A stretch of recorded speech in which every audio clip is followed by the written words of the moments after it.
Hello everyone and welcome back to Old Man Stories. I'm aware that many of you use these videos to fall asleep, so before you doze off, I thought it would be a fun idea if each of you could leave a comment letting me know which part of the world you're listening from. Also, give a like and subscribe to the channel if you're enjoying the episodes, okay? Let's get comfortable, relax, and begin. I still get chills thinking about that night. It happened about 6 years ago when I was 11 or 12, staying at my father's suburban house. I've tried to rationalize it countless times since then, but I still can't explain what happened. It was around 2 in the morning, and I was doing what most kids do when they should be sleeping, watching random YouTube videos on my phone under the covers. My brothers were all asleep, 2 of them in the basement and 1 in the room next to mine. Dad was in his room at the end of the hall. The house was quiet except for the low volume of whatever video I was half watching as I drifted in and out of sleep. I remember feeling that heavy-eyed sensation where you're not quite asleep but definitely not fully awake either. My phone was starting to slip from my hand and I was about to put it on my nightstand when it happened. The sound came out of nowhere. 1 second, everything was normal, and the next, this massive pulsing drone filled the entire house. It wasn't like a regular noise. It was something you felt in your bones, like a giant subwoofer was pressed directly against my skull. The best way I can describe it is like standing next to an idling semi-truck, except it was somehow inside the house, inside my head. I shot up in bed, fully alert now, my heart pounding. The sound had a rhythm to it.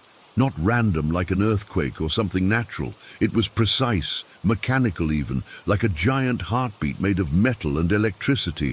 Thump, thump, thump, thump, but deeper and more powerful than any speaker system I'd ever heard. The entire house was vibrating, not shaking like it would in an earthquake, but vibrating in perfect sync with the sound. My desk lamp was buzzing against the wood. The glass of water by my bed had ripples moving across its surface, in perfect time with the pulses. Even my mattress seemed to be trembling beneath me. I covered my ears with my hands, pressing as hard as I could. But it didn't help at all. The sound wasn't just coming through my ears. It was like it was bypassing them completely and drilling straight into my brain. I was frozen in place for what felt like forever, but was probably only 20 or 30 seconds. The sound was so overwhelming that I couldn't even think straight. I just sat there in my bed, hands clamped over my ears, wondering if this was some kind of weird dream. But I knew I was awake, too awake. Every nerve in my body was on high alert. My skin was tingling all over like static electricity was dancing across it. I could feel the vibrations in my teeth, in my chest, in my stomach. It wasn't painful exactly, but it was deeply unsettling, like my body was being invaded by this sound. Then, as suddenly as it started, it stopped. The silence that followed was almost as shocking as the noise itself. My ears were ringing and I felt dizzy, like I'd just gotten off a roller coaster. In the new quiet, I heard something else. A weird buzzing sound, like a remote-controlled car moving quickly away down the street outside. It faded rapidly until I couldn't hear it anymore. I sat there in the dark, trying to process what had just happened. Was it some kind of weird power surge, a military exercise, a transformer explosion? But I knew none of those things could explain what I'd just experienced. The sound was too precise, too rhythmic, too intentional. I was about to get up and check on my brothers when I heard the front door creak open downstairs. My heart jumped into my throat. Someone had been outside, was coming inside. But then I recognized the distinctive sound of my father's barefoot shuffling across the hardwood floor in the entryway. He has this specific way of walking, kind of a soft slide step that I'd know anywhere. I heard him move through the living room and start up the stairs. The steps creaked in the familiar pattern as he made his way up. I was still sitting upright in bed when his silhouette appeared in my doorway. "You awake?" he whispered, though it was obvious I was. "Yeah," I said, my voice came out shaky. Did you hear that?" He stepped into my room and sat at the foot of my bed. In the faint glow from my nightlight, I could see his face looked pale and confused. "Not just hear it," he said. I felt it. That sent a chill down my spine. My dad has partial deafness from years of working with heavy machinery. He wears hearing aids during the day, but at night he takes them out, and he usually sleeps through everything. Thunderstorms, car alarms, you name it. For him to have not only heard but felt something was significant. "What was it?" I asked. He shook his head slowly. "I don't know. I was dead asleep, and then suddenly I was wide awake with the whole room shaking. My first thought was earthquake, but..." He trailed off. "But it wasn't like an earthquake," I finished for him. "It was too regular." "Yeah, too rhythmic, like a machine or something." "Did you go outside?" I asked, remembering the sound of the front door. He nodded. "I ran outside to see if there was something on the street or in the yard. Didn't see anything strange. The neighbors' houses are all dark. No one else seems to have noticed." We sat in silence for a moment, both of us trying to make sense of what had happened. "Maybe one of your brother's friends was in his room," Dad suggested half-heartedly. But I could tell even he didn't believe that explanation. No stereo system could make the entire house vibrate like that. And anyway, my brothers were all asleep. "They're all still sleeping," I said, "even the ones in the basement." That was another weird thing. My two brothers who slept in the basement were right below us, and they hadn't woken up at all. The basement should have felt the vibrations even more intensely than upstairs, but when Dad and I checked later, they were both sound asleep, completely undisturbed. We stared at each other for what felt like a full minute, neither of us wanting to say what we were thinking. What could possibly make that kind of noise, shake an entire house, and yet somehow be selective about who it woke up? "Try to get some sleep," Dad finally said, patting my leg. "We'll figure it out in the morning." But we never did figure it out. The weird thing is we never even talked about it again after that night. It's like we both silently agreed to pretend it never happened. Sometimes I wonder if that's because we both knew deep down there wasn't going to be a rational explanation, and that was scarier than the event itself. I've tried researching similar occurrences since then. I've looked into everything from seismic activity to military testing to weird atmospheric phenomena. Nothing matches exactly what we experienced. The closest I've come is reading about something called the hum, a mysterious, low-frequency sound that people around the world have reported hearing. But even that doesn't capture the intensity of what we felt. The vibrations weren't just sound waves passing through the air. They were physical forces moving through solid objects, through walls, through furniture, through our bodies. It was as if something massive had temporarily merged with our house, imposing its rhythm on everything within it.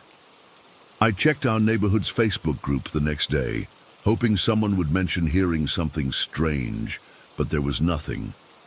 I even casually asked some neighbors if they'd noticed anything unusual that night, but they all looked at me like I was making it up. The lack of corroboration made me doubt myself for a while. Was it some bizarre shared hallucination between my dad and me? But no, hallucinations don't make water ripple in glasses or cause lamps to buzz against desktops. It's been years, and I've never experienced anything remotely similar since then. The house never made those sounds again. My father moved out of that house 2 years later, and sometimes I wonder if the new owners have ever felt anything strange there. I've been tempted to drive by and ask them, but I never have. Part of me doesn't want to know. What stands out to me most when I remember that night isn't just the physical sensation of the vibrations, but the overwhelming feeling that the sound had a purpose. It wasn't random noise. It felt deliberate, like a message or a signal that I couldn't decode, like something was searching, scanning, or maybe even communicating. The timing has always bothered me too. Why the middle of the night? Why when most people would be sleeping? And why did only my father and I wake up to experience it? Words truly can't do justice to how loud it was. Imagine standing next to a rocket taking off. except somehow the rocket is inside your house, inside your head even. That persistent, powerful throbbing that makes your vision blur and your insides quiver. And then there's the sound I heard afterward, that buzzing like a remote-controlled car speeding away. What was that? Was it connected, or just a coincidence? I've never been able to match that sound to anything I've heard before or since. Sometimes I think about setting up recording equipment in my room, just in case it ever happens again. But another part of me doesn't want to know. What if the recording captured something I'm better off not knowing about, all these years later, and I still freeze up whenever I hear a deep, rumbling sound? My heart races when I feel even the slightest vibration that seems out of place. I've become hyper-aware of the normal sounds and rhythms of houses, the hum of the refrigerator, the click of the furnace turning on, the subtle creaks as temperature changes make the wood expand or contract.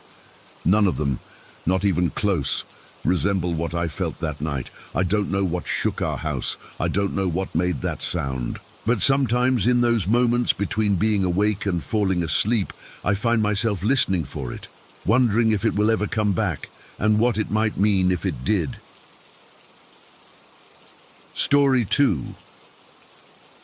I've been debating whether to share this experience for a while now.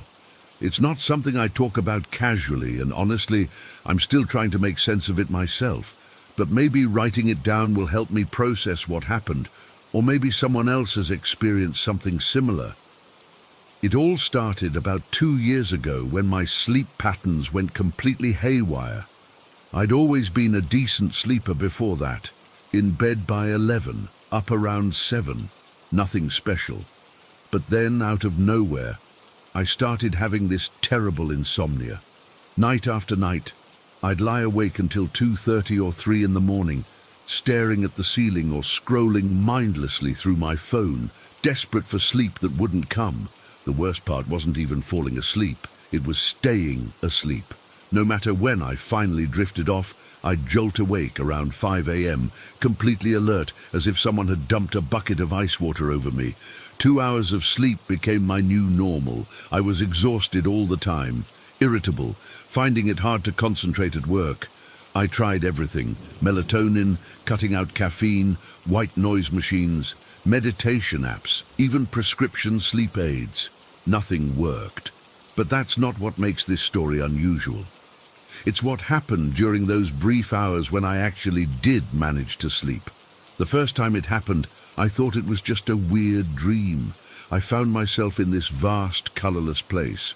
Not black and white exactly, but drained of vibrancy, like someone had turned the saturation all the way down. The sky, if you could call it that, was a dull, lifeless gray. There were no trees, no grass, just an endless flat landscape stretching in all directions. What caught my attention immediately was the line of people. Hundreds, maybe thousands of them, standing quietly in a queue that seemed to stretch forever. They weren't talking to each other. Most stared ahead with vacant expressions. They didn't look frightened exactly, more resigned. The strangest thing was that they appeared slightly transparent, like you could almost see through them if you looked hard enough. The line led to a massive structure that resembled an ancient Chinese palace or temple. At the entrance sat a figure on what looked like a throne. He wore elaborate robes with intricate patterns and had a stern, imposing presence. People approached him one by one, and he would speak to them briefly before pointing either to his left or his right. I watched this process repeat itself over and over. The people who were directed to the left seemed to shrink into themselves, their already transparent forms becoming even more insubstantial as they shuffled away. Those sent to the right appeared almost relieved, moving with slightly more purpose toward what looked like another building in the distance. I woke up drenched in sweat, my heart pounding. The details of this dream were crystal clear, not the usual fading, jumbled mess that dreams typically are. I could recall every face I'd seen, every detail of the palace, the exact shade of the colorless sky. Throughout the day, the images wouldn't leave my mind. The next night, same thing. 2 hours of sleep, same place, same scene, and the next night, and the next. For weeks, every time I managed to fall asleep, I returned to this place. It wasn't like I was dreaming about it. It felt like I was literally going there, observing this strange, otherworldly process. About a month into these experiences, something changed. I found myself able to move around this realm, not just observe from a distance. I approached the line of waiting people, but none acknowledged me. It was as if I was invisible to them. I worked up the courage to walk all the way to the front, to the imposing figure on the throne. Up close, I could see the details of his face, ancient, lined with wisdom and severity. His eyes were deep and knowing, seeming to contain centuries of judgment. A placard near his throne had symbols I couldn't read, but somehow I understood this was King Yang Wang. I also came to understand what this place was, the underworld. Dew. These weren't just people, they were spirits, souls of the deceased waiting for judgment. Those sent left had committed wrongs in life and were headed for punishment. Those sent right needed healing and were going to see an underworld physician. I know how this sounds. Believe me, I questioned my sanity constantly during this period. Was I having some kind of breakdown? Was this a side effect of sleep deprivation? I considered seeking professional help, but what would I say? I'm visiting the Chinese underworld in my sleep. I'd be prescribed antipsychotics before I could finish explaining. The experiences continued. About 2 months in, I had what I now consider the most significant of these visions. This time, instead of finding myself by the judgment line, I was in a vast hall filled with what I can only describe as gods or divine beings. There were more than 100 of them, each at what looked like a workstation. Some were writing in massive ledgers, recording information with intense focus. Others monitored what appeared to be screens showing human lives unfolding in real time. The atmosphere was one of solemn purpose. These beings weren't malevolent, but they weren't particularly benevolent either. They were doing a job, keeping track of human actions, calculating balances of good and bad deeds, and occasionally intervening in human affairs. I watched as one being made a notation in his ledger, then gestured toward a screen showing a man driving. Seconds later on the screen, the man narrowly avoided a car accident. Another being made a different notation, and a woman on a different screen suddenly tripped and fell, spilling the contents of her purse. I stood there, transfixed, watching this supernatural bureaucracy at work. After what felt like hours, one of these beings noticed me. Unlike the spirits in the queue, these entities could apparently see me. The one that noticed me didn't seem surprised or alarmed by my presence. It regarded me with calm curiosity. "You shouldn't be here," it said, though I didn't hear actual words. The meaning simply appeared in my mind. "You still have a physical form." I tried to ask questions, but communicating was difficult. It was like trying to speak underwater. The being seemed to understand my confusion anyway. "Every human life has cycles," it explained. "Good days follow bad days. Good years follow bad years. This continues until physical death. Some of these patterns are predetermined. Others result from actions and choices." The being gestured to the ledgers. "We record, we balance, we administer consequences and rewards." I wanted to ask more, but I felt myself being pulled away, like something was dragging me backward through space. I woke up in my bed, the morning light just beginning to filter through my blinds. It was 5 a.m. exactly. These visits continued for several more months, each revealing different aspects of this underworld. I saw spirits being punished for cruelties they'd committed in life. I saw others being healed of wounds that seemed to go deeper than physical injury. Soul wounds, I came to understand. I witnessed the complex hierarchy of the underworld gods and their various responsibilities. Then, as suddenly as they had begun, the visit stopped. My sleep gradually returned to normal. I was able to fall asleep at a reasonable hour and stay asleep through the night. The insomnia that had plagued me for months simply vanished. At first I was relieved. The experiences, while fascinating, had been draining. It was good to feel rested again, to not constantly question my sanity, but something had changed in me. I found myself drawn to subjects I'd never been interested in before. I started researching Chinese mythology, particularly concepts of the afterlife. I discovered that much of what I'd seen aligned with traditional Chinese beliefs about the underworld.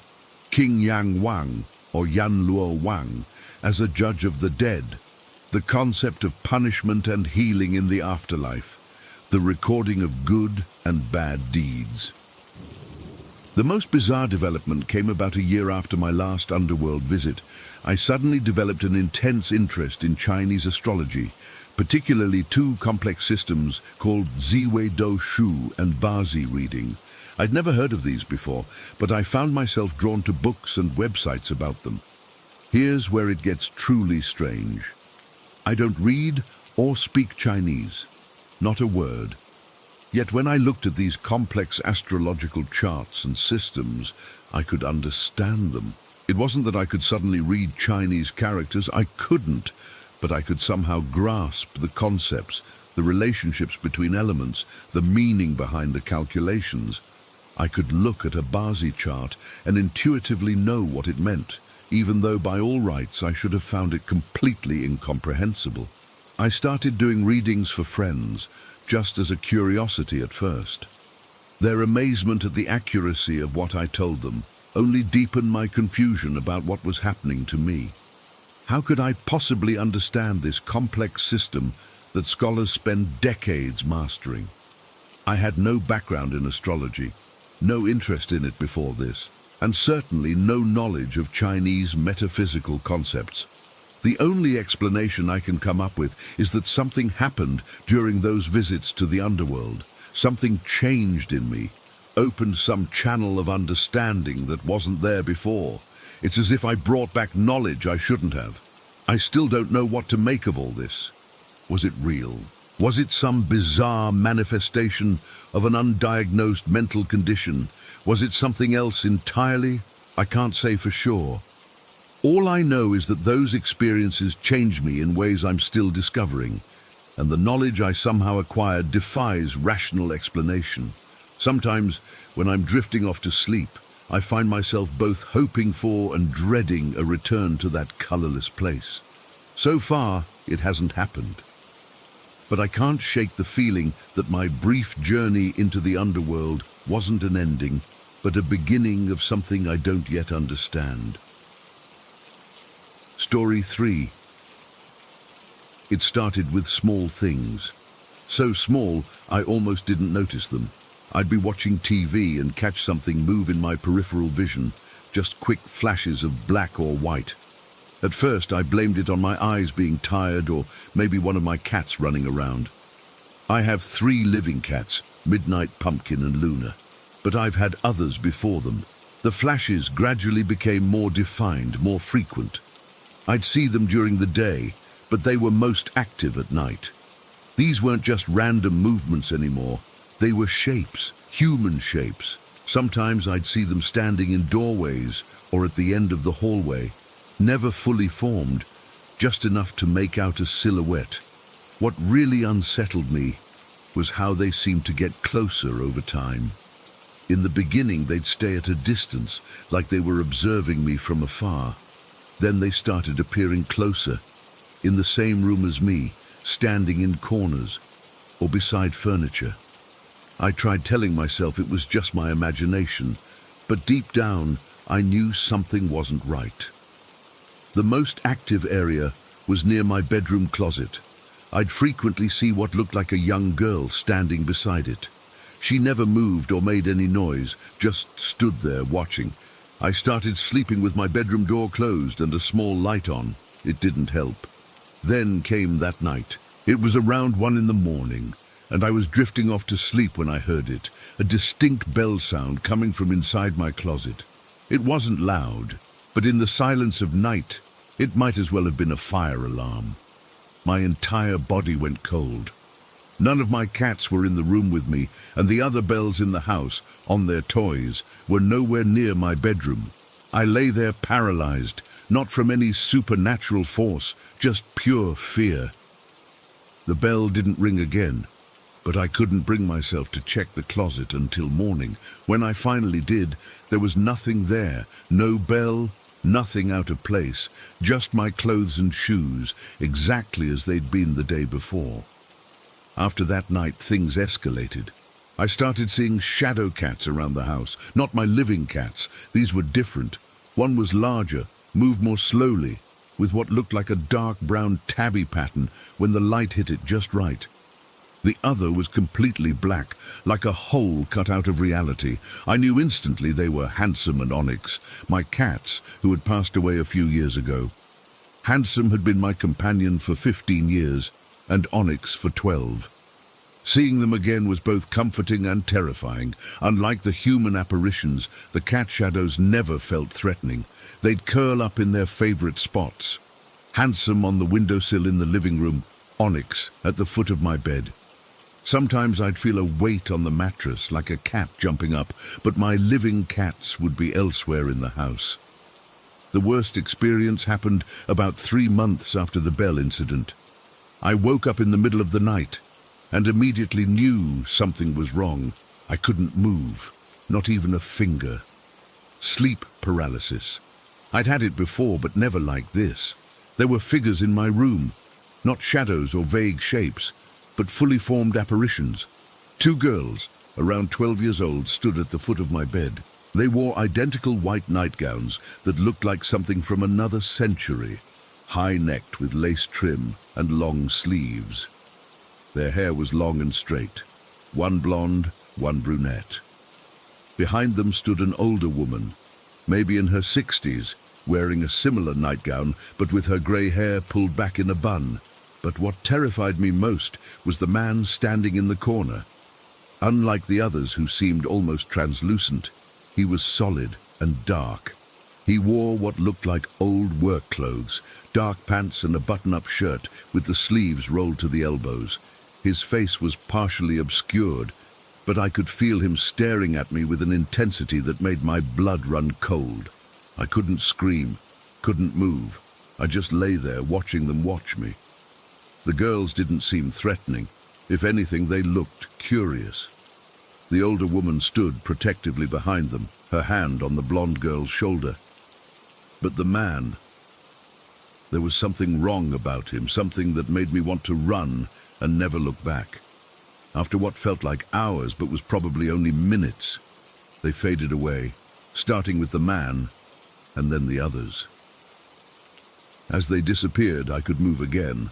I sat up gasping, drenched in sweat, convinced I'd had a nightmare. But the chill in the room and the lingering scent of something like old leather and tobacco, smells that didn't belong in my house, told me it had been real. Over the next few weeks, I began seeing them regularly, not always all together, but individually or in pairs. The girls seemed the most active. I started thinking of them as Abigail and Abby, names that just came to me one night when I saw them playing what looked like an old-fashioned game of cat's cradle with invisible string in my hallway. The older woman rarely appeared without them, making me think she was related to them somehow. A mother or grandmother, perhaps. A few months later, I began seeing a young boy, too. Younger than the girls, maybe 7 or 8. He was shy, always partially hiding behind furniture or doorways. I called him Charlie. Unlike the others, he seemed aware that I could see him. Sometimes he'd wave or smile before disappearing. I know how this sounds. Believe me, I've questioned my sanity more times than I can count. But I'm not the only one who's experienced these spirits. My cousin stayed over last winter when a snowstorm made the roads impassable. The next morning, she asked if I'd hired a gardener. She'd seen a man standing near my backyard early in the morning wearing old-fashioned clothes. When I showed her pictures of my yard, she pointed to the exact spot where the man from my bedroom had stood that first night. Later that same day, she froze while we were watching TV and asked if I had neighbors with kids. When I said no, she went pale and told me she'd heard children's voices, a boy and girl, coming from my spare bedroom, talking about a doll. I hadn't mentioned anything about my experiences to her. That's when I knew for certain I wasn't imagining things. The entities have touched me 3 times. The first time was in the shower. I felt a small, cold hand brush against my back. I spun around, heart pounding, but was alone in the bathroom. The second time was also in the shower, a tug on my hair, gentle but deliberate. The third time was the most unsettling. I was half asleep in bed when I felt someone sit down on the mattress beside me and place a hand on my shoulder. It was heavier than a child's hand and cold enough that I could feel it through my pajama top. I lay perfectly still, afraid to move or open my eyes.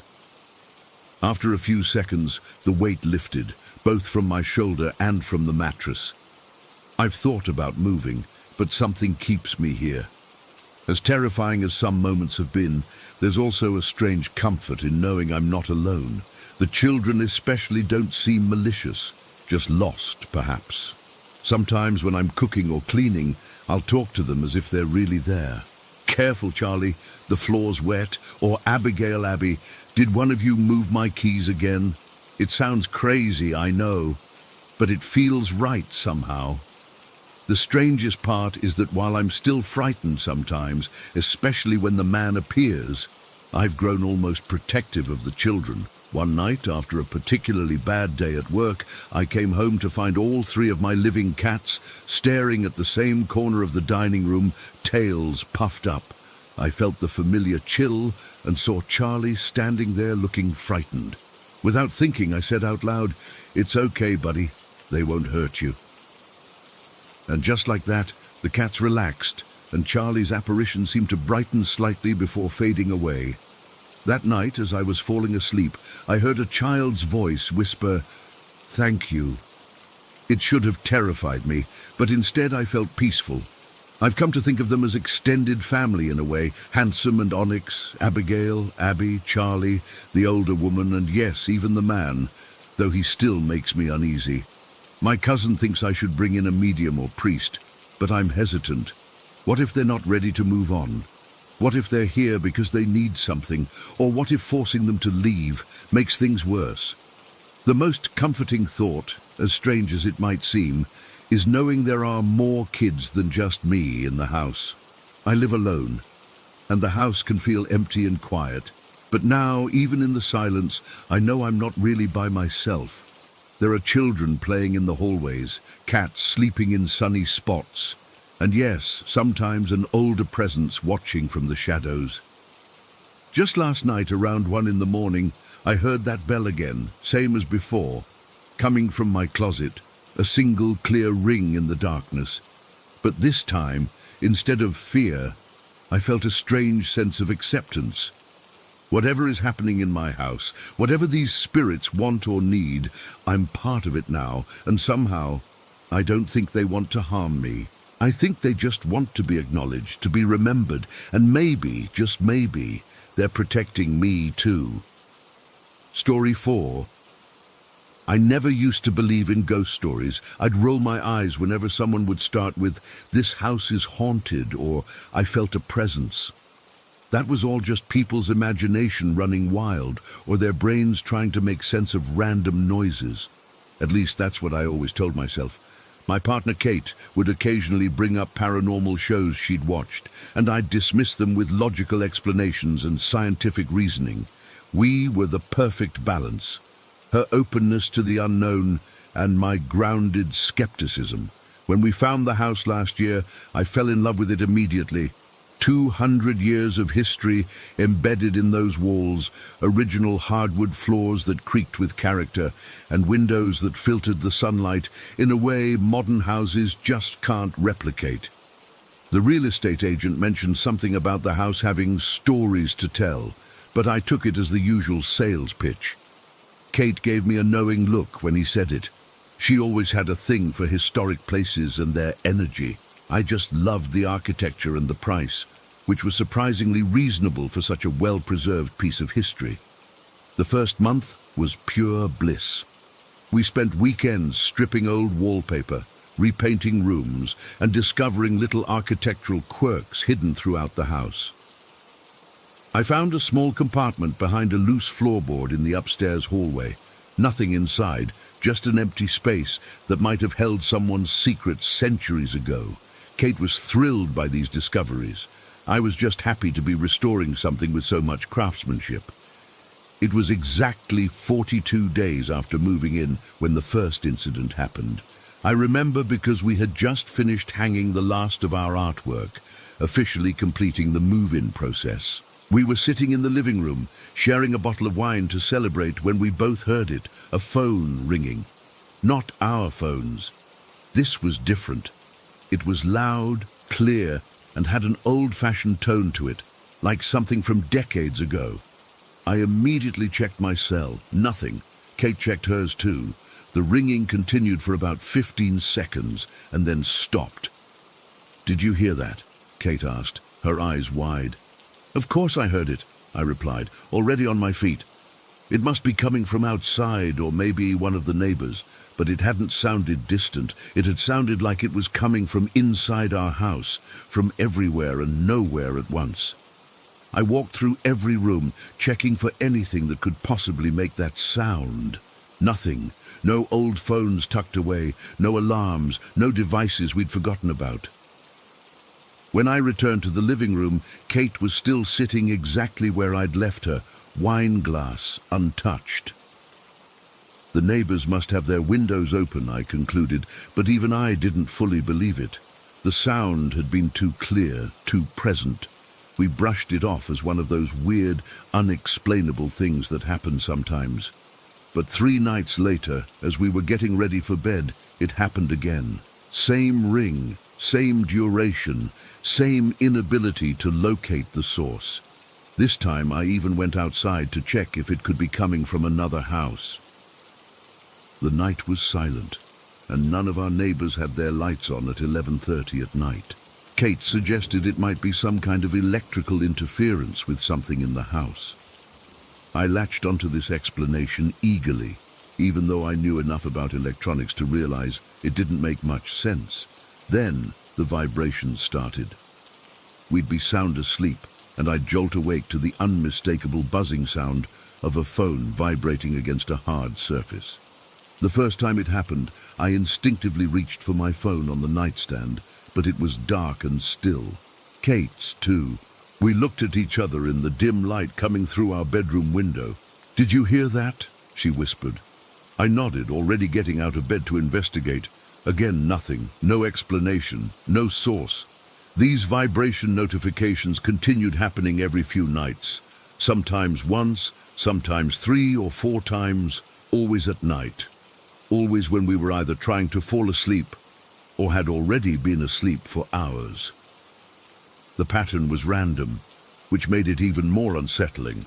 If it had been consistent, I might have been able to trace it to some kind of timer or device on a schedule. I started keeping a log of the occurrences, thinking there might be some pattern I wasn't seeing. There wasn't. The only consistency was the inconsistency, which somehow made it worse.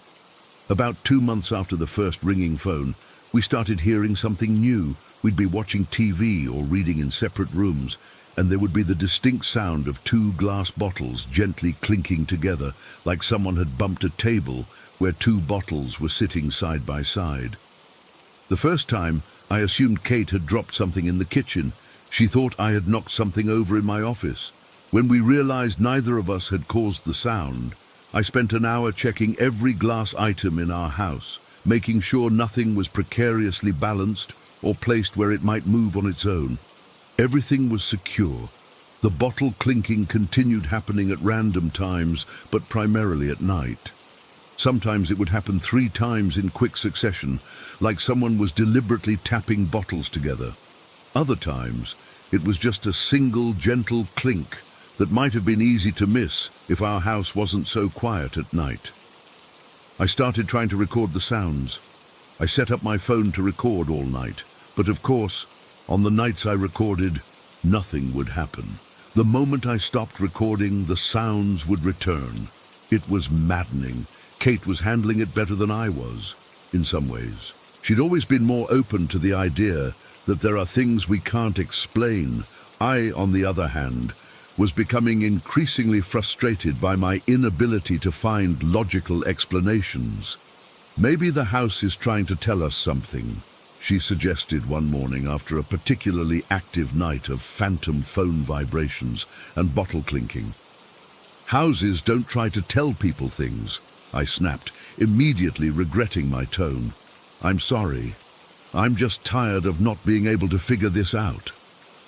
It's okay, she said, squeezing my hand. But maybe we need to consider that there might not be a scientific explanation for everything. I wasn't ready to go there yet. I started researching the history of the house, thinking there might be some clue about previous occupants or events that could somehow explain what was happening. The local historical society had records going back to the house's construction in the early 1800s, but nothing stood out as unusual. Families had lived and died there, as people do. No tragic accidents, no mysterious disappearances, nothing that screamed haunted house. Then came the incident that shook even my stubborn skepticism. I had fallen asleep on the couch downstairs after staying up late trying to finish some work. Around 3 in the morning, Kate came downstairs looking pale and unsettled. "Why did you call me?" she asked. Standing at the bottom of the stairs, I blinked away my grogginess. "What? I didn't call you." "I heard you call my name," she insisted. "Twice. It sounded like you were right outside the bedroom door." I felt a chill run through me. "Kate, I've been asleep down here for hours. I didn't call you." We both stood there in the dim light of the living room lamp, the implication of what she was saying hanging in the air between us. If I hadn't called her, who or what had? For the first time, I felt genuinely unnerved. I'd been annoyed by the mysterious sounds, frustrated by my inability to explain them, but not scared. Now something had mimicked my voice, had called to my partner using my voice, while I was asleep in another part of the house. That night, we both slept downstairs, lights on, TV playing softly in the background. Neither of us said it, but we both knew we were afraid to be apart in the house. The next day, I called an electrician, thinking perhaps there were wiring issues causing some kind of interference. He checked everything and found nothing wrong. I had the phone company come out to check if there were any old lines still active in the house. Nothing. I even had a plumber inspect the pipes, wondering if the sounds could be explained by air in the water lines or pressure changes. Again, everything was normal.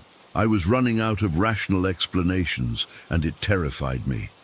The incidents continued and even seemed to escalate. The phone would ring in the middle of the night, sometimes twice or 3 times in a row. The vibration notifications would happen in quick succession, like someone was repeatedly trying to get our attention. The bottle clinking became louder, more deliberate. And twice more, Kate heard my voice calling her when I wasn't there. I started avoiding going upstairs alone. Kate wouldn't go into the basement by herself. We found ourselves spending more and more time together in the same room, as if there was safety in numbers. We'd been living in the house for 7 months, and instead of feeling more at home, we were feeling increasingly like unwelcome guests. Last night was the breaking point. We were both in bed, reading, trying to maintain some sense of normalcy. Around 10:30 the phone rang, that same old-fashioned ring that had started it all. Before it even finished, we heard the distinct sound of bottles clinking together, not once, but repeatedly, like someone drumming their fingers on glass. Then silence. We looked at each other, the same thought clearly in both our minds. This was different. The sounds had never happened simultaneously before. "I think we should," Kate began, but she was cut off by the sound of my voice calling her name from downstairs. My blood ran cold. I was sitting right next to her, mouth closed, yet my voice was clearly calling from below us. We both froze, staring at each other in the harsh light of our bedside lamps. Then the sound of running footsteps, heavy, deliberate and fast, thundering up the stairs toward our bedroom.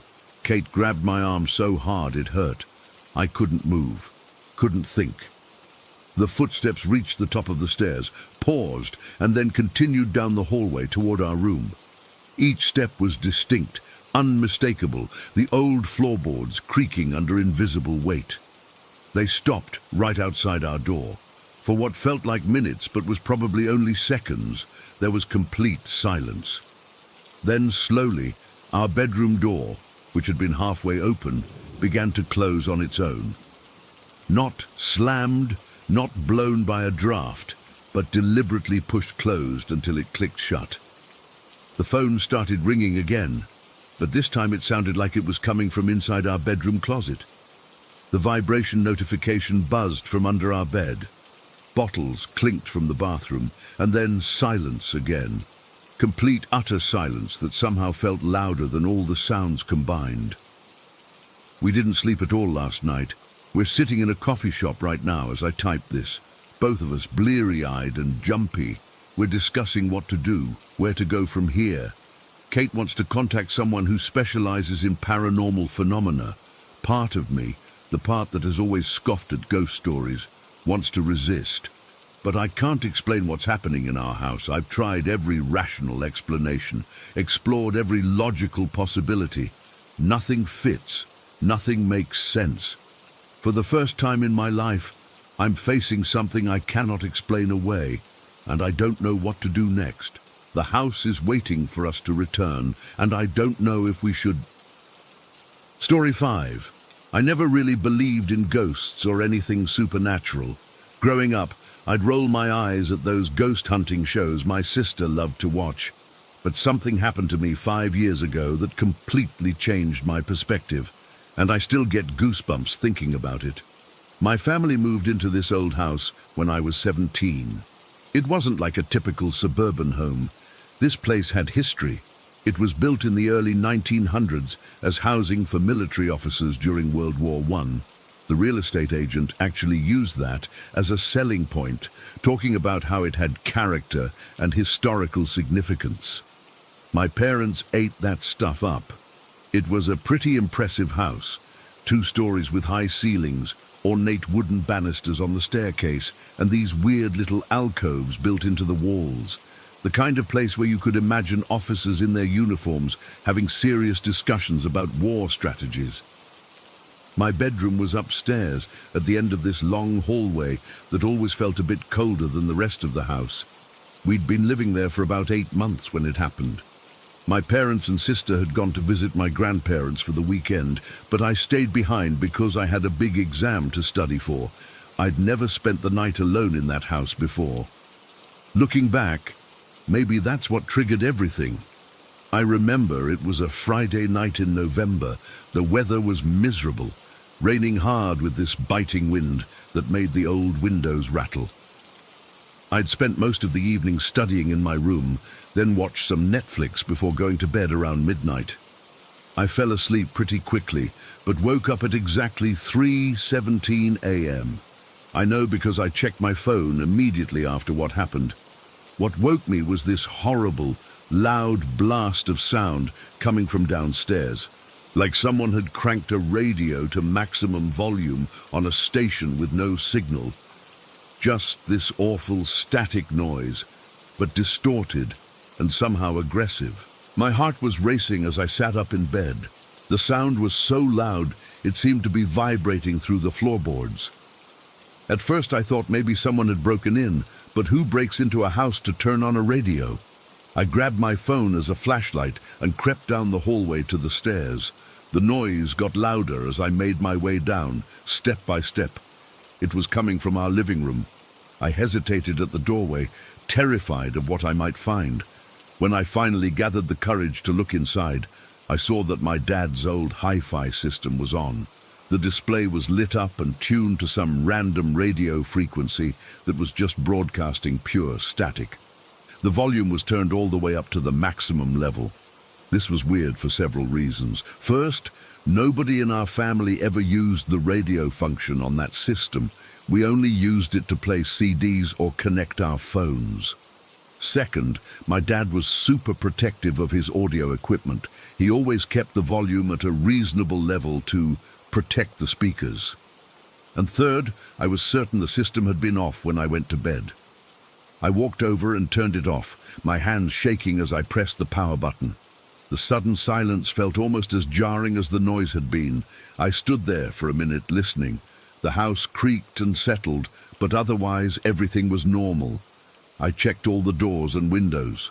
Everything was locked. I even looked in the closets and behind the shower curtain like they do in horror movies. Nothing was out of place.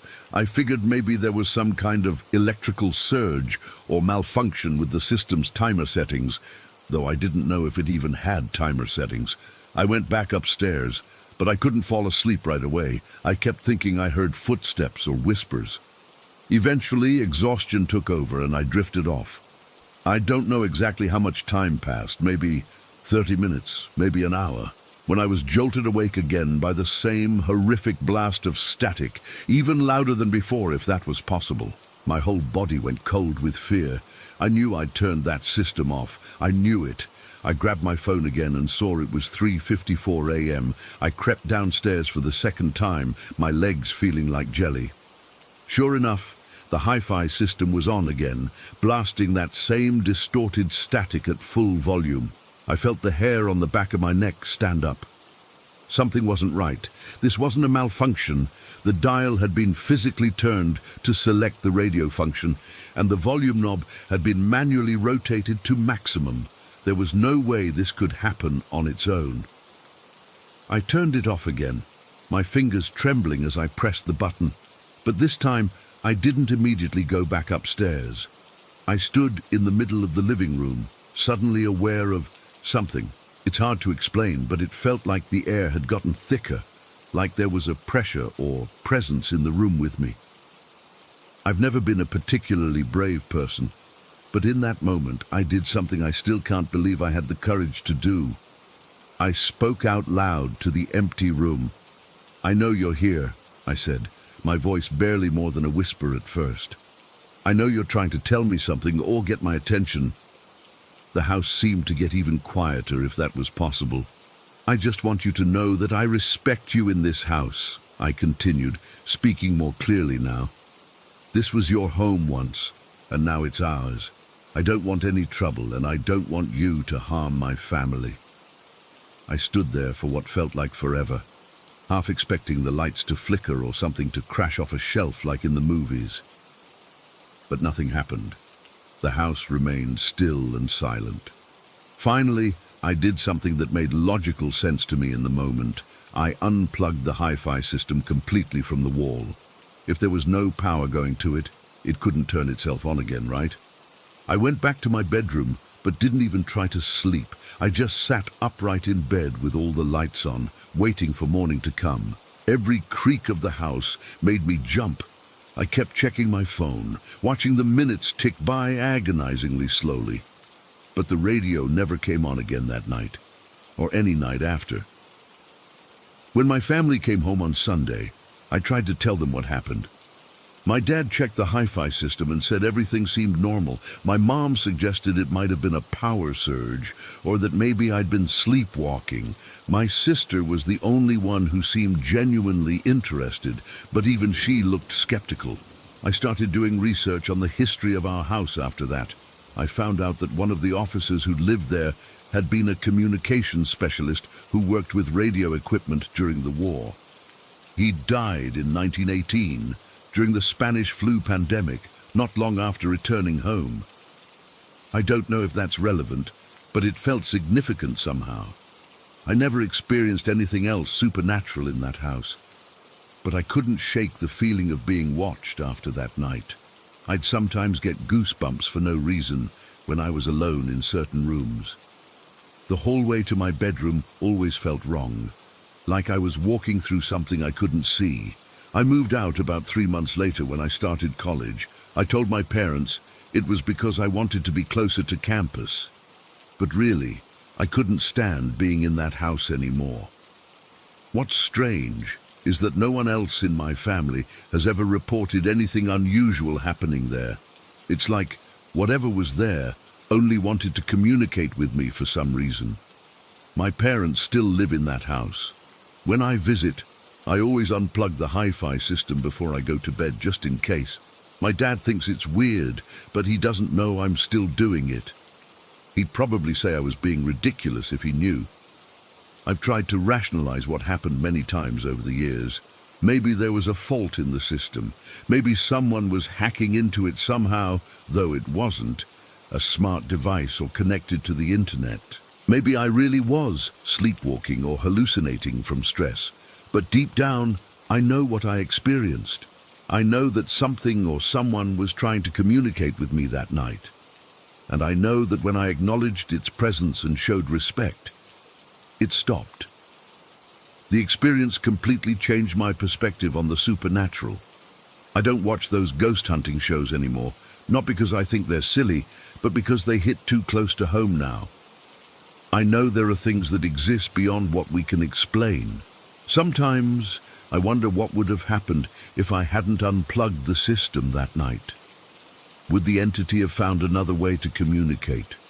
Would it have told me something important?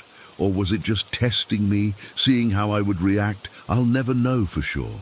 But one thing's certain, I'll never again dismiss someone's ghost story as just their imagination running wild. Because when you're standing alone in your living room at 4 in the morning, watching a radio turn itself on for the second time, imagination has nothing to do with it. Story 6. I've never really talked about this experience before, not in detail anyway. Even now, typing this out, my hands feel clammy and my stomach's in knots. I'm not some ghost hunter or paranormal enthusiast. I'm just a regular construction worker who's seen some shit I can't explain. This happened about 3 years ago when I was working construction in Palos Verdes, this really nice beachfront area in Southern California. If you know the area, you know the houses. There are something else. Multi-million-dollar views, massive properties, the works.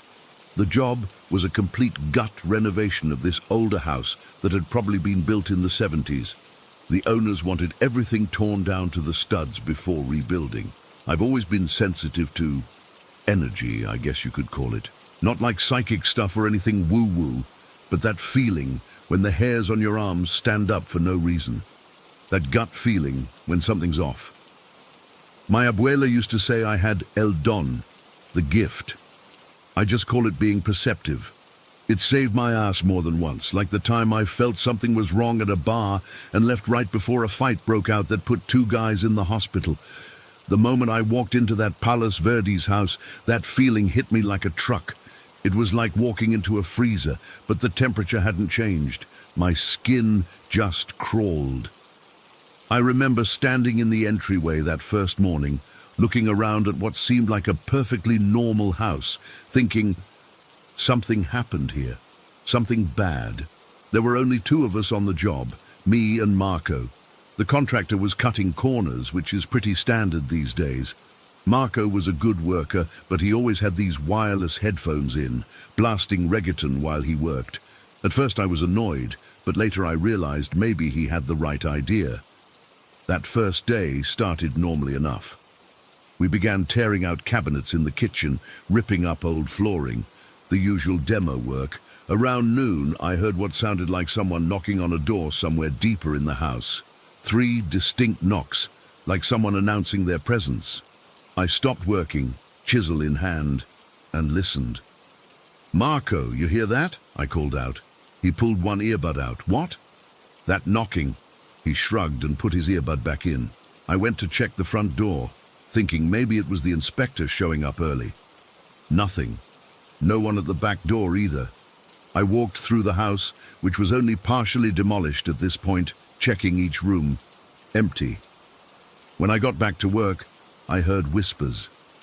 Not like the wind or pipes settling. Actual hushed voices having a conversation I couldn't quite make out. They seemed to be coming from the wall I was about to tear into. I put my hand against the drywall, and the voices stopped immediately. Throughout that first day, I kept seeing things in my peripheral vision. Shadows moving when nothing was there, a figure standing in doorways that would vanish when I turned my head. I told myself it was dust in the air, my eyes playing tricks after staring at the same wall for hours. But then came day 2. I arrived early before Marco. The house was dead silent, but as soon as I unlocked the door and stepped inside, I felt like someone was watching me, not from any particular direction, from everywhere. The air felt thick, hard to breathe. When Marco showed up, I was relieved to have another person there. We got to work on the master bedroom, tearing out built-in shelves and prepping for new electrical. Around 11, I heard footsteps overhead. Heavy, deliberate steps crossing what would be the attic space. The problem was, there wasn't a proper attic in this house, just a small crawl space you could barely fit into. "Marco, you hear that?" He pulled his headphones out again, annoyed this time. "What, man?" The footsteps, upstairs. He listened for a second. Probably just the house settling. "That's not what a house settling sounds like." He shrugged, put his headphones back in, and went back to work. After lunch, it got worse. I was working in the hallway bathroom when I distinctly heard a child laughing. Not from outside, not from a neighbor's yard, from inside the shower stall I was about to demolish. I jumped back so fast I almost fell. There was no one there, of course. I started talking to myself, just to have some noise that wasn't the house. Just your imagination, man. Get it together. By late afternoon, I was on edge. Every creak, every random noise made me flinch. I was working faster than usual, just wanting to be done for the day. Marco must have noticed because he asked if I was okay. "Yeah, just want to finish up," I said, not wanting to sound crazy. Around 4, I was putting tools away, getting ready to leave, when it happened. The sound that still wakes me up at night sometimes. A scream. Not just any scream. The kind of sound a person makes when they're being killed. High-pitched, desperate, filled with terror and pain. It echoed through the entire house, seeming to come from everywhere and nowhere at the same time. It lasted maybe 5 seconds, but felt like an eternity. I froze, drill in hand, my blood turning to ice. The scream cut off abruptly, like someone had hit a mute button. What really got me was that Marco heard it too. For the first time, he'd heard something. His headphones were around his neck as he was packing up. His eyes were wide, face pale. "You heard that, right?" I asked, my voice barely a whisper. He nodded slowly. "What the fuck was that?" "I don't know." We stared at each other for a long moment. Then Marco said something that chilled me even more. "Why do you think I brought headphones, cabron?" We both started nervously laughing, the kind of laughter that's just one step away from complete panic. It was a relief valve, nothing more. "You been hearing shit this whole time?" I asked. He nodded, not meeting my eyes. "Last job I did here too. Palos Verdes has bad energy, man." "Why didn't you say something?" "What's there to say? That I'm hearing ghosts? You think the boss wants to hear that shit?" He had a point. We finished packing up in silence, both of us moving faster than normal. As we left, I noticed Marco crossing himself before walking out the door. That night I barely slept. I kept thinking about that scream, about Marco's reaction. It bothered me that the activity was happening during daylight hours. Most ghost stories I'd heard involved things going bump in the night, not in broad daylight. And why was this house so active? I'm not an expert, but I believe houses remember energy, especially bad energy, and this house remembered something terrible. Day 3 is when things went from unsettling to genuinely terrifying. We arrived together that morning. Marco looked as tired as I felt. Neither of us mentioned what had happened the day before. It was like we had silently agreed to pretend everything was normal, except nothing was normal. As soon as we unlocked the front door, we knew something was wrong. My tools, which I'd carefully packed away in their cases and stacked in the living room, were scattered across the floor. Every single tool I owned was flung in different directions, some as far as the kitchen, a good 30 feet away. "Someone broke in," Marco said, but his voice lacked conviction. We checked the windows and doors. Everything was secure. The windows were boarded up with inch-thick plywood, each board secured with multiple screws. The doors had temporary construction locks that showed no signs of tampering. There was no way anyone could have gotten in without leaving evidence.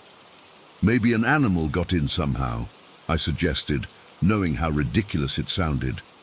What animal could open toolboxes and throw heavy power tools across a room? Marco just looked at me. We both knew what had happened, but neither of us wanted to say it. I started gathering my tools, checking for damage. Most were fine, but my favorite hammer, one my father had given me when I first started in construction, was missing. I looked everywhere, even in adjoining rooms, but couldn't find it. "Let's just get today's work done and get out of here," Marco said. We worked in silence that morning. The usual noises continued, knocks, whispers, footsteps. But now they seemed more deliberate, almost taunting. Around noon, I was in the kitchen, ripping out old countertops, when I felt a cold breath on the back of my neck, as if someone was standing directly behind me, exhaling slowly. I spun around, pry bar raised defensively, but there was nothing there, just the empty kitchen and Marco across the room, oblivious with his headphones in. After lunch, things escalated. I was working alone in what would become a new master bathroom when I heard my name being called. Not shouted, just spoken clearly, as if someone was standing right next to me. "Hey!" It was so clear, so normal sounding that I actually turned and said, "Yeah," before realizing no one was there. Then came the smell. If you've ever smelled something dead, really dead, not just starting to turn, you never forget it. That sweet, rotten stench that seems to coat your tongue and stick in your throat. It filled the bathroom suddenly with no source I could identify. I gagged and rushed out, gasping for fresh air. "You okay?" Marco asked. "You don't smell that?" He sniffed the air. "Smell what?" I didn't go back into that bathroom. I found other work to do. By mid-afternoon, I was reaching my breaking point. The constant feeling of being watched, the sounds, the smell that would come and go. It was too much. I was working on removing trim from around a window when I felt something touch my shoulder. Not a tap, but a full hand, pressing firmly. I jerked away and spun around, heart pounding. And there it was, just for a second, but clear as day. A face, inches from mine. Not fully formed, more like a shadow-given dimension, but with unmistakable features, hollow eyes, mouth open as if frozen mid-scream. I saw it for maybe half a second before it dissolved. I dropped my tools and walked out of the house. Didn't say anything to Marco, didn't grab my stuff, just walked straight out the front door and sat on the curb, shaking uncontrollably. Marco found me there 10 minutes later. "I can't go back in," I told him. He sat next to me. "I know, man, that house, it's not right." We called the contractor and made up some excuse about needing to leave early. He wasn't happy, but we didn't care. As we were leaving, loading our tools into our trucks, I found my missing hammer. It was in the middle of the driveway, the wooden handle cracked clean in half. I quit that job the next day, made up an excuse about finding better paying work. Marco did too. The contractor was pissed, but eventually found other workers to finish the project. I've often wondered if they experienced the same things we did, or if whatever was in that house had some specific interest in us. I still drive by that house sometimes when I'm in the area. It's fully renovated now, looks completely different. Beautiful modern home with a perfect view of the ocean. Some wealthy family lives there now. I wonder if they hear the screams. Story 7. I still don't fully understand what happened at our house in the woods. I've spent months trying to make sense of it, but I can't. I just know I never want to experience anything like it again. My dad and I moved into this secluded red house when I was 15, about 2 years ago. It's pretty isolated, surrounded by trees with the nearest neighbor about a quarter-mile away. The house itself is nice enough, but there was always something off about the property. Dad got it for a steal, which should have been our first warning sign, I guess. I remember our first week in town. Dad took me to this little local diner, the kind with vinyl booths and waitresses who call you honey, even when you're clearly a moody teenager. Our waitress was this middle-aged woman named Jody, who got super interested when Dad mentioned where we'd moved. "The old Matheson place? The red house?" she asked. And I could tell by her face something wasn't right. She told us she'd lived there before us. Her eyes got all watery when she explained that her husband Jack had killed himself in the house about 5 years earlier. She said something that stuck with me, that in his final days she'd left little love notes all over the house, trying to remind him he was loved. Notes they never found when they cleaned out the place. She seemed sad, but also relieved not to live there anymore. Dad tried to keep the conversation light after that, but the damage was done. I couldn't stop thinking about it. About a month after moving in, I was cleaning up the garage with Dad when I noticed something scratched into the back of the door. It was a heart, with Jack and Jody written inside it. I called Dad over and showed him, and he just stood there staring at it. I took a picture before he painted over it the next day.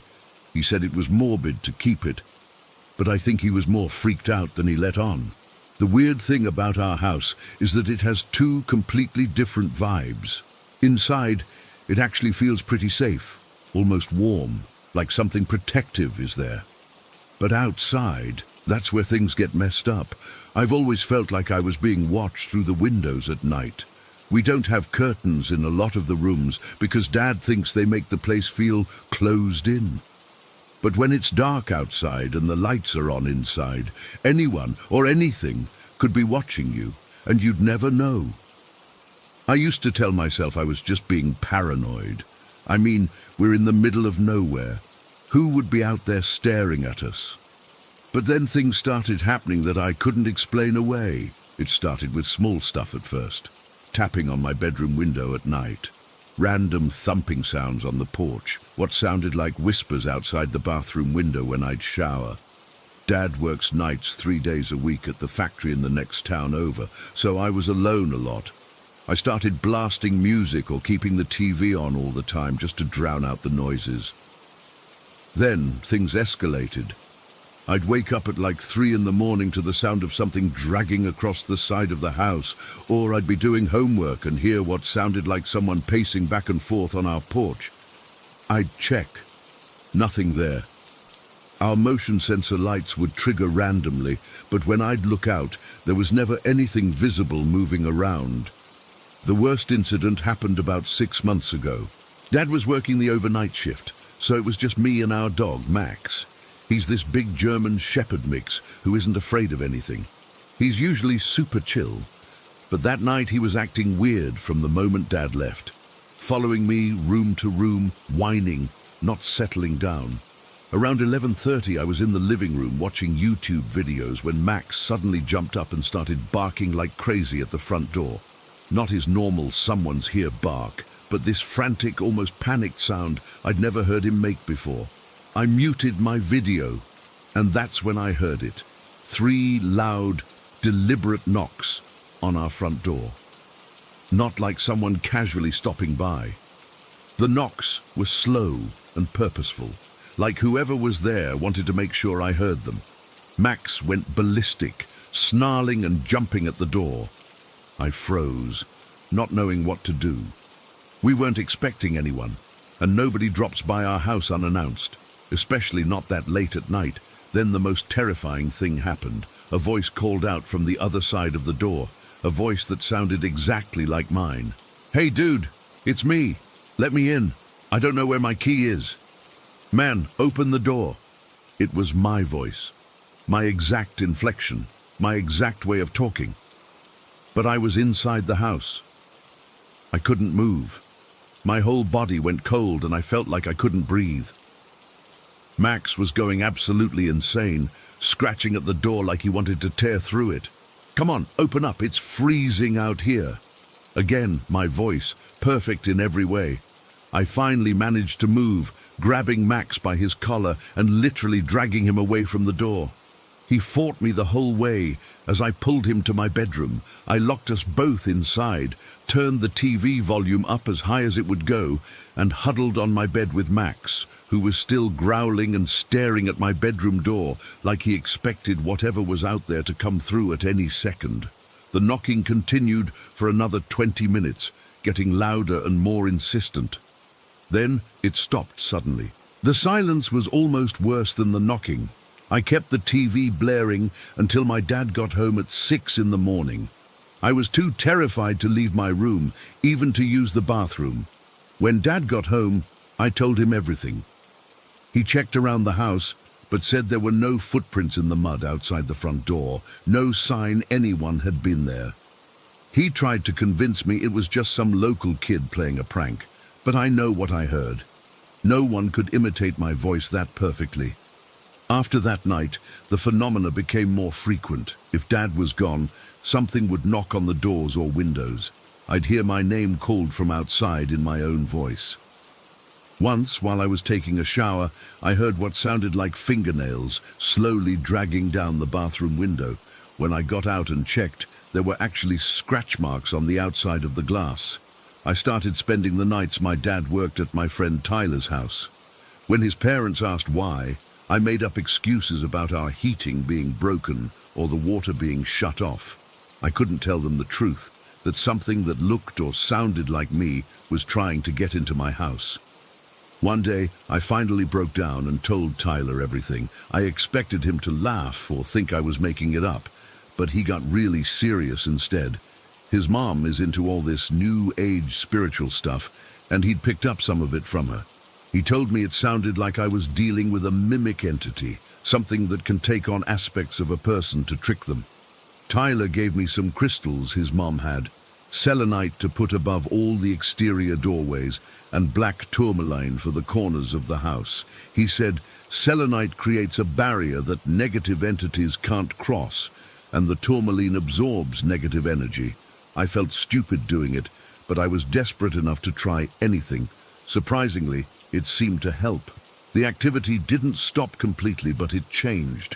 Whatever was out there still knocked and called to me, but it seemed unable to affect the inside of the house anymore. The scratching on windows stopped, and I no longer heard noises inside when I was alone.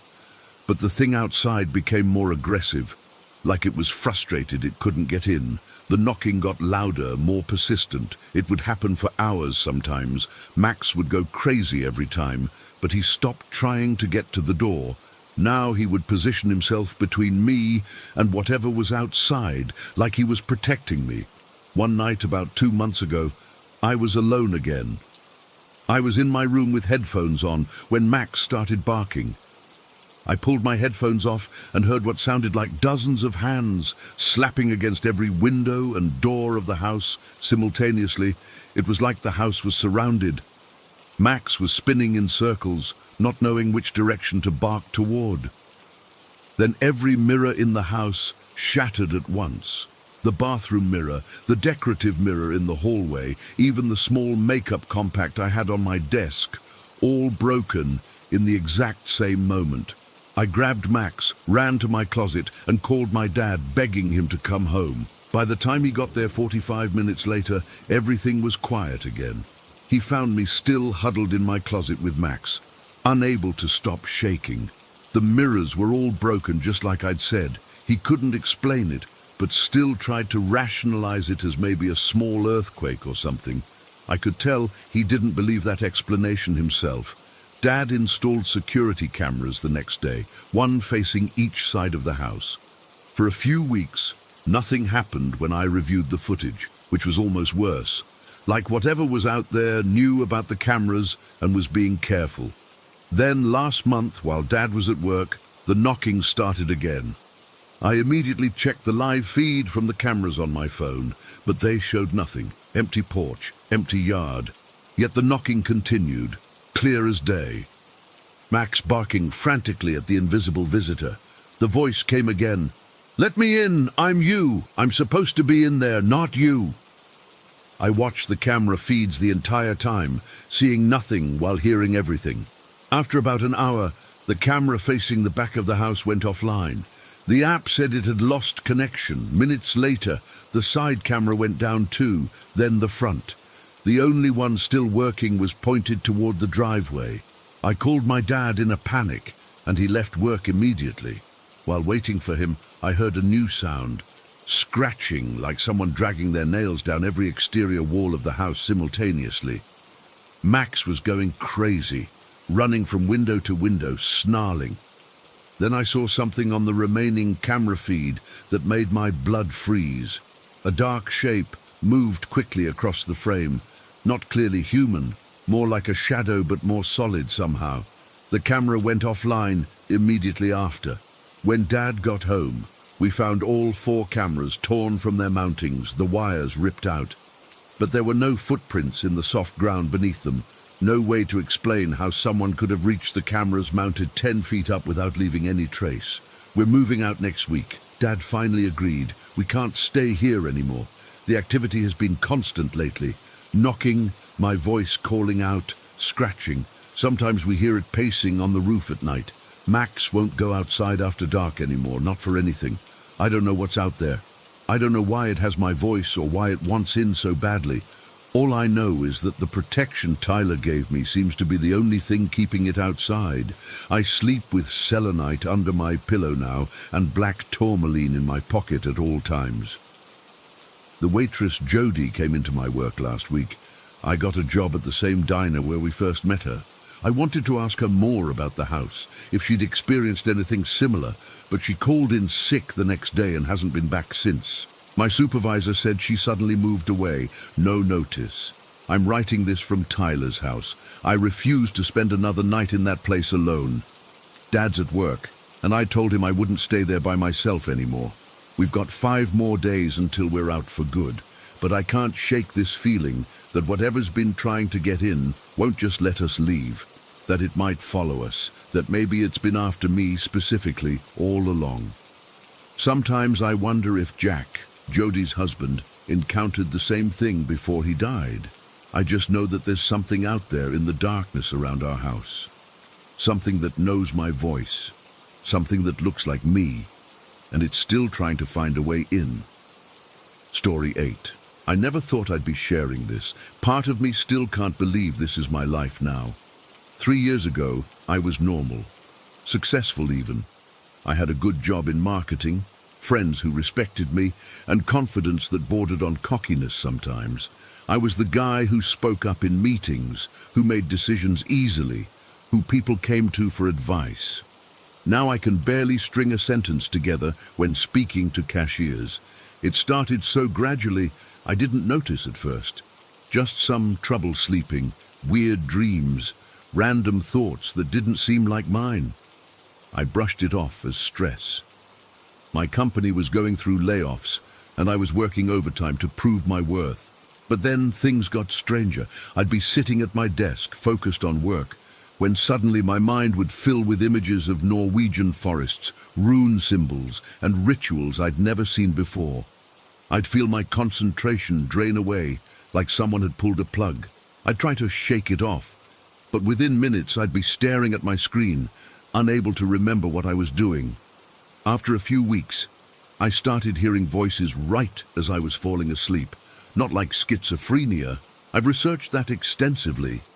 These weren't random voices shouting commands. These were methodical, calculated conversations, often in Norwegian, a language I don't speak, discussing me and what they were doing to my mind. I could somehow understand their meaning even without knowing the language. I remember the first time I realized what was happening. I was lying in bed, that weird, half-awake state, when I heard them clearly. He's still resisting the transition. Increase the pressure on his frontal lobe. We need to break his will by summer. I jolted awake, heart pounding. I turned on every light in my apartment and stayed up until morning. That's when I started keeping a journal, documenting everything. The attacks got worse from there. Every morning, I'd wake up exhausted, like I hadn't slept at all.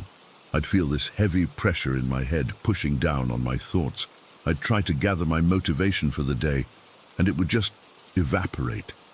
I'd stand in front of my closet, unable to decide what to wear.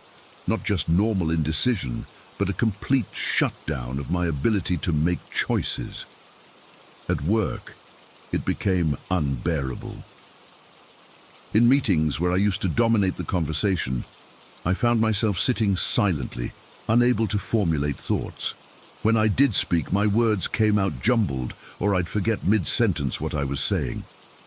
My boss started giving me concerned looks. Colleagues who used to respect me began talking to me like I was slow. I started seeing patterns. The attacks were strongest at sunrise and sunset. They'd ease up slightly during midday, just enough for me to function at a basic level, then intensify again as the sun went down. Nights became torture. They'd wake me at 3 a.m. like clockwork, flooding my mind with disturbing sexual imagery, trying to rewrite my desires. I know how this sounds. Believe me, I've questioned my sanity repeatedly. I saw 3 different psychiatrists.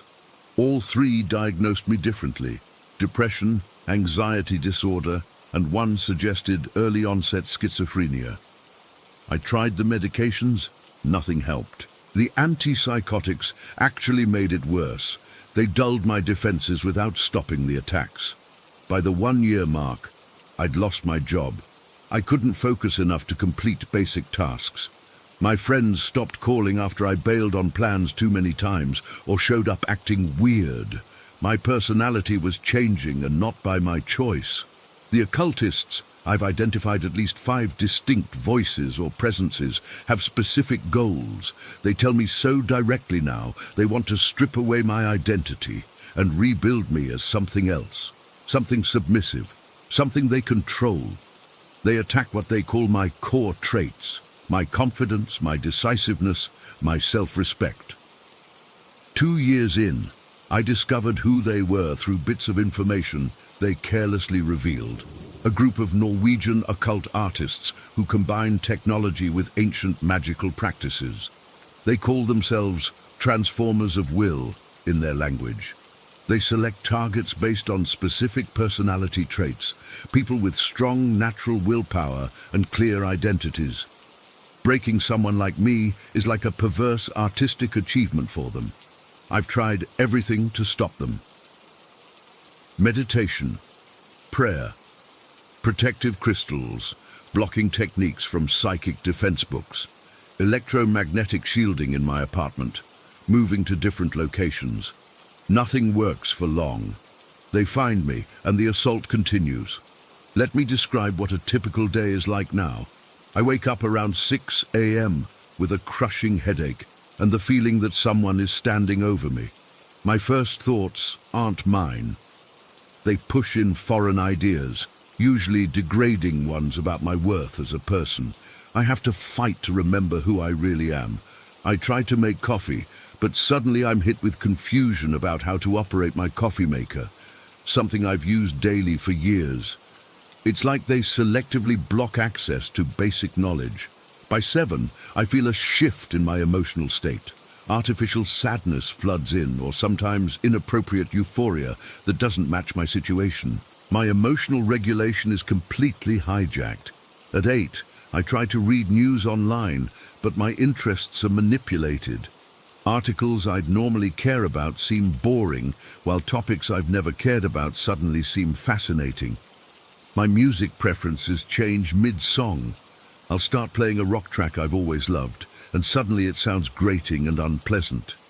By 9, the thought insertions begin in earnest. I'll be thinking about something normal when a completely foreign thought interrupts, often in a voice that doesn't sound like my internal voice. These thoughts contradict my values, my desires, my identity. Throughout the day, my energy levels are manipulated. I'll feel a surge of motivation to start a task, only to have it completely drained within minutes, leaving me staring blankly at walls. I can actually feel the moment they suppress my willpower. It's like watching your hand being forced down while arm wrestling. The worst is the constant commentary on my actions. If I resist one of their suggestions, they increase the mental pressure. They've told me directly their goal is to hollow me out and fill me with their programming. They say they're artists creating a living masterpiece. Some days they focus on changing my speech patterns. I'll try to talk to a store clerk and suddenly can't form words correctly. My vocabulary shrinks to basic phrases. I've had days where I could only speak in 3-word sentences. By evening, they're attacking my sense of self directly. They force memories to the surface, but altered versions where I made different choices or behaved differently. They're trying to rewrite my history, make me doubt who I was before. At night, the sleep deprivation tactics start. As soon as I drift off, they jolt me awake with loud sounds only I can hear, or sudden body sensations like falling. When I do sleep, they fill my dreams with their imagery and symbolism. The most terrifying part is when they discuss killing me. They debate it among themselves. Some argue I'm too resilient and should be terminated, while others insist I'm breaking and will soon be ready for complete reprogramming. I've lost everything defending my mind, my career, my savings, my relationships. I live in a small apartment now, working basic jobs that require minimal interaction or decision-making. I can manage those on my better days, when their control lightens up slightly. I've researched countermeasures obsessively. I've found communities online discussing similar experiences, though none as severe or persistent as mine. Some people suggest it's technology-based, some kind of targeted electromagnetic influence. Others believe it's purely occult. I think it's both. The Norwegian connection is consistent. Sometimes I hear snippets of conversations about fjords, local Norwegian politics, or references to places in Oslo. I've never been to Norway. I had no connection to the country before this started. I've tried reaching out to experts in occult protection. Most dismiss me as mentally ill. A few have tried to help with cleansing rituals or protective measures, but nothing sticks. Last month, they told me directly, you have 1 year left of your former self. By next winter, you won't remember who you were. You'll thank us for freeing you from your old identity. I'm writing this during a rare window of mental clarity. These moments come unpredictably, usually when they're focused on a new target or performing their own rituals. I use these precious hours to document everything, to remind myself who I really am. I don't know how to end this nightmare. Traditional medicine has failed me. Spiritual approaches have failed me. Technology fails me. I'm running out of options and strength. If anyone reading this has experienced something similar or knows how to fight this type of occult targeting, please help. I can feel them coming back now. The pressure building in my temples. The foreign thoughts pushing in. I need to post this quickly before they... Story 9. This waste. I've never told anyone this story outside of my family, but I need to get it off my chest because it still haunts me to this day. I know how it sounds, but I swear every word is true. This happened when I was 5 years old. We had just gotten back from town pretty late. It was a Friday night and my parents had taken me shopping for new school clothes. I remember being exhausted by the time we got home. My dad carried me from the car to my bedroom, tucked me in, and I fell asleep almost immediately. I don't know exactly how long I slept before waking up, but when I did, something felt wrong. You know that feeling when you're being watched, like there's a heaviness in the air? That's what woke me up. My room was mostly dark, except for my small nightlight by the door, casting weird shadows on the wall. At first I thought maybe it was my mom checking on me, which she sometimes did before she went to bed. I was about to call out for her when I noticed my bedroom door was closed. I always slept with it slightly open because I was afraid of the dark, but now it was definitely closed. As I stared at it, the door slowly began to open. I froze. I couldn't move. I couldn't even call out for my parents. My breath caught in my throat as the door swung open wider, And there, standing in the doorway, were my Aunt Carol and my cousin Jessie. But something was terribly wrong. They were both smiling these huge, unnatural smiles, like their faces were stretched too wide. My aunt was holding a bunch of colourful balloons in one hand and what looked like wrapped presents in the other. My cousin was also carrying something, but I couldn't tell what it was in the dim light. The thing that made my blood run cold, and I mean literally I felt like ice water had replaced my blood, was their eyes, or rather the lack of them, where their eyes should have been. There was just nothing. No eyeballs, no empty sockets, just smooth skin. It's hard to explain, but imagine someone's face with the eyes completely erased, yet they could still somehow see you, and they were looking right at me. I could feel them looking at me, even though they didn't have eyes. They didn't say a word.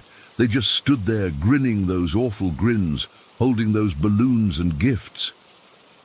Then my aunt, or whatever was pretending to be my aunt, raised her free hand and gestured for me to come with them, like she was beckoning me to get out of bed and follow them out of my room. I couldn't move. I couldn't scream. I just laid there, my blanket pulled up to my chin, staring at these things that looked like my relatives, but clearly weren't. They stood in my doorway for what felt like forever, but was probably only a minute or so. Then, still smiling those horrible smiles, they slowly backed away. The door closed by itself, with a soft click. My bedroom window faced the front yard, and beyond that, across the street, was my aunt's actual house. Even through my terror, I had enough sense to scramble to my window once they were gone. I peered out, expecting to see them walking back to my aunt's house or something. There was no one. The street was completely empty. No cars driving away, no figures walking in the night. The lights in my aunt's house were all off. Everything was still. That's when I really started to panic. I bolted from my room and ran straight to my parents' bedroom. I didn't even knock. I just burst in, crying and trembling. I climbed into their bed without explaining and wedged myself between them. My mum asked what was wrong, but I was too scared to tell them right then. I just said I had a bad dream and eventually fell asleep between them, feeling safer. The next morning at breakfast, I finally told them what had happened. I described the eyeless versions of Aunt Carol and Cousin Jessie standing in my doorway with balloons and presents, gesturing for me to come with them. I told them how I checked the window afterward and saw no one outside. My parents exchanged that look. You know, the one parents give each other when they think their kid is making something up.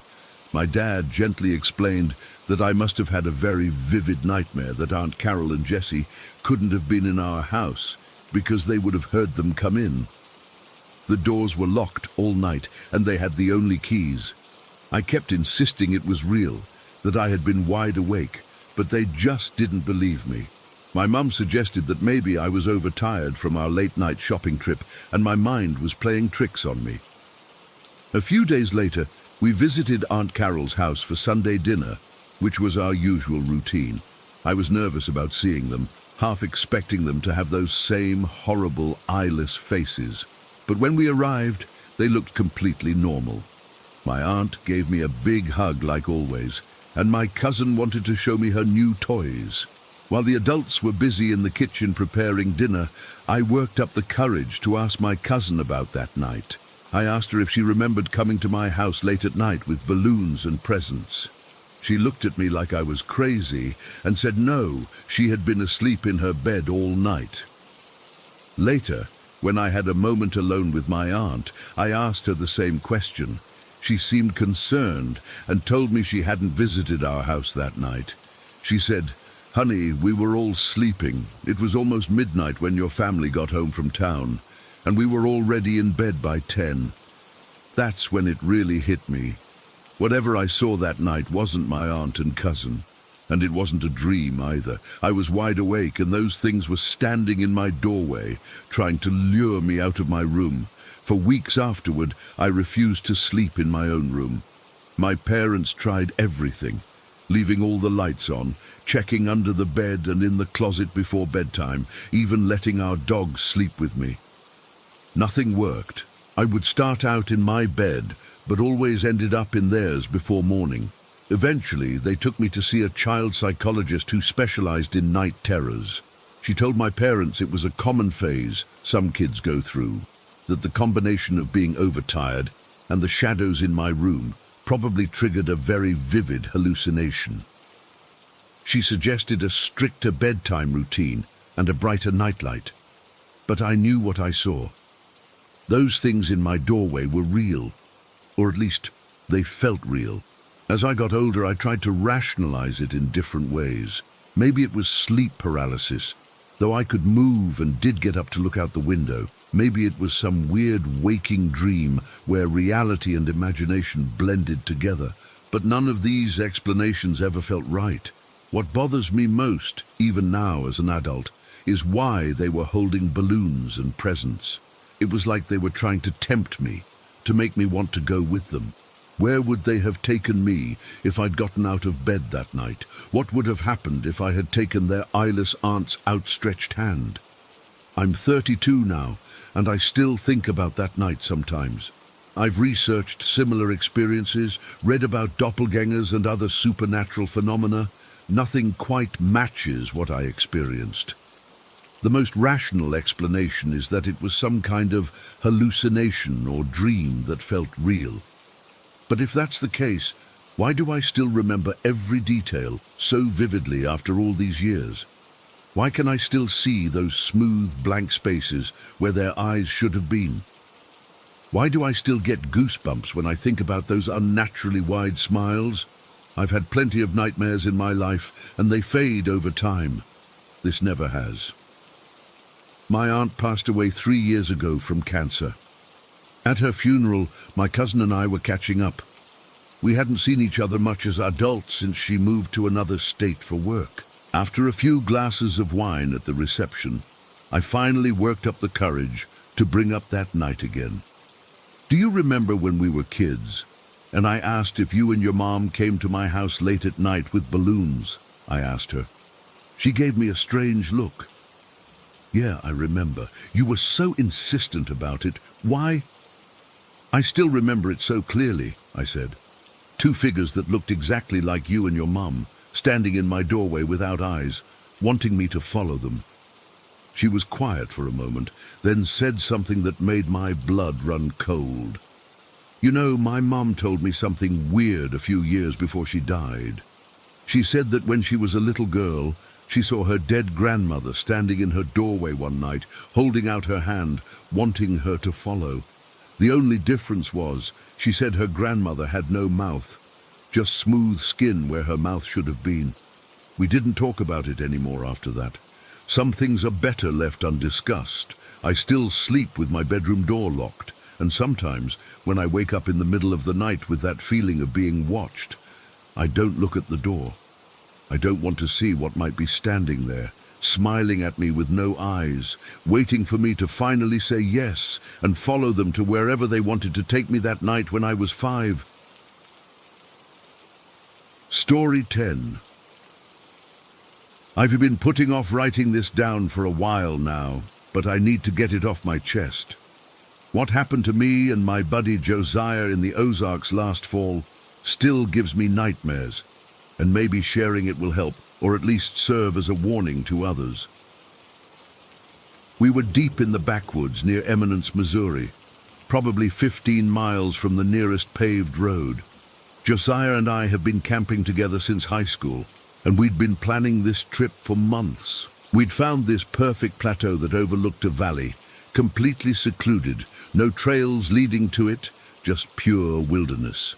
The kind of spot you dream about when you want to get away from everything. We hiked in during the afternoon, about 5 hours of rough terrain. The weather forecast had mentioned a cold front moving in, but nothing serious, maybe some light flurries, temperatures dropping into the 30s, nothing 2 experienced outdoorsmen couldn't handle. We had our heavy sleeping bags, proper gear, enough food for 3 days, and my rifle. I always bring my .30-006, mostly for peace of mind. Josiah used to give me shit about it, saying it was unnecessary weight, but not anymore. We made camp by 5, got a fire going and cooked up some freeze-dried meals. The sunset was incredible that evening, deep oranges and purples stretching across the sky. We sat there drinking whiskey from tin cups, feeling like kings of our own private mountain. The first howl came just after the sun disappeared completely. "Coyotes," Josiah said, nodding toward the next ridge over. "Sounds like they're starting their hunt." I remember shrugging it off. We'd heard coyotes plenty of times before. They're all over the Ozarks, and they generally keep their distance from humans. We threw another log on the fire and kept bullshitting about work, relationships, the usual stuff. But something felt off about those howls. They didn't fade away like they should have. They weren't moving on. If anything, they were getting louder, more frequent. After about an hour, I noticed Josiah kept glancing over his shoulder toward the tree line behind our camp. "You hear that?" he asked, his voice lower than before. I listened. The howls had changed. They weren't the distant, mournful sounds from earlier. These were shorter, sharper, what hunters call yipping. It's the sound coyotes make when they've found prey. "They're closer," I said. Josiah nodded, looking uncomfortable. "Way closer. Like right on this ridge with us." I grabbed my flashlight, one of those powerful LED ones that can light up a football field. When I swept it across the tree line about 60 yards from our campsite, my blood went cold. Eyes, yellow eyes reflecting the light. 6 pairs at least, maybe more, spaced out in a half circle around our camp. "Jesus Christ," Josiah whispered. I reached for my rifle immediately, checking that it was loaded. The coyotes weren't moving, just watching us from the darkness beyond the trees. In that moment, I knew something wasn't right. Coyotes don't behave like this. They don't surround humans. They don't stand their ground when you shine lights at them. "Maybe they're just curious," Josiah said, but I could hear the forced optimism in his voice. I swept the flashlight again, and this time one of them stepped forward into the beam. I'll never forget what I saw. This wasn't a healthy animal. Its ribs were showing through its mangy fur, and it had a strange, jerky way of moving. Its face looked wrong somehow. Too lean, too hungry. It took another step toward us, then another. "Get the fire higher," I said to Josiah, raising my rifle, "and grab that hatchet." For the next hour, we built the fire as big as we dared. The coyotes kept their distance, but they didn't leave. Occasionally, one would trot forward a few yards before backing up again. They'd bark, then go silent. It was like they were testing us, figuring out if we were afraid, and I was afraid. I've been hunting since I was 12, spent countless nights in the wilderness, but this was different. These animals weren't acting right. Maybe they were starving or sick with rabies or something else entirely. All I knew was that they were watching us with an intelligence that made my skin crawl. "We should just shoot one," Josiah suggested around hour 2. "Scare them off." I considered it, but something held me back. There were too many of them, and if they were sick enough to approach humans, a gunshot might not scare them. It might just make them charge. Plus, I only had 1 box of ammo. 11 rounds. I didn't want to waste any unless absolutely necessary. So we stood there, back to back, watching the tree line. Every now and then, one would dart forward, getting as close as 30 yards before retreating. They were sizing us up, calculating. The fire would die down, and we'd throw more wood on it. Time seemed to stretch out forever. At one point, when the moon was high overhead, 2 of them came out together, moving to opposite sides like they were coordinating. I raised my rifle and fired a warning shot into the ground in front of the closest one. The sound was deafening in the quiet night. The coyote jumped back, but it didn't run away. It just retreated to the tree line again. "What the fuck is wrong with them?" Josiah kept saying. "What the actual fuck?" Around 3 in the morning, I was starting to think we might need to make a run for it once daylight came. We were exhausted from standing watch. The temperature was dropping faster than forecasted, and the coyotes showed no signs of losing interest. Then, suddenly, they were gone. No gradual departure, No final howls. 1 minute they were there, watching us with those reflective eyes, and the next minute my flashlight beam showed nothing but empty forest. We waited tense, expecting them to reappear, but the woods had fallen completely silent. No night birds, no insects, nothing. Just the sound of the wind picking up and the fire crackling. Maybe they finally gave up, Josiah suggested, though neither of us believed it. We kept watch until dawn, too wired to even think about sleeping. As the first grey light filtered through the trees, something else happened that made our situation even worse. Snow. Not the light flurries that had been forecast, but heavy, thick flakes that quickly began to accumulate on the ground. "We need to pack up. Now," I said, already rolling up my sleeping bag. "This isn't normal weather for October. Something's off." The temperature had plummeted overnight. The weather report had said mid-30s, but my little thermometer keychain was reading 17 degrees. Within an hour, there were already 3 inches of snow on the ground, and it was coming down harder by the minute. We packed everything as quickly as our numb fingers would allow. The trail we'd use to reach the plateau would be covered soon, making it much harder to find our way back. Josiah kept scanning the woods, but there was no sign of the coyotes. Somehow their absence felt more threatening than their presence. "You think they knew?" Josiah asked as we shouldered our packs. "About the storm?" I didn't answer. I didn't want to think about what those animals might have known or planned. The hike back was a nightmare from the start. The snow was falling so heavily that visibility was down to maybe 50 feet, and the trail disappeared completely within the first mile. We had to navigate by compass, pushing through thickening snow that quickly rose past our ankles. The temperature kept dropping. My beard froze. My fingers went from painful to numb inside my gloves. About 4 miles in, we had to cross a creek that had been ankle-deep on our way in. Now it was swollen with icy water, moving fast. I found a fallen tree to use as a bridge and went first, reaching the other side safely. Josiah followed, but halfway across, the snow-covered bark gave way under his foot. He slipped, caught himself on the log, but his right foot plunged into the creek up to his knee. "Shit!" he yelled, scrambling to the bank. "Shit, shit, shit!" We both knew how bad this was. Wet feet in these temperatures meant frostbite was a real possibility. We had to stop right there, get his boot and sock off, dry his foot as best we could, and put on his spare socks. But they'd be wet soon enough from his soaked boot, and we still had at least 10 miles to go. The snow was 6 inches deep now and still falling. Our pace slowed dramatically. Josiah started limping after another mile, his wet foot clearly causing him pain. We didn't talk much.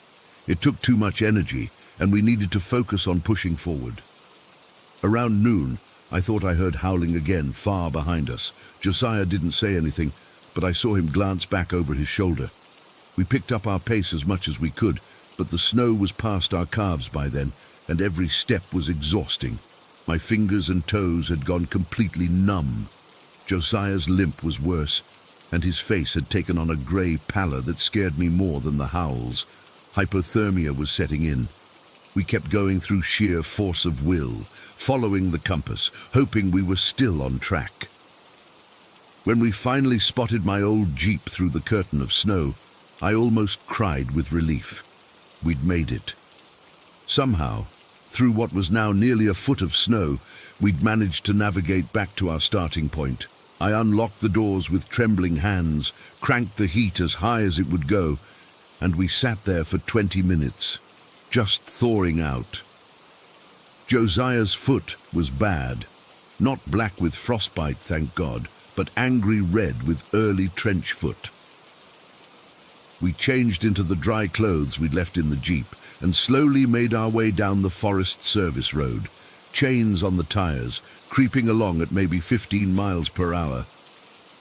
That night, from the safety of a motel room in Eminence, we watched the weather report in stunned silence.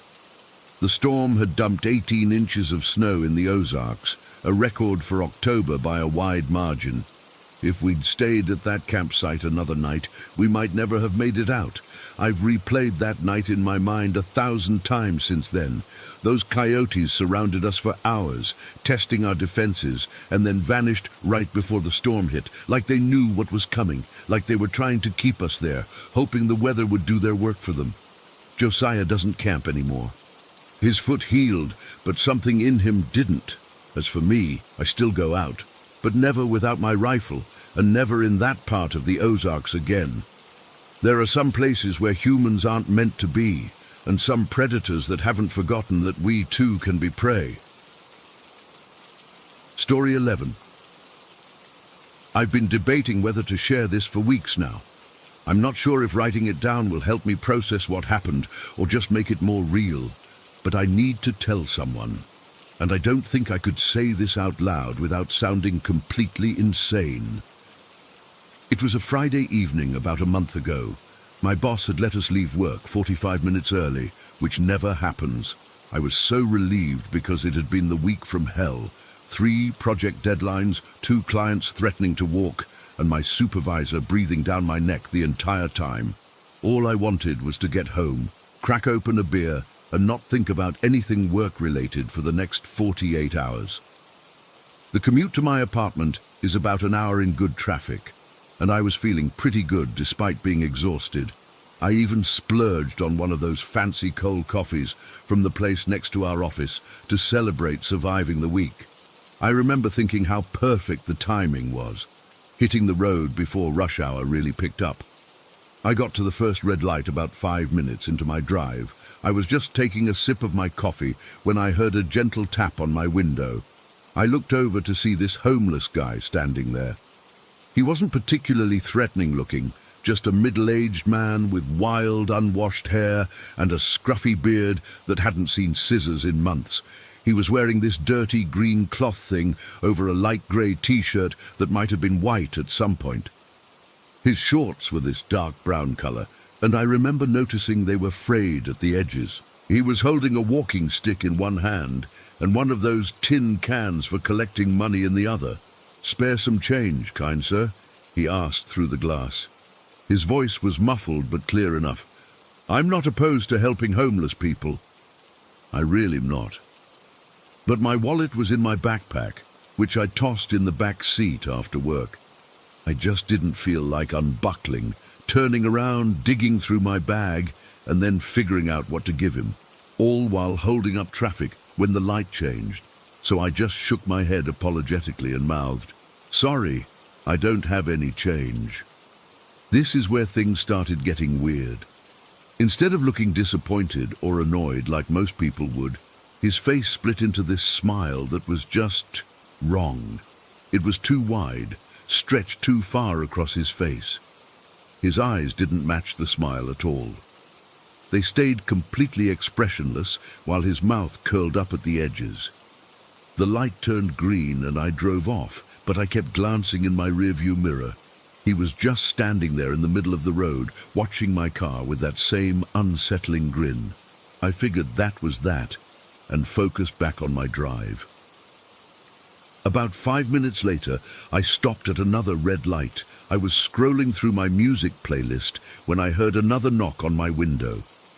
When I looked up, my stomach dropped.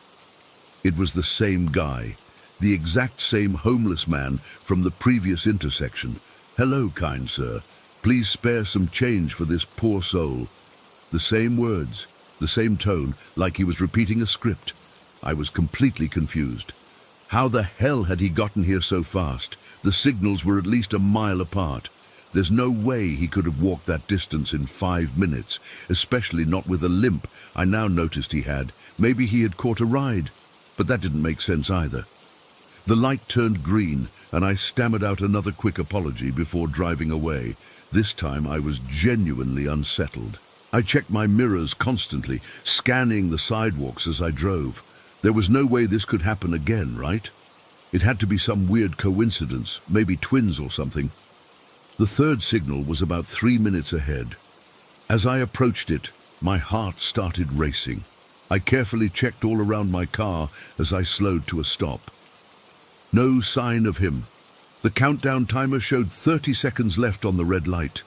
I let out a breath I didn't realize I'd been holding and reached for my coffee. Suddenly, the temperature in my car dropped. I'm not talking about a slight chill.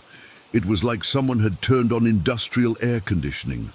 My breath came out as fog. Before I could process what was happening, I felt this presence to my right. I slowly turned to my passenger window, and there he was again. But this time his grin was different, more sinister, more knowing, and his eyes, God, his eyes. They weren't normal anymore. They were completely black, like looking into an endless void.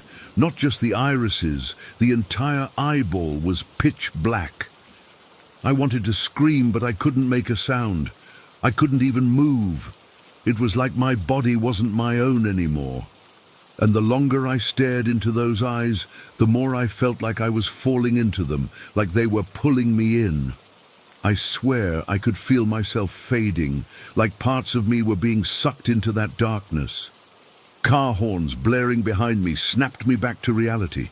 The light had turned green, and when I looked again, he was gone. Just gone. No trace of him anywhere. I took a deep breath and pressed the gas pedal, my hands shaking on the steering wheel. I decided to avoid any more stops. I would take side streets, residential areas, anything to avoid traffic lights. I just needed to get home.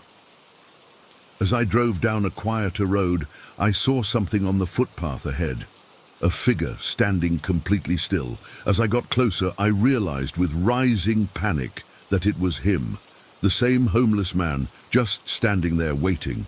I slammed on the accelerator and blew past him, my heart threatening to beat out of my chest. There was one final signal I couldn't avoid before reaching my apartment complex.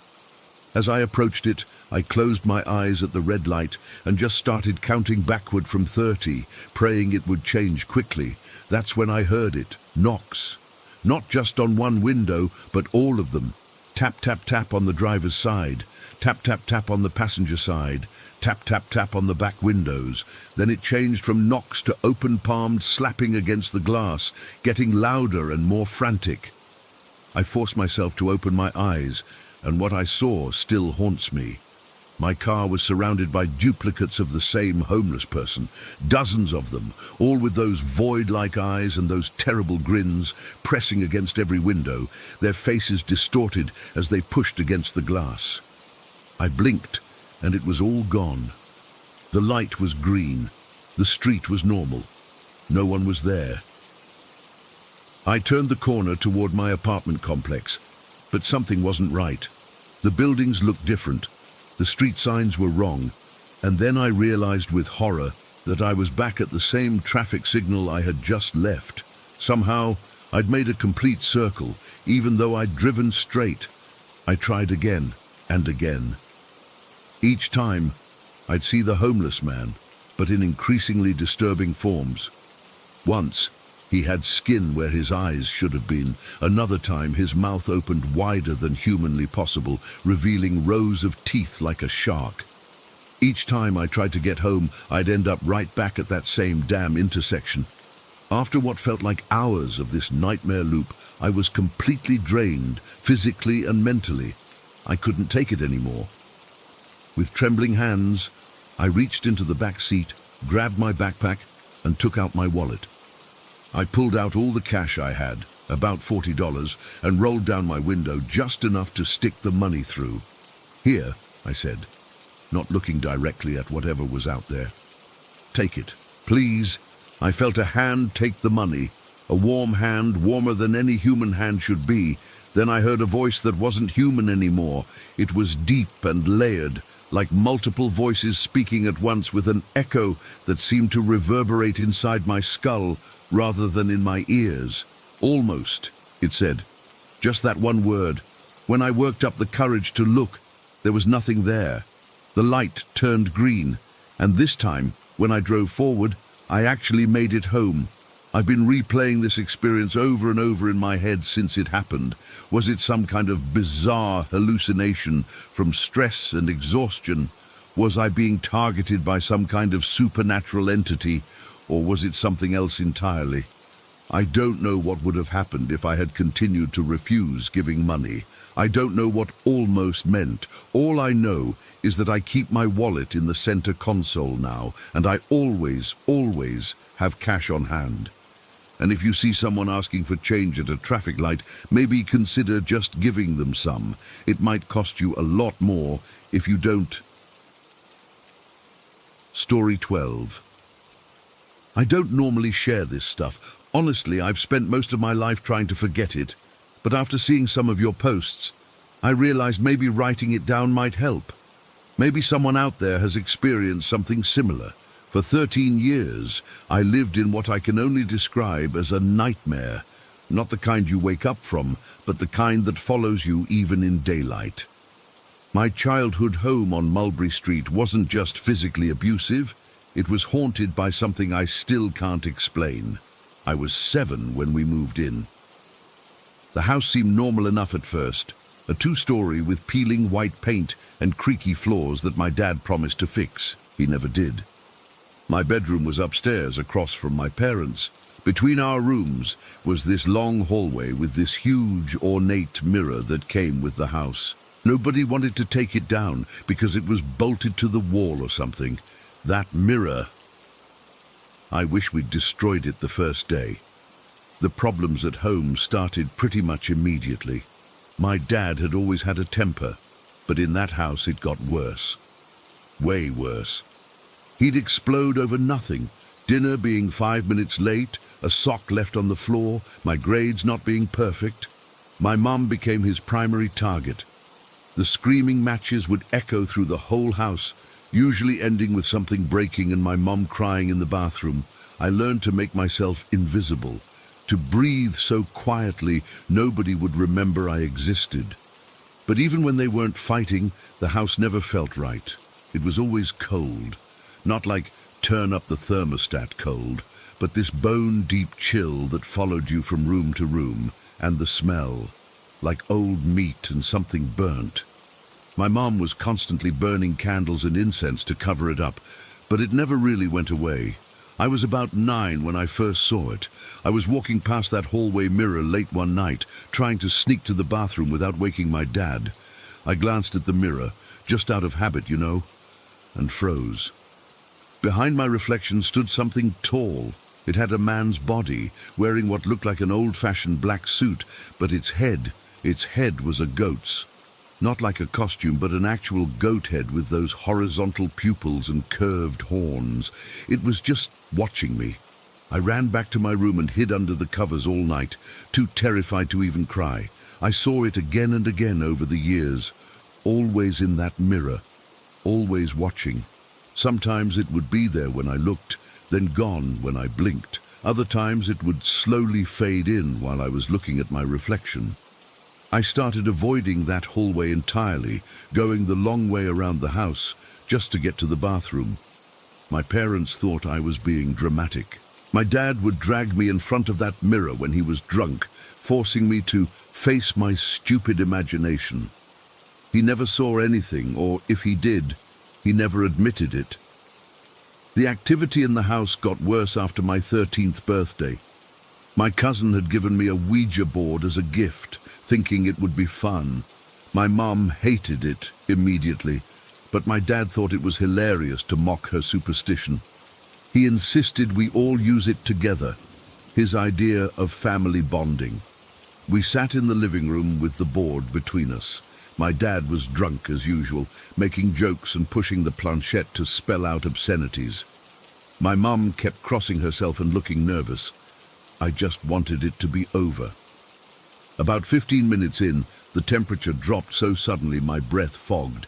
The planchette started moving on its own, not in the subtle way that happens when someone's pushing it unconsciously, but jerking violently across the board.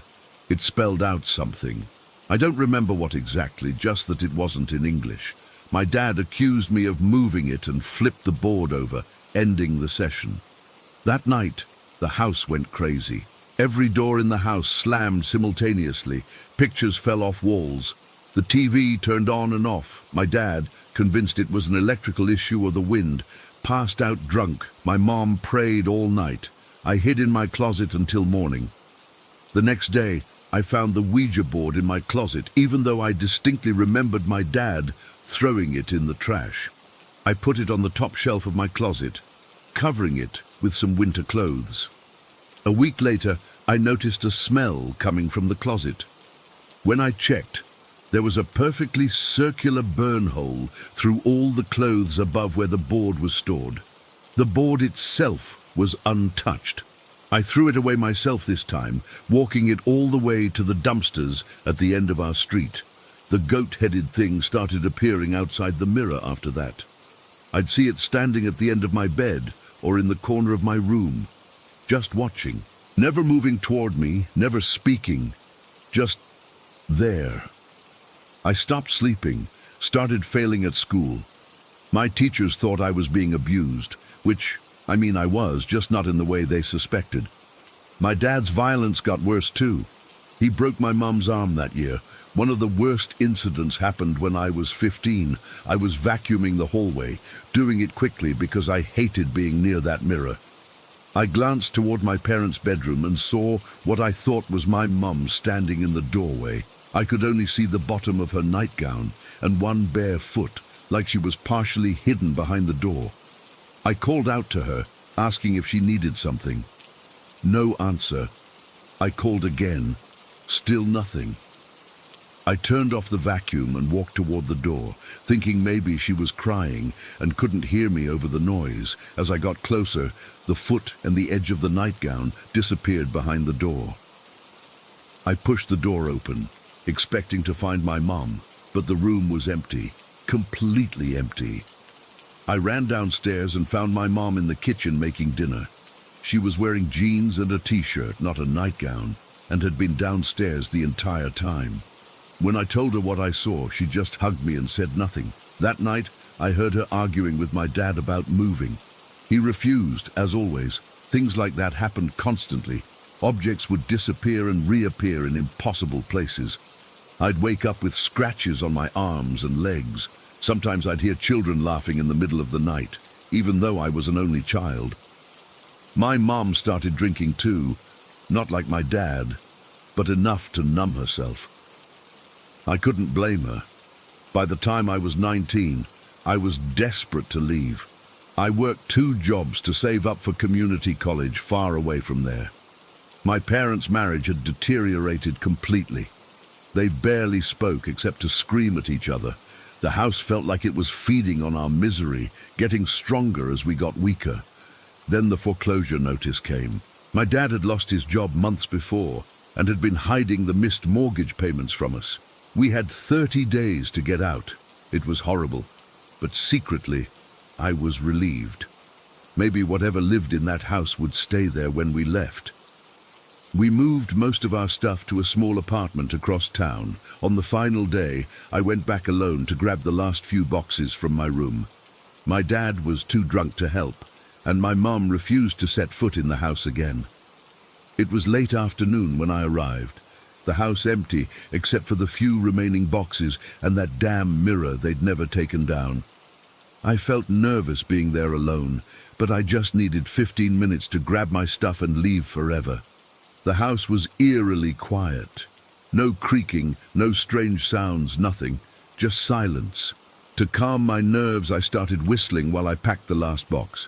Just some random tune I'd had stuck in my head. Halfway through the tune, I stopped to catch my breath. And that's when I heard it. The whistling continued, the exact same tune coming from somewhere in the house. I froze, the hairs on my arms standing up. The whistling stopped abruptly, as if whatever was doing it realized I'd noticed. "Hello?" I called out, my voice shaking. No answer. I told myself it was just an echo, or my imagination. I grabbed the box and headed for the stairs. That's when the whistling started again, closer now, right behind me. I spun around, nothing there, but in the mirror at the end of the hall I could see it, the goat-headed figure standing right where I should have been reflected. I dropped the box and ran. I didn't stop until I reached my car, fumbling with the keys, tears streaming down my face.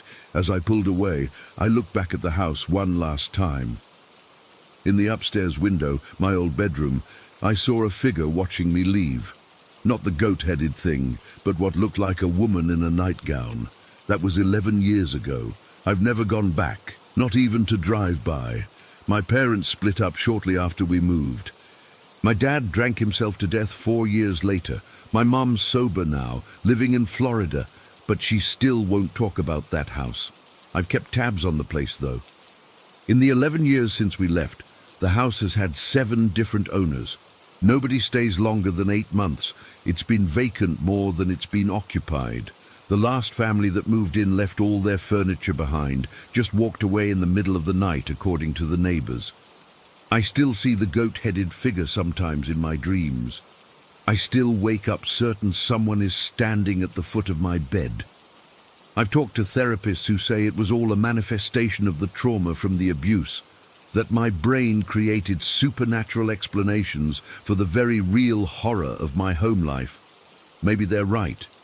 Maybe it was all in my head, but that doesn't explain why my mum sees it too, or why nobody can live in that house, or why I still have that same circular burn mark on every piece of clothing I own, no matter how many new clothes I buy. That house was hell, not just because of my dad, but because of whatever lived there with us. It didn't feel human, whatever it was. But the strangest part is that I never felt like it wanted to hurt me. It was more like it was curious, like it was studying us, feeding off our pain, but not causing it directly. I don't know what was in that house.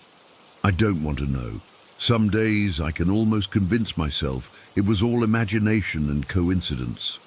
But then I'll catch a whiff of that burnt meat smell, or wake up to the sound of distant whistling, and I know, whatever was in that house, a part of it followed me out. Story 13. I've never talked about this much, but I think I need to get it out there finally. Maybe someone else has experienced something similar and can help me make sense of what happened. This is still hard to write about, even though it's been over 15 years. When I was 10 years old, my parents were divorced, and I split my time between my mom's place in Minnesota and my dad's apartment in North Dakota. Dad's place always gave me the creeps. It was this old apartment building that used to be a church back in the day. There was even this bronze plaque outside that mentioned it. Something about the original church being built in the 1800s. I used to avoid looking at it when I walked past. The apartment itself was okay, I guess, just a regular 2-bedroom on the 3rd floor, but there was always something off about it. Like the way the hallways seemed too long and too dark, even in the middle of the day, or how the stairwell made these weird echoing sounds when no one was using it. Dad never noticed it, or if he did, he didn't care. He was practical like that. This happened during summer break when I was staying with my dad for a couple weeks. It was a Tuesday in July, hot and sticky outside. Dad had to work a double shift at the factory, so I was alone in the apartment. I'd spent most of the morning watching TV and playing video games, but by early afternoon I was bored out of my mind. I decided I'd ride my bike over to my grandmother's house. She lived about 20 minutes away and always had popsicles in her freezer. I remember getting everything ready, filling my water bottle, putting on my sneakers, making sure I had my house key. I turned off all the lights to save electricity. Dad was always nagging me about that, and was about to head out when I realized I'd forgotten to lock the deadbolt. Dad was super strict about making sure the door was locked whenever we left, so I put down my backpack, dug the keys back out of my pocket, and opened the door to lock it from the inside. That's when I heard it, this weird rustling sound coming from the kitchen, like someone digging through plastic grocery bags. You know that distinctive crinkly sound plastic bags make? Exactly like that. My first thought was that maybe Dad had come home early and was getting groceries out, but his car wasn't in the lot when I checked a few minutes ago. Then I thought maybe it was mice or something. Dad's apartment wasn't exactly the cleanest place. I called out, "Hello?" and stepped back inside, leaving the door open behind me. The rustling stopped immediately. The apartment suddenly felt different, like the air had gotten thicker, harder to breathe. I stood frozen in the entryway, staring toward the kitchen. The layout of the apartment meant I couldn't see the whole kitchen from where I was standing, just part of the counter and the fridge. Then I saw him. There was a man, or something shaped like a man, leaning against the counter. But he wasn't normal. He was completely black, like a solid shadow, with absolutely no features or dimension to him, just a flat black silhouette of a person wearing what looked like a cowboy hat. It was like someone had cut out a man-shaped hole in reality, and I was seeing through it into nothing. I couldn't move. I couldn't breathe. I just stood there, keys dangling from my hand as this thing slowly turned to face me. That's when I saw its eyes. They weren't eyes exactly, just two stark white spots where eyes should be. No pupils, no irises, just white. And then it smiled. God, that smile.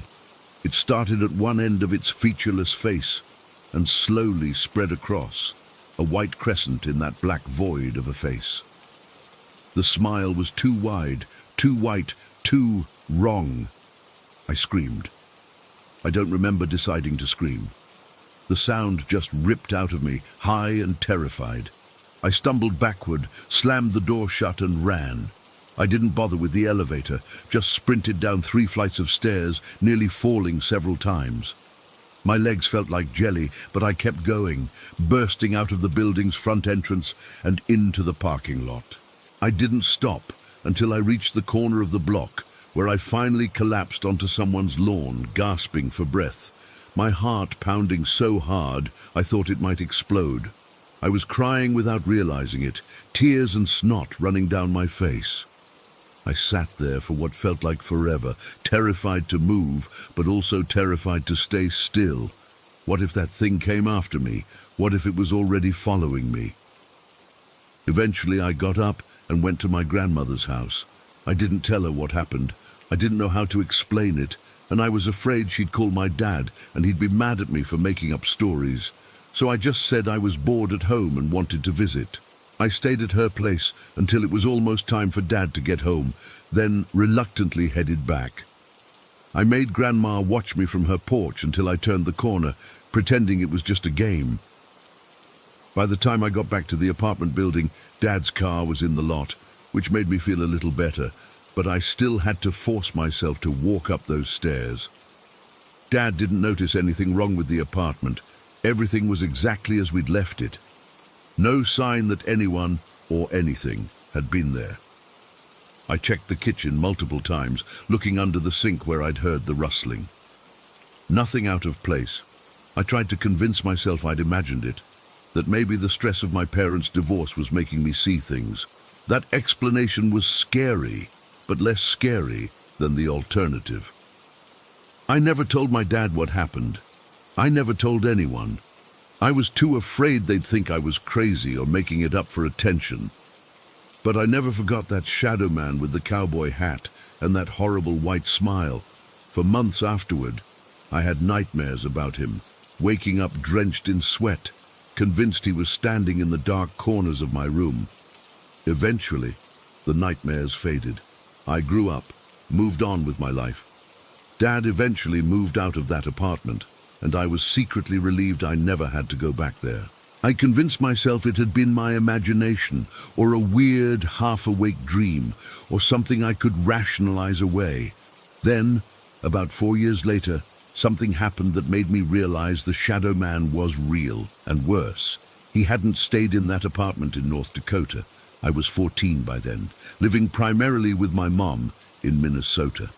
It was a Friday night, and I had 2 friends sleeping over, Jessica and Amber. We'd stayed up late watching horror movies, ironically enough, eating popcorn and candy until we were all on a sugar high. Around 2 in the morning, we finally crashed in my bedroom, me on my bed, Jessica on the air mattress, and Amber in a sleeping bag on the floor. I woke up a few hours later to someone shaking me. It was Amber, her face pale in the dim light from my alarm clock. "There's someone in your house," she whispered, her voice shaking. I sat up, instantly alert. "What? Where?" "I got up to get some water," she said, "and I saw someone standing in your pantry, a man I felt a cold chill run down my spine. "Did you wake my mom?" Amber shook her head. "I came straight back here. I'm really scared." We woke up Jessica, and the three of us huddled on my bed, listening to the quiet house. After about 10 minutes of nothing happening, I got brave enough to suggest we go check it out together. Safety in numbers, right? We crept down the hallway to the kitchen, flipping on every light switch as we went. The kitchen was empty, so was the pantry. We checked all the doors and windows. Everything was locked, no sign of any intruder. "I swear I saw someone," Amber insisted as we headed back to my room. "He was just standing there in the pantry watching me." "What did he look like?" I asked, not really wanting to hear the answer. Amber frowned, thinking. That's the weird part. He was like completely black, like a shadow but solid, and he was wearing a cowboy hat, and his face. She shuddered. He didn't really have a face. Just these white eyes and this creepy white smile. I stopped breathing. I hadn't told anyone about what I'd seen in North Dakota, not a single soul. There's no way Amber could have known about the shadow man with the cowboy hat and the white smile. No way at all. "You don't believe me," Amber said, misinterpreting my silence. "No, I do," I whispered. "I've seen him too. Years ago, in my dad's apartment, in another state. We stayed up the rest of the night with all the lights on, too terrified to sleep. The next day, exhausted and strung out, we tried to laugh it off as our imaginations running wild after the horror movies. But Amber and I knew. We'd both seen the same thing.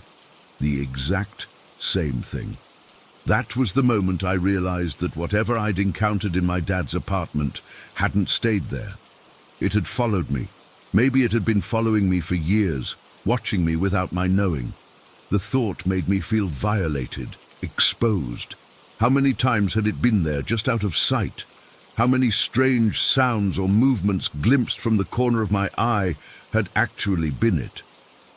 I'm 26 now, and I haven't seen the Shadow Man in years. Sometimes I can almost convince myself it was all just childhood imagination and coincidence. But deep down, I know better, because sometimes I still hear plastic bags rustling when I'm home alone. And sometimes, when I'm half asleep, I think I can see a cowboy hat silhouette in the darkest corner of my room, and I'm terrified that one day I'll wake up to see those white eyes and that slow, spreading smile again. Story 14, but I don't know how to explain what's been happening in my house anymore. I really don't. It started about 4 months ago with small things, things I could brush off. A door I swore I closed would be open, items not where I left them. The usual stuff that makes you question your memory, but doesn't necessarily scream supernatural. I blamed it on being tired or forgetful. Then things escalated. My bedroom became different. The air would sometimes feel heavy, like it was harder to breathe. I'd wake up feeling like someone was watching me. Again, I tried to rationalize it. Maybe it was just anxiety from school or work stress. But yesterday I can't explain away. I was lying in bed scrolling through my phone around 3:30 in the morning. I know the exact time because I had just checked it before everything went down. I couldn't sleep. Insomnia has been another lovely side effect of whatever is happening in this house. The room was completely quiet, except for the occasional car passing by outside. That's when I heard it. A whisper, right next to my ear. It wasn't just any whisper, it was my name, spoken so clearly I actually turned to see who was there. But of course no one was. The whisper came again, this time from the other side of the room. My name, dragged out in a way that made my skin crawl. I froze completely. I couldn't even reach for my phone to call someone.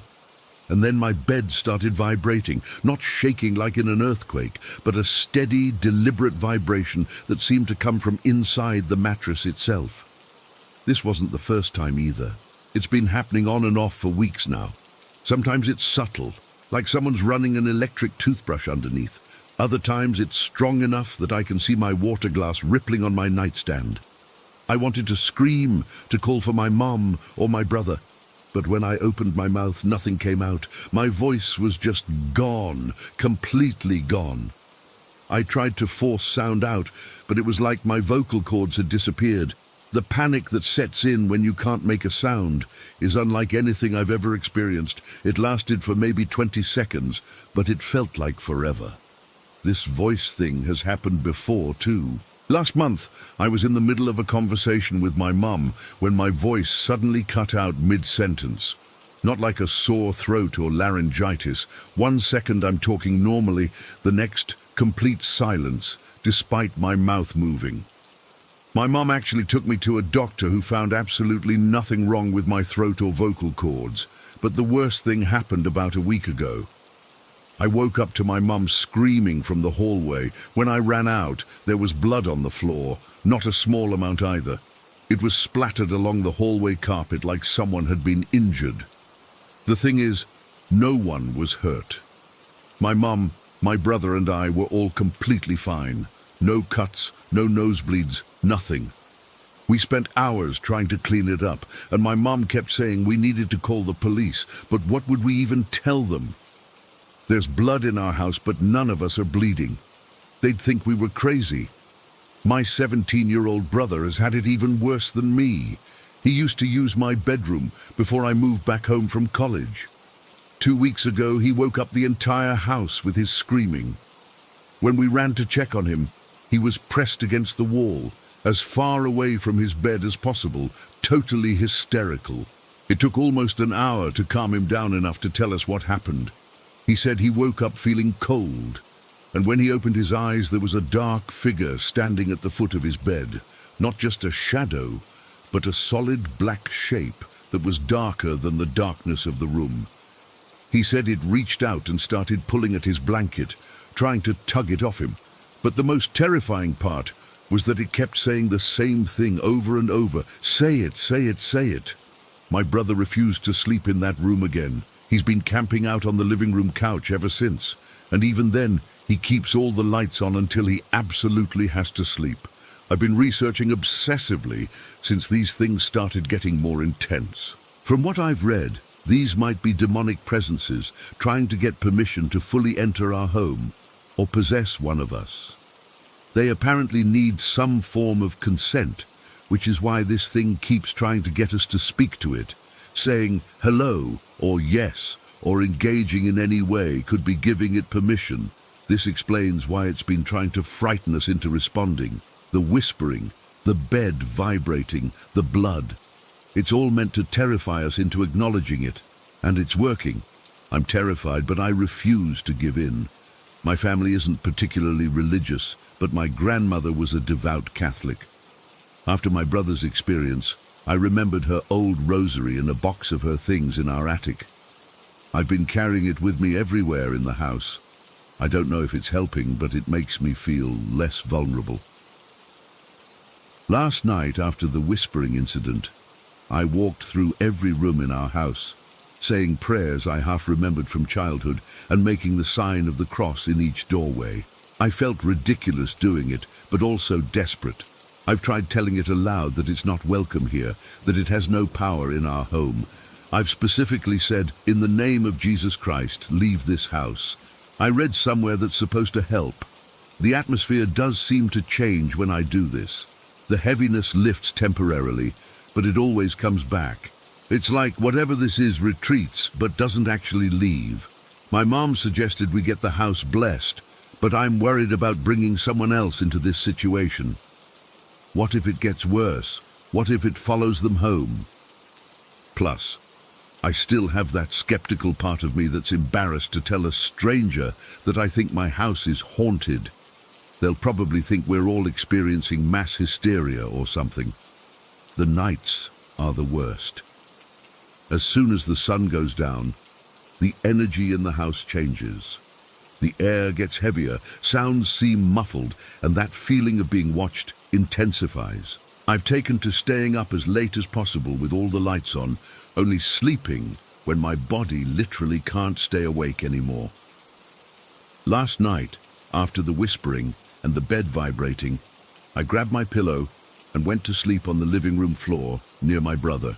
I couldn't bring myself to tell him what happened. He's already traumatized enough, but I couldn't stay in that room either. Around 5 in the morning, we both woke up to the sound of my bedroom door slamming shut. I know for a fact I left it open when I fled the room. My brother and I just looked at each other, neither of us willing to go check. We stayed awake until sunrise, not speaking, just listening for any other sounds.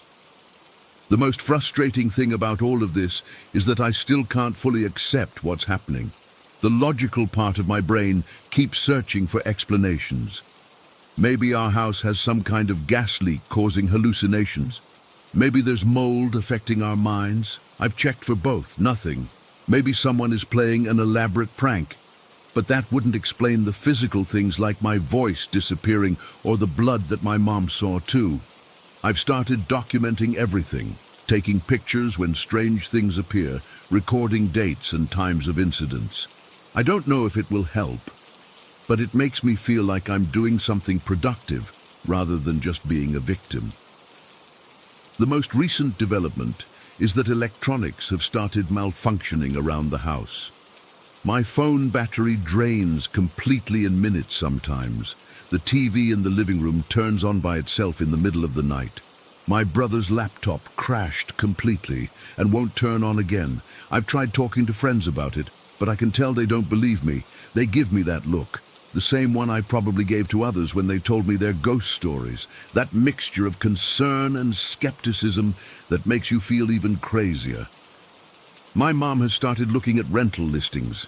We've lived in this house for over 12 years, and the thought of being driven out by whatever this is makes me both angry and scared.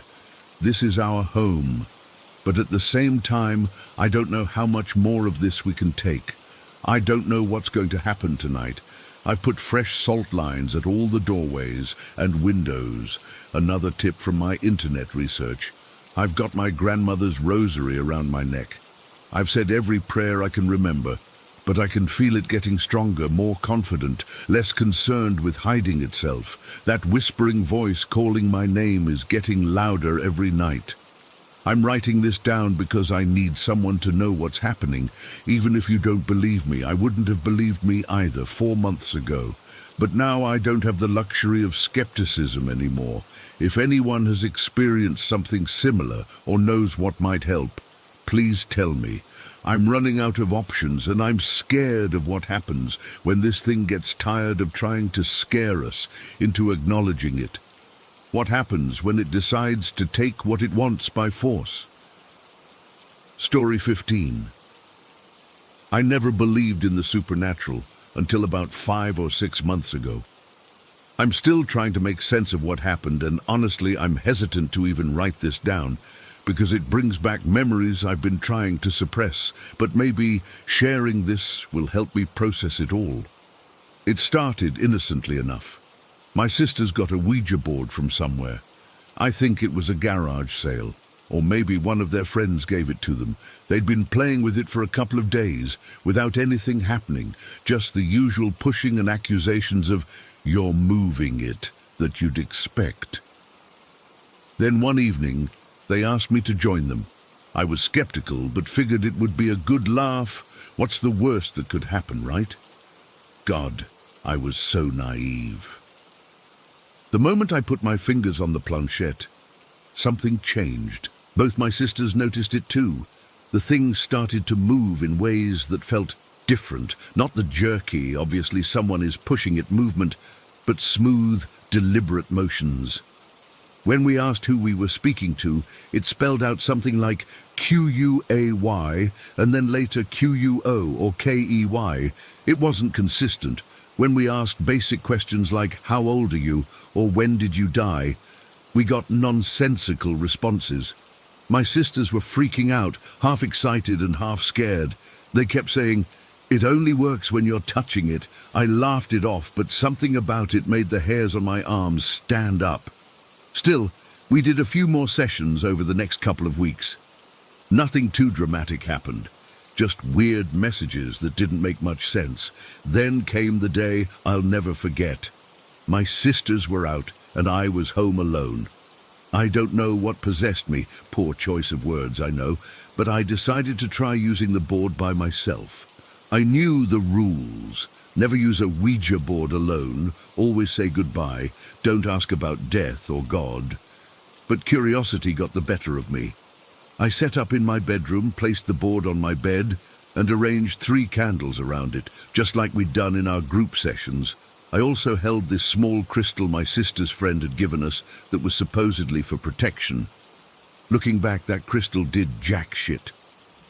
I lit the candles, took a deep breath, and placed my fingers lightly on the planchette. "Is there anyone who wishes to communicate with me?" I asked, feeling slightly foolish talking to an empty room. Nothing. The planchette didn't budge. I waited for what felt like 5 minutes, asked again, and still nothing. Feeling relieved but also slightly disappointed, I decided to end the session. "Goodbye," I said, moving the planchette to "goodbye" on the board. But something made me try again. I reset everything and started over. Again, nothing happened. That's when I had what I now recognize as the worst idea of my life. I'd been reading online about Ouija boards and had come across mentions of an entity called Zozo. According to the internet, this was a dangerous entity that often appeared during Ouija sessions. At the time, I thought it was just creepypasta nonsense. I was wrong. Feeling bold and stupid, I deliberately spelled out ZOZO with the planchette. "Are you there?" I asked, half expecting nothing to happen. The temperature in my room seemed to drop instantly. I'm not exaggerating or trying to sound dramatic. It literally felt colder. The planchette began to move under my fingers, slowly at first, then with increasing speed. It wasn't the same as when my sisters and I used it. This felt purposeful, controlled. It moved to yes. My heart was pounding so hard I could hear it in my ears. Part of me wanted to rip my hands away and throw the board across the room, but another part, a part I don't recognize as myself, kept my fingers firmly on the planchette. "Who are you?" I asked, my voice barely above a whisper. The planchette circled the board before spelling out gibberish, just random letters that made no sense. Then it stopped suddenly and spelled out FAMILY. "Are you a family member?" I asked, thinking maybe it was claiming to be a deceased relative. KNOWYOU. A chill ran down my spine. "How do you know me?" ALWAYSHERE. I swallowed hard. "What do you want?" The planchette moved rapidly, spelling out YOU, and then PSYCHIC and FALLENANGEL. This was getting too weird. "Is God real?" I asked, breaking another rule. The planchette moved to no. Then, without me asking anything else, it spelled out my sister's name, followed by BITCH. That's when I noticed the candles.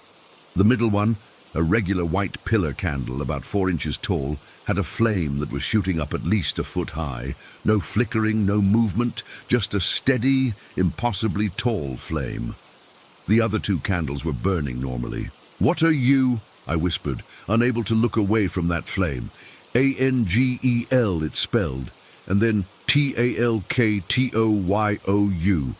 That's when I knew I needed to end this. I'm closing this session now. Goodbye. I tried to move the planchette to goodbye, but it felt like it was fighting against me. It took all my strength to force it to the bottom of the board. "Goodbye," I repeated firmly.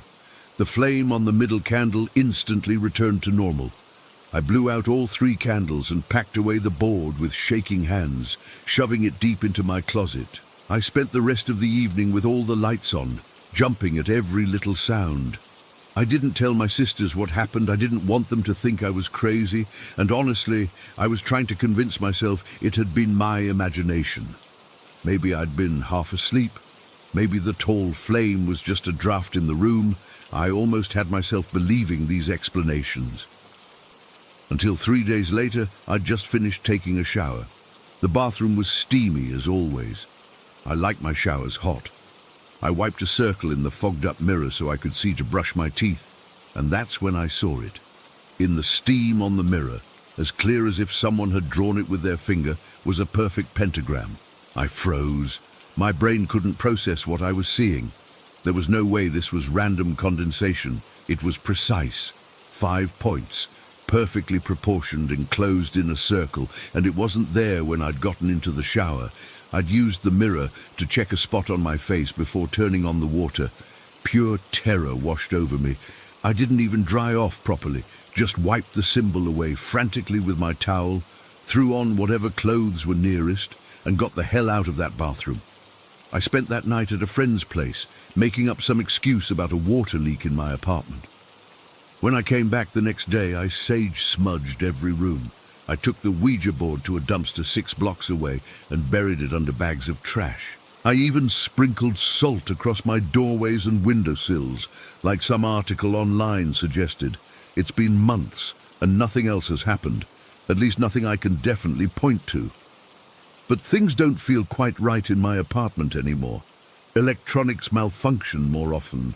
I hear scratching in the walls at night that the landlord insists is just the building settling.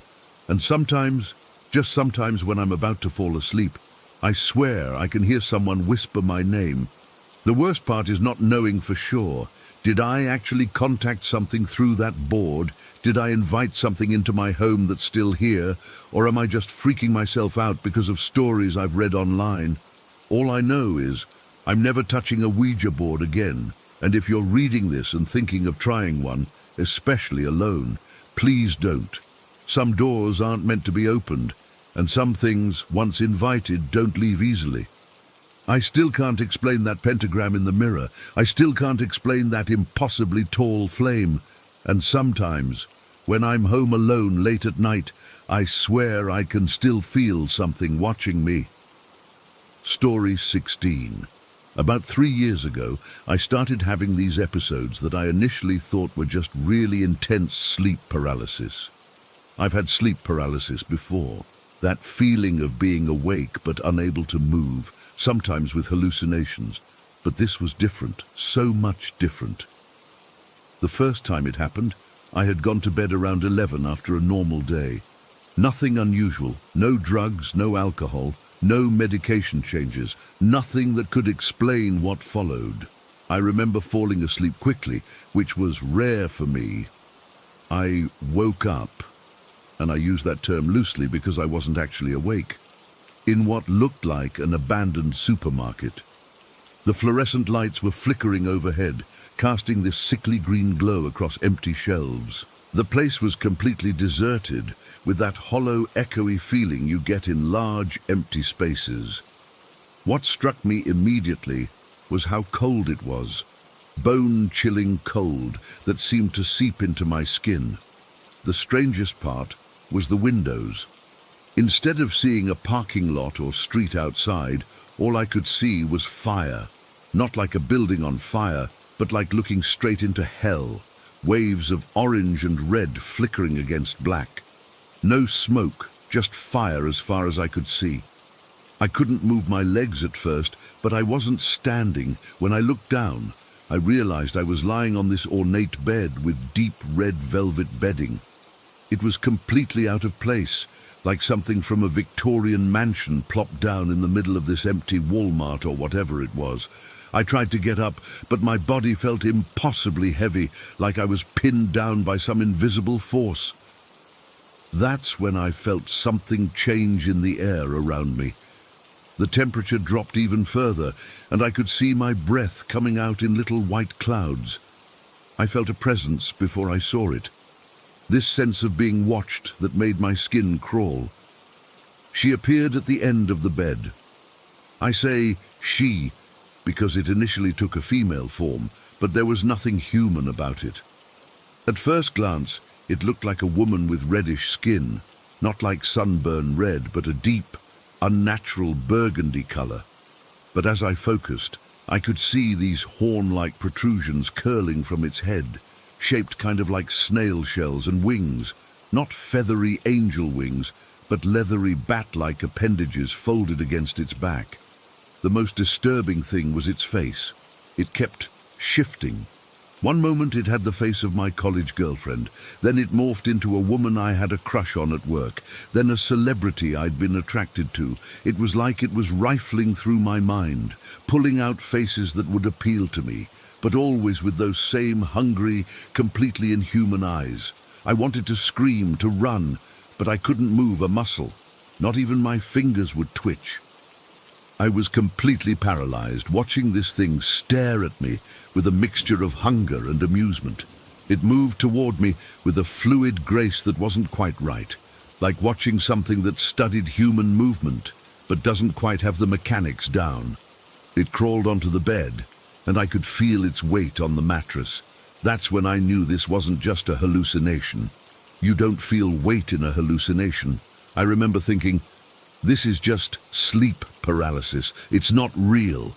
Wake up, wake up, wake up. But part of me knew this was different from any sleep paralysis I'd had before. It straddled me, its skin hot to the touch despite the freezing air around us. I could feel its breath on my face, sweet but rotten, like fruit that's just started to turn. I tried to turn away but couldn't move my head. I couldn't close my eyes either. What happened next is difficult to describe. It was sexual, but not in a human way. It was like it was feeding off my energy, my life force, while mimicking human intimacy. I could feel myself getting weaker, like it was draining something essential from me. The entire time, it maintained eye contact, and I swear it was enjoying my fear as much as anything else. Then it lowered its face to my neck, and I felt this sharp, burning pain. Not like a pinprick or a cut, more like someone pressing two hot metal rods against my skin. The pain was intense enough that I finally managed to break through the paralysis just a little.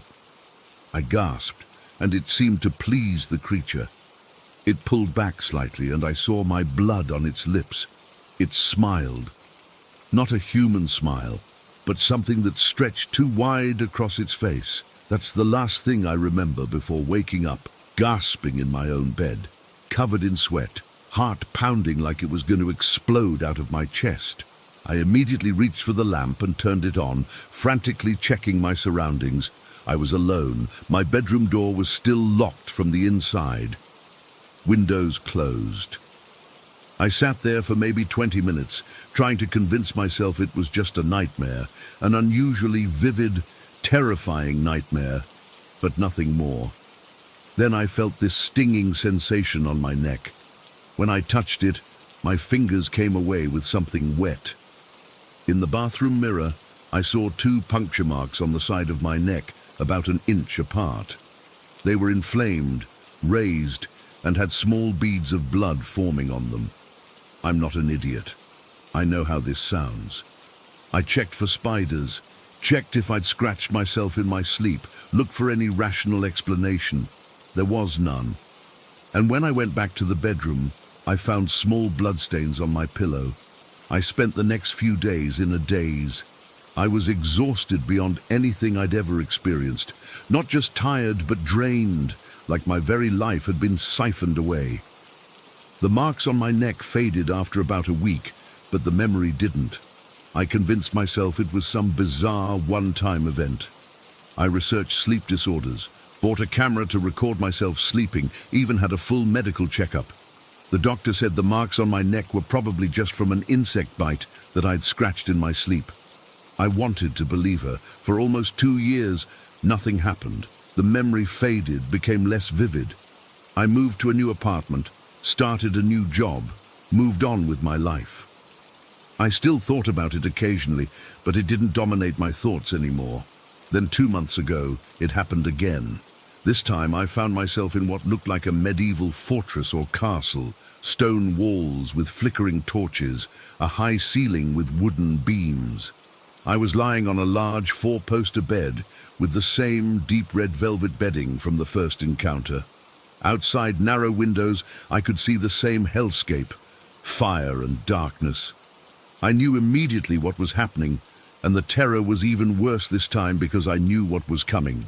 I tried desperately to wake myself up, focusing all my energy on moving just one finger, one toe, anything to break the paralysis.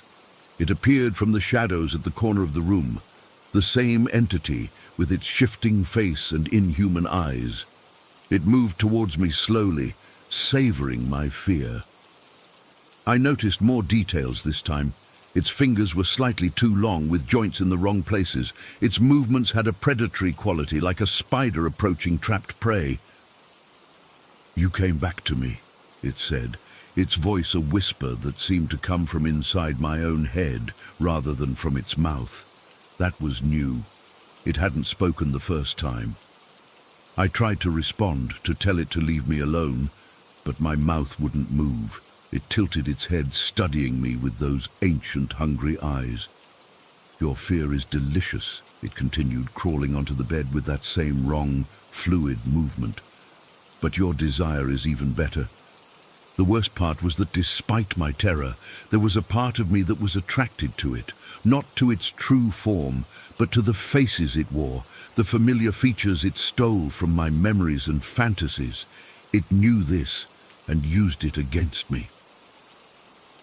What followed was similar to the first encounter, but more intense. It took its time, drawing out the experience as if it had been looking forward to this reunion. The same draining sensation, the same feeling of my life force being pulled out through invisible threads, and again it bent to my neck for what felt like the finale of its feeding. The twin points of burning pain, the strange mixture of agony and unwanted pleasure. This time, I felt the blood being drawn out, felt the pull of it leaving my body, but I never actually saw blood during the encounter, only after.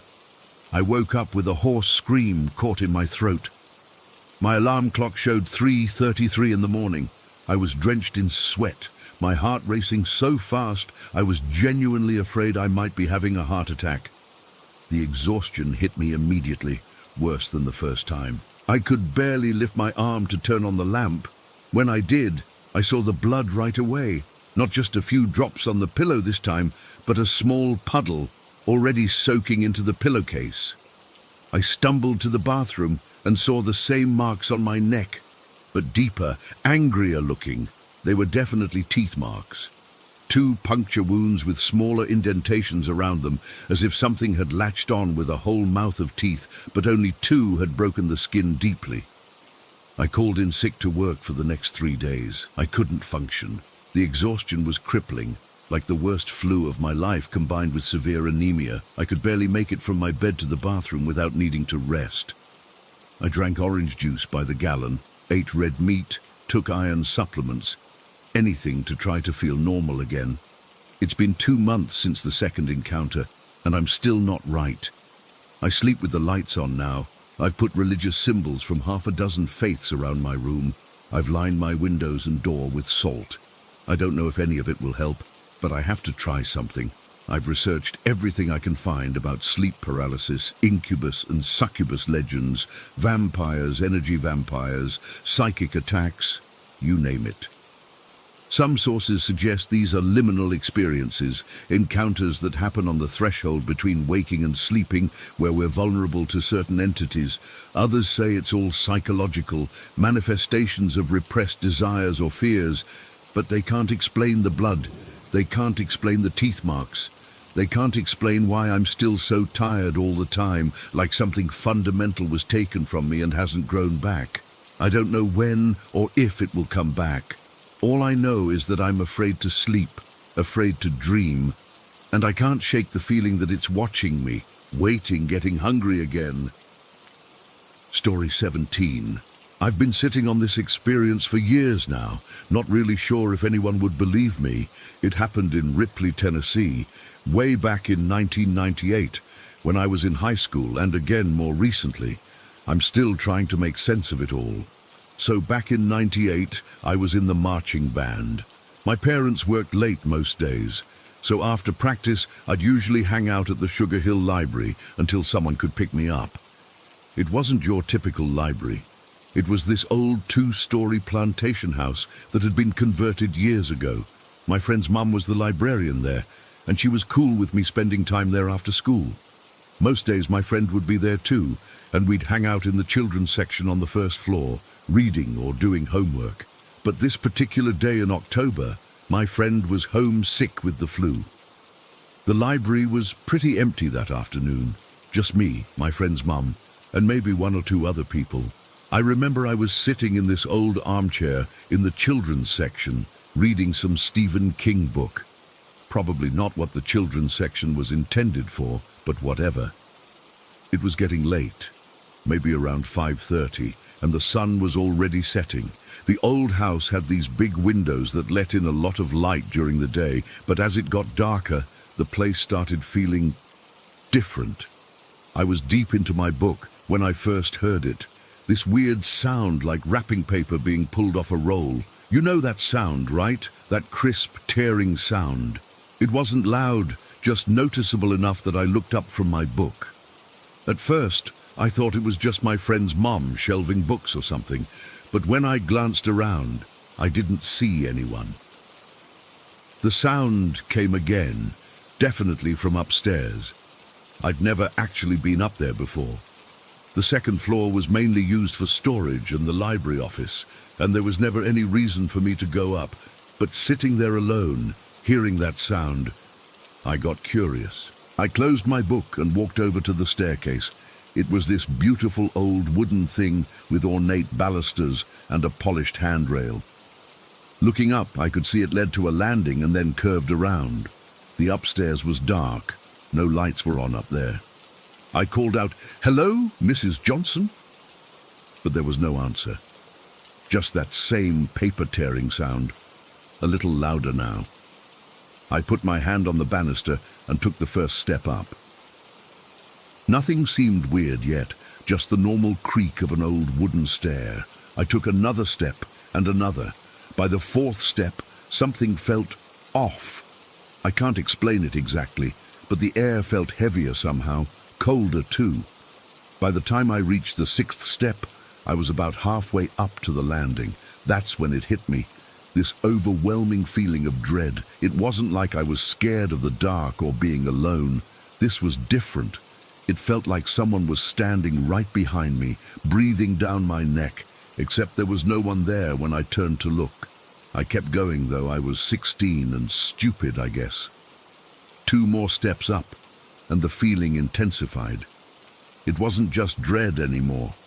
It was like I could physically feel someone's hatred, pure, concentrated hatred, directed straight at me.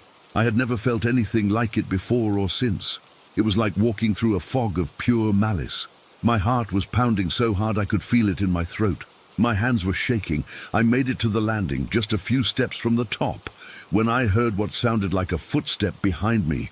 I whipped around, but there was nothing there, just the empty staircase leading back down. When I turned back to continue up, the feeling became so intense I couldn't breathe. It felt like someone was pushing against my chest. Not physically touching me, but like the air itself was solid and shoving me backward. And the hatred. God, the hatred. It was like whoever or whatever was up there absolutely despised me, wanted me gone. I didn't need any more convincing. I turned around and practically flew down those stairs, nearly tripping over my own feet. I grabbed my backpack and sat back in the armchair, pretending to read, but actually just trying to get my breathing under control. I didn't tell my friend's mom what happened. I mean, what would I say? Hey, your upstairs hates me. After that day, I always stayed downstairs. I'd catch myself staring at those stairs sometimes, but I never felt the urge to go up them again.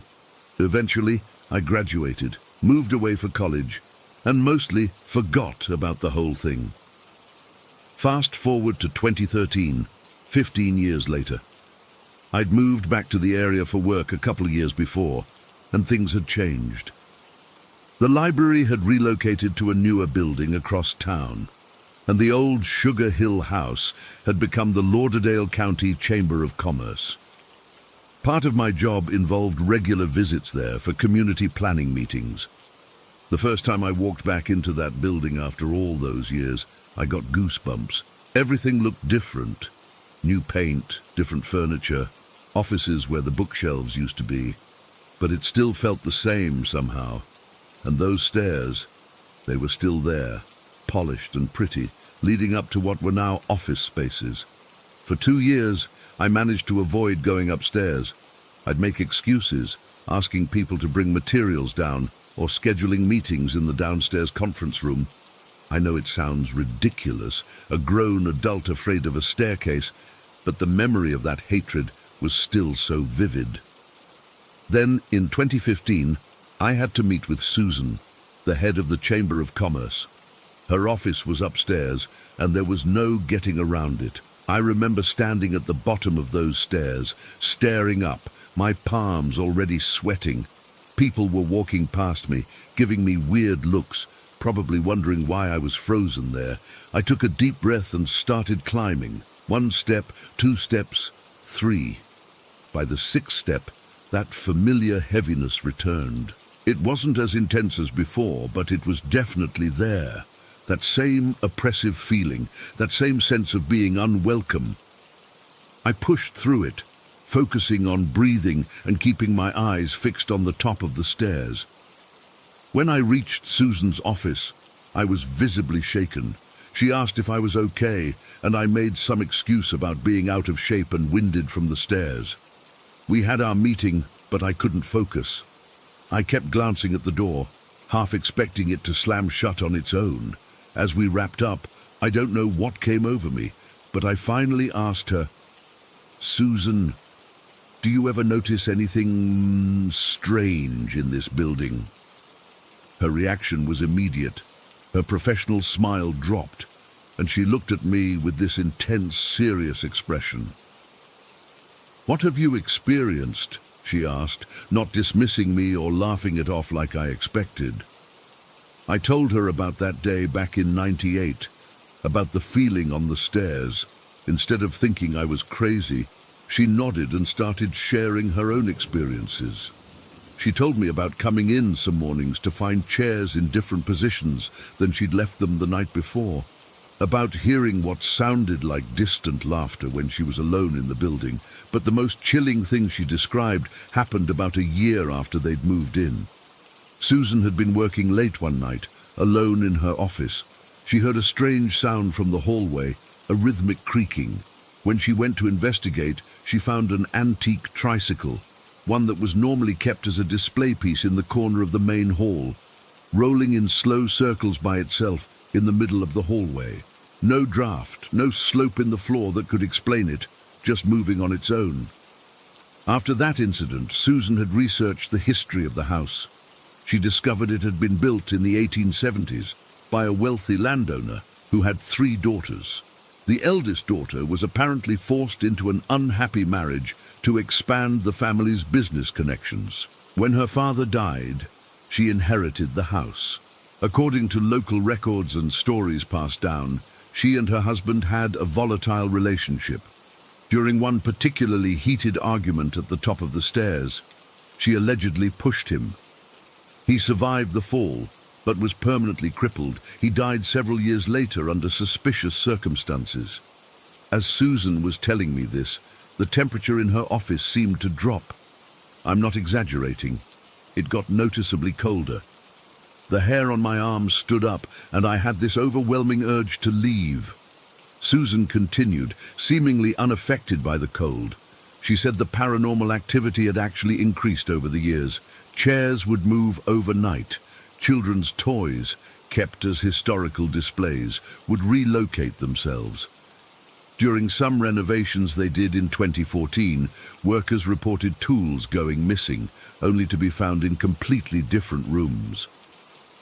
The worst incident happened just a month before our meeting. Susan had gone down to the basement to retrieve some files. When she came back up to her office, gone maybe 15 minutes, she found her entire office floor covered in dead flies. Hundreds of them, all perfectly dead, with no explanation for how they got there or what killed them all at once.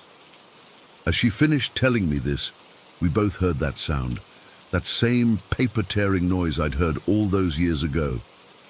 It seemed to be coming from the wall behind her desk. We looked at each other, and I knew she heard it too. I thanked her for the meeting and practically ran down those stairs.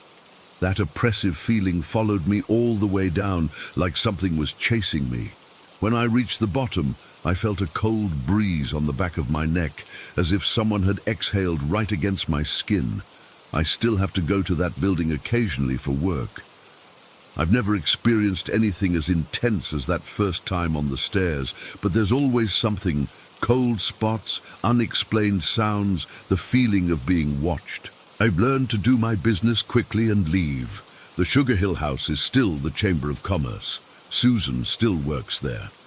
Sometimes when I drive by at night and see a light on upstairs, I wonder if it's her working late, or something else entirely, moving chairs around and rolling tricycles across the floor. Story 18. I've been debating whether to write this down for ages now. It's been about 14 years since most of this happened, but sometimes I still catch myself holding my breath when I'm alone in a quiet room, listening for something. When I was about 6, my mum and I moved into this old house in a small town in Ireland. Nothing fancy, just a normal semi-detached with 3 bedrooms. From day one, something felt off about that place. I never could put my finger on it exactly, but I never felt alone there, even when I was. By the time I was 13 or 14, I'd developed this weird bedtime ritual. Every single night, without fail, I'd lie in bed and whisper to myself, "There's no such thing as monsters," over and over, until I fell asleep. Looking back now, it sounds childish, but it was the only way I could actually get any rest in that house. My room especially always felt, I don't know, heavy, like the air was thicker in there or something. When my little brother was born, Mum eventually moved him into my old room. I'd switched to the bigger bedroom when I was about 12. That's when things started getting proper weird. He was maybe 3 or 4 at the time, and he'd wake up absolutely screaming in the middle of the night. Not just normal kid nightmares, but proper, terrified, can't catch his breath screaming. Mum would rush in, and he'd always say the same thing. There was a man standing in the corner of the room, trying to light it on fire. Every single time, the only thing that would calm him down was watching Fireman Sam. Not cartoons in general, not any other show, specifically Fireman Sam. Even when Mum would let him sleep in her room after these episodes, he'd still sometimes wake up, pointing at the corner saying someone was there, or that there were bugs crawling all over the floor. We kind of got used to it, as mental as that sounds. It was just part of living in that house. Mum would say, old houses make noises, and little kids have active imaginations.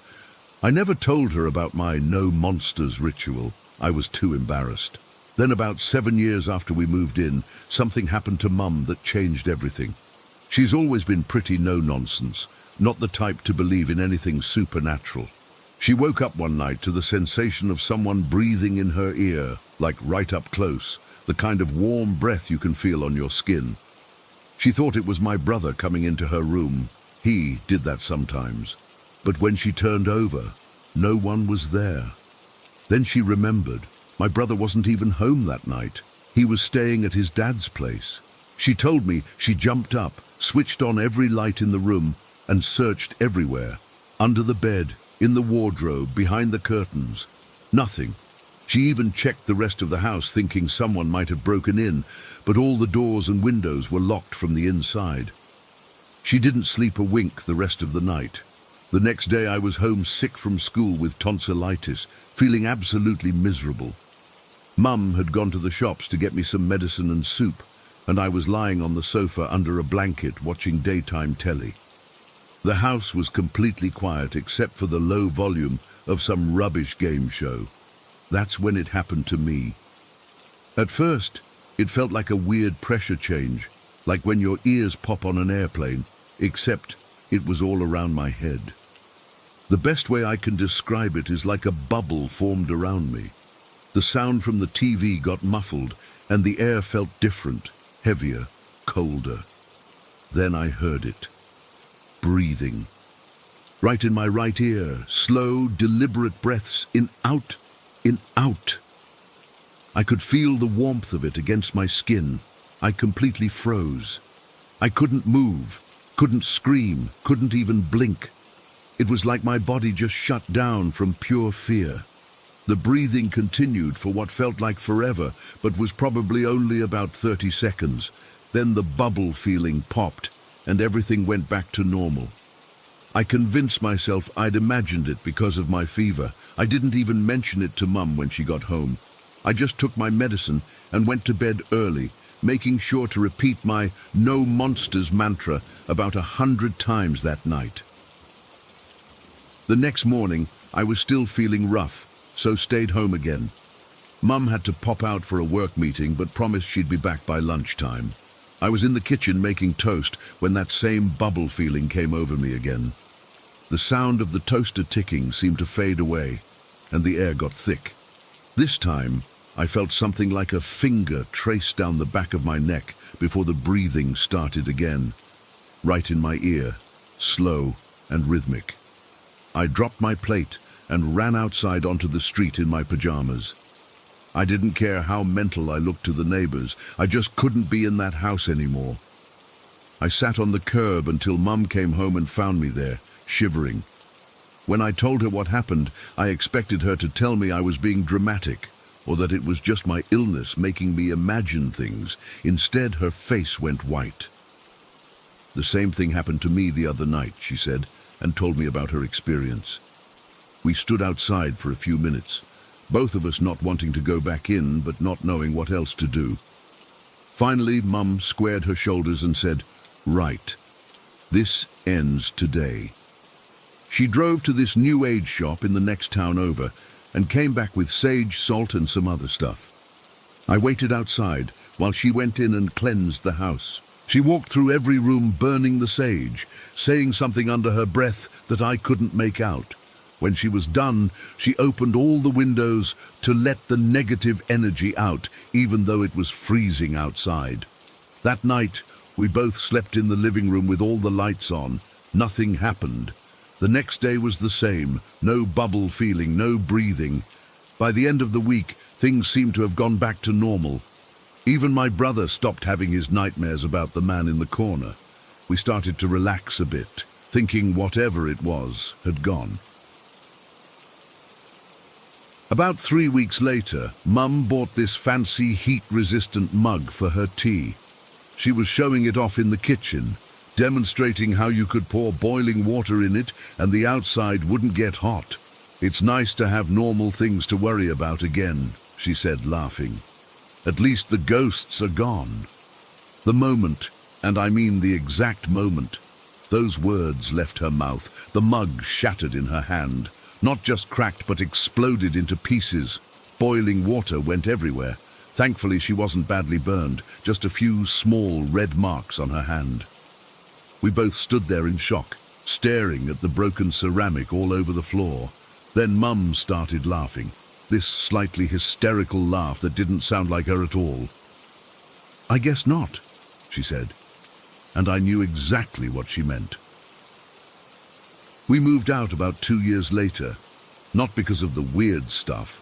Mum got a better job in another city, so we had to relocate. On our last night in the house, after everything was packed, Mum and I sat on the floor eating takeaway. "Can I tell you something?" she asked, pushing her food around with her fork. "Something I've never told anyone?" I nodded, and she took a deep breath. "When I was about 16, before you were born, this house was empty, all boarded up. The story was that the old man who lived here died and had no family to claim the place. Me and some mates broke in one night. We were stupid kids, brought some beer and a Ouija board. I nearly choked on my noodles. You used a Ouija board in this house?" She nodded, looking ashamed. We were messing about, not taking it seriously, but then things started moving. Not just the planchette, but things around us. A picture fell off the wall. We heard footsteps upstairs when we were all in the living room. We ran out of there so fast. "And then years later you bought this house?" I couldn't believe what I was hearing. I didn't make the connection at first. It had been renovated, painted differently. It wasn't until we'd been living here a few months that I realized it was the same place. By then it was too late. We had a mortgage, You were settled in school. We sat in silence for a while after that. I wanted to be angry with her, but honestly, I was just relieved we were leaving. Before we left the next morning, Mum did one final sage cleansing. As we pulled away, I looked back at the house and, just for a second, I could have sworn I saw someone standing at my old bedroom window watching us go. I'm an adult now with my own place, but sometimes when I'm alone at night I still catch myself whispering, "There's no such thing as monsters," before I fall asleep. And sometimes, when everything is really quiet, I hold my breath and listen, just to make sure no one's breathing back. Story 19. I've been holding this in for over a decade now, and I still get chills when I think about it. I've tried to rationalize it a million different ways, but nothing makes sense. I guess I'm hoping someone out here has experienced something similar, because I'm still looking for answers. This happened when I was 14. We lived in a single-story house in a quiet neighborhood. Nothing special, just a normal family home with my parents, my sister, and our German Shepherd Rex. Rex was the kind of dog who'd bark at leaves blowing across the yard, so we always felt safe having him around. That night started like any other. I went to bed around 10:30, Rex curled up at the foot of my bed like he always did. I remember falling asleep pretty quickly, but something jolted me awake in the middle of the night. At first I was just confused, lying there in the dark trying to figure out what had woken me. Then I heard it, a loud, deliberate knock on my bedroom door. 3 distinct knocks, firm enough that there was no mistaking it for the house settling or something falling. "What?" I called out, figuring it was my dad. He'd sometimes check on me if he got up to use the bathroom and saw my light on under the door. But I hadn't left my light on, so it seemed weird. There was no answer. Instead, the knocking came again, but harder this time, like whoever was knocking had just doubled their effort. It wasn't just knocking anymore. It was pounding, like someone was using their fist to hit my door as hard as they could without breaking it. I didn't respond this time. A part of me thought maybe my dad was messing with me, waiting for me to get up and open the door. But another part was already getting scared. Why would he be doing this in the middle of the night? I sat up in bed, and that's when I noticed Rex. He was awake too, sitting up with his ears perked forward, staring at the door. But he wasn't barking. He wasn't even growling. He was just watching, completely silent. That's when the first real wave of fear hit me. I strained my ears and could make out my dad's familiar snoring coming from down the hall. It was faint, but unmistakable.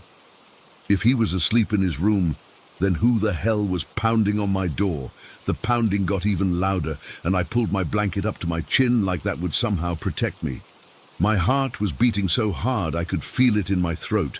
I wanted to call out for my parents, but I was afraid of what might answer. Then, just as I was building up the courage to yell for my dad, the pounding on my door suddenly stopped. For maybe 2 seconds, there was complete silence. And then all hell broke loose. It started with banging on my dad's door, the same violent pounding that had been on mine. But now it was attacking his door. Almost immediately, the same pounding started on my sister's door too, not taking turns, both at the exact same time, with the exact same intensity.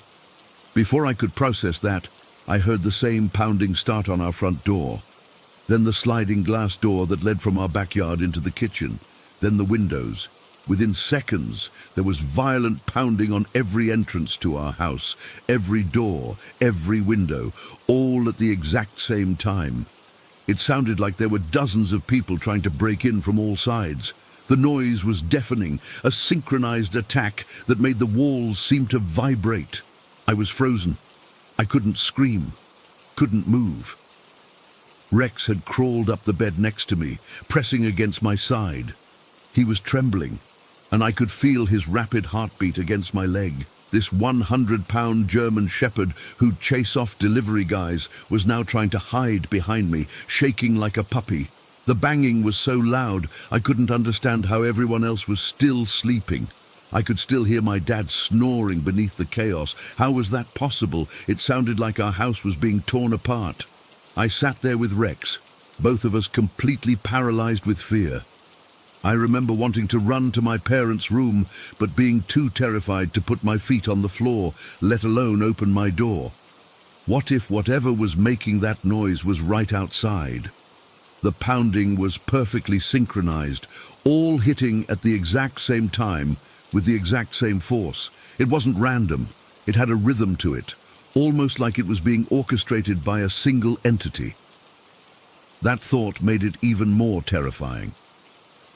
I remember looking at my digital alarm clock, watching the red numbers click over to 4 a.m. exactly, and the second they did, the very instant it turned from 3:59 to 4:00, everything stopped.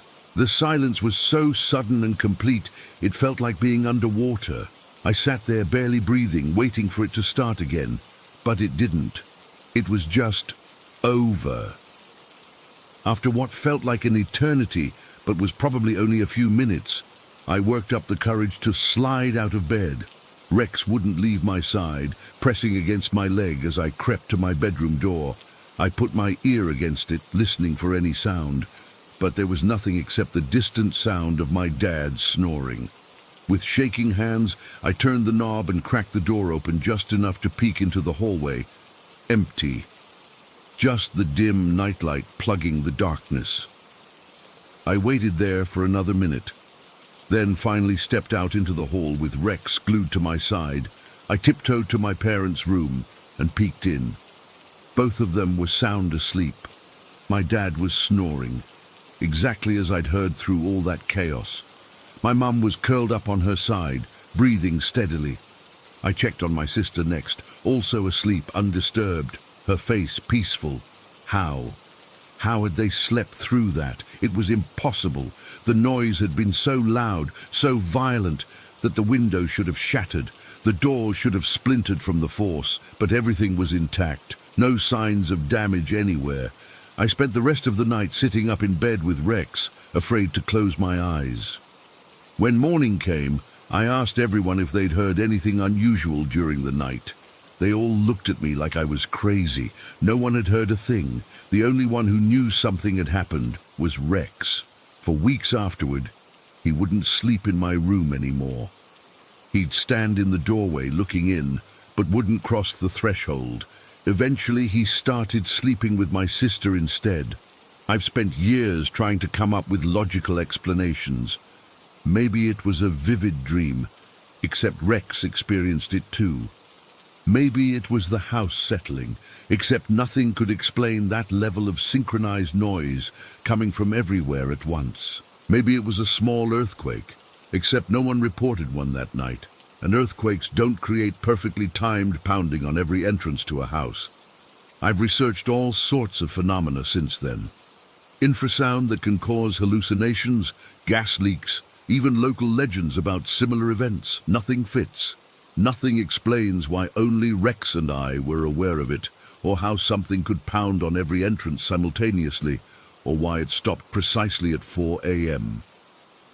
To this day, I wake up sometimes at 3:55 a.m. in a cold sweat, waiting to see if the knocking will start again. It never has, but I'm still afraid someday it will. And next time, whatever was knocking might not stay outside. I still live with my parents, but I've moved to a different bedroom. I couldn't stand sleeping in that room anymore. Rex passed away 3 years ago, and I miss him terribly, especially at night. He was the only one who knew I wasn't crazy, that what I experienced was real. Sometimes I wonder if whatever it was came for me specifically that night. Why else would it start at my door? What would have happened if I'd opened it? Would I have disappeared? Would my family have woken up the next morning to find me gone without a trace? I don't know what happened that night or what it wanted, but I know one thing for certain. Something came knocking, and a part of me is still afraid it's coming back to finish whatever it started. Story 20. I don't typically share this kind of thing online, but it's been weighing on my mind lately. This happened when I was around 19 to 21 years old, when I was dating my ex. We were together for about 2.5 years, and I spent a lot of time at his family's house. His family practiced Yoruba religion, which I didn't know much about before meeting them. They were really spiritual people, always leaving water out in little cups around the house, making offerings of fruit or coins to different deities. It wasn't weird or anything, just different from how I grew up. His mom would light candles and pray in this beautiful musical language I couldn't understand. The whole house had this energy to it. Not bad, just present. Like the walls were listening. My ex's bedroom was on the first floor, and he had this door that led to a staircase going down to both the backyard and the basement. It was convenient because we could go in and out without disturbing his parents, but that basement, I never liked going down there. The basement wasn't finished, just concrete floors that always felt damp, no matter how hot it was outside. The washer and dryer were right at the bottom of the stairs, and then, further back, there were some storage areas and an old water heater. The lighting was terrible. Just a couple of bare bulbs hanging from the ceiling that cast these long shadows everywhere. I remember the first time I went down alone. My ex asked if I could grab his hoodie from the dryer while he was in the shower. Simple enough, right? But as soon as I got to the bottom of the stairs, I felt this pressure. It's hard to explain. Like the air got thicker the further I walked in. I made it to the dryer and started digging through the clothes when I felt this overwhelming sense that I wasn't supposed to be there. Not like I was trespassing in someone else's house. More like I was trespassing in someone else's domain. I kept glancing toward the back of the basement, where it was darker and the shadows seemed to move on their own. Then I heard it in my head, clear as day. "You're not supposed to be here." It wasn't scary exactly, more like a firm statement of fact. Not threatening, just definitive. I grabbed the hoodie and practically ran up the stairs, taking them 2 at a time. I didn't tell my ex about it at first. I figured it was just my imagination running wild in a creepy basement. But every time I had to go down there to do laundry or grab something, that feeling came back. That voice. "You're not supposed to be here." And always, I felt like I shouldn't go past the dryer into the back of the basement. After a while, I started doing this weird thing. I'd give a little nod toward the back of the basement before heading back upstairs, like I was acknowledging whoever or whatever didn't want me there, just a small gesture of respect. I don't know why I started doing it, but it felt necessary. The really freaky stuff started happening at night. My ex was a heavy sleeper, but I'd always been sensitive to noise. I'd be lying in bed just about to fall asleep when I'd hear it. Creaking footsteps on the stairs leading down to the basement. Distinct steps, not all at once like something falling, but one at a time. Creak, creak, creak, always stopping right at the basement door. The first few times I nudged my ex awake, but he never heard anything. "It's just the house settling," he'd mumble before rolling over and falling back asleep. But houses settling don't make footsteps that sound like someone deliberately walking downstairs. I started tracking when it happened, always between 11:30 and midnight. Never when it rained, always on weeknights, never weekends.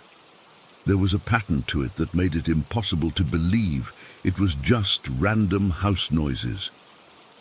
After a few months of this, I was sitting at the kitchen table with my ex and his parents one afternoon. We were having lunch, and without thinking, I mentioned how I always felt unwelcome in the basement. The way his parents looked at each other, wide-eyed, almost alarmed, made my stomach drop. They exchanged this loaded glance that told me they knew exactly what I was talking about. His mother set down her fork and said, totally matter-of-factly, "There's a ghost of an old man who stays down there." I nearly choked on my food. Not because I was surprised there was something down there, I'd felt that much, but because she stated it so casually, like she was telling me they were out of milk. "In the back?" I asked, and she nodded. Yes, by the old shelves. That's his area. She took a sip of water like we were discussing the weather. He's been there since we moved in. 15 years now. My ex looked confused. Why haven't you ever mentioned this before? His father shrugged. You never asked. Besides, he doesn't bother anyone if you respect his space. I couldn't believe what I was hearing. I always feel like I'm not supposed to go past the dryer, I said. Like I'm not welcome there. His mother nodded knowingly. You're not. That's his domain. She tapped her fingers on the table thoughtfully. He gets more active when he's upset about something. When the footsteps get louder or happen more often, I leave him a shot of whiskey. Seems to calm him down for weeks. A shot of whiskey, I repeated, not sure if she was joking. Yes, in a small glass by the bottom step. He was probably an alcoholic when he was alive. Bad habit, but it keeps him happy. She smiled at me. He's harmless, really. Just territorial. That night I watched from the doorway as she went down to the basement with a tiny glass of amber liquid. She set it on the concrete floor at the bottom of the stairs, said something quietly in Yoruba, and came back up. There, she said, he'll be quiet for a while now. And he was. The footsteps stopped for almost 2 weeks, but the feeling of being unwanted in the back of the basement never went away. If anything, it got stronger, like the old man was making sure I knew our arrangement. After our conversation, I made a point to acknowledge him whenever I went down for laundry. Nothing elaborate, just a quiet hello or a nod toward the back. I never ever went into his area, not even when I dropped a sock and it rolled toward the shadows. I left it there. Some boundaries aren't worth crossing. One night, I was alone in the house. My ex and his parents had gone to visit relatives, but I had to work early the next morning, so I stayed behind. I was lying in bed reading when the power went out.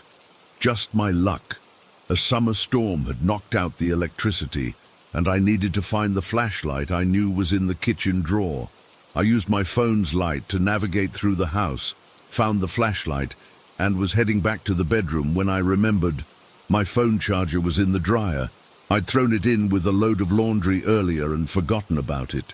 With my phone at 15% battery and no power to charge it, I needed that charger. I stood at the top of the basement stairs, flashlight in hand, debating. The thought of going down there alone, in the dark, with just a flashlight, but I needed my charger.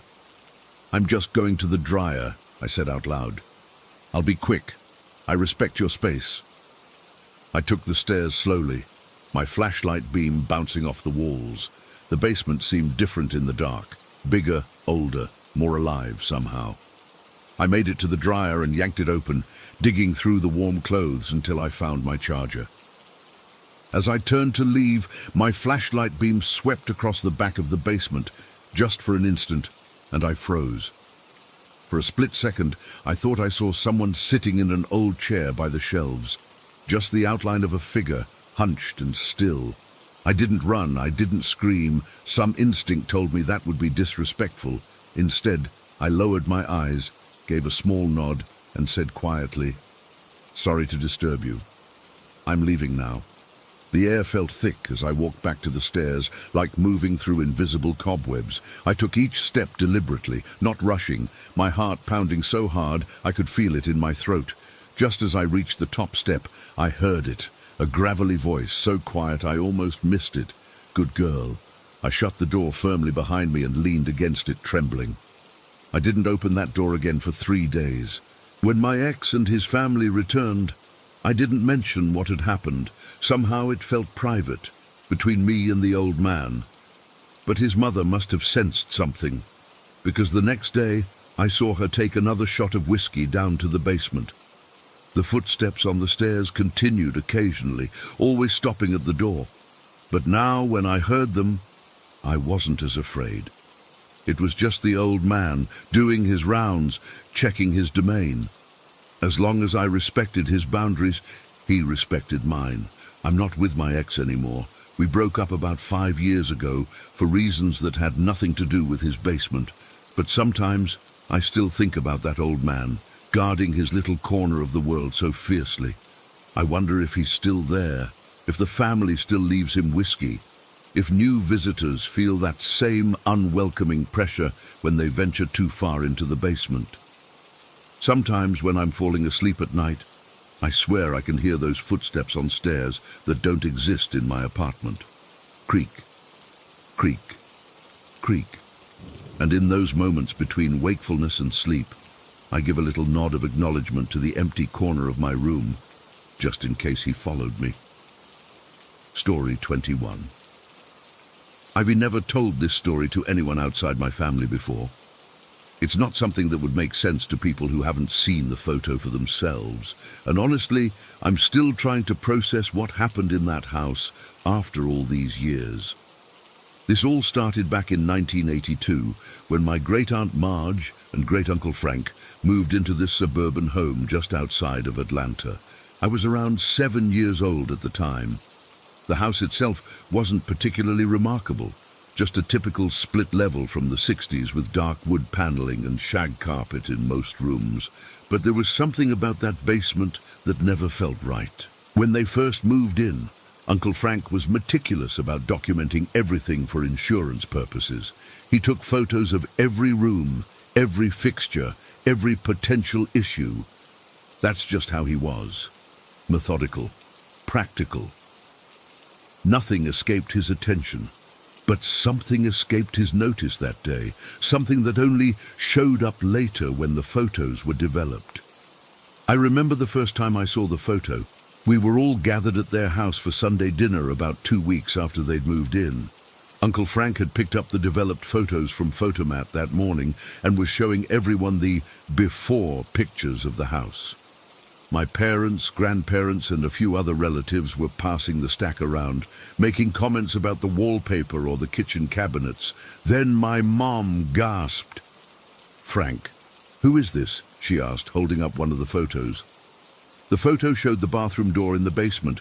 It was a simple white door with a full-length mirror attached to it. In the reflection, you could clearly see Uncle Frank holding his camera, but he wasn't alone. Standing in front of him, or rather, her reflection was standing in front of his reflection, was a woman. Not just any woman.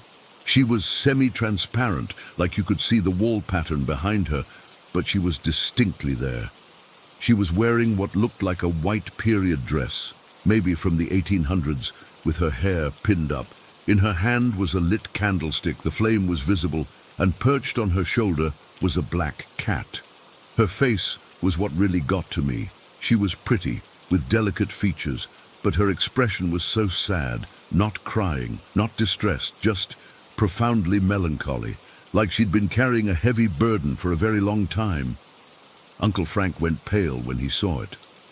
"I was alone," he insisted. "There was nobody there when I took that picture. Not a soul. That was the beginning of our family's relationship with Sally, as my great-aunt eventually named her." "Why Sally?" I asked her once. "She looks like a Sally to me," was all Aunt Marge said, like she was talking about naming a stray cat, not a ghost that had appeared in a photograph. The photo quickly became infamous in our family. Some relatives refused to look at it, saying it gave them the creeps. Others were fascinated, studying it under magnifying glasses, looking for evidence of tampering or double exposure. But the photo lab said there was nothing technically wrong with the negative. Whatever, or whoever, was in that photo was there when Uncle Frank clicked the shutter. The photo wasn't the only strange thing about that house. About 6 months after they moved in, Uncle Frank had a stroke.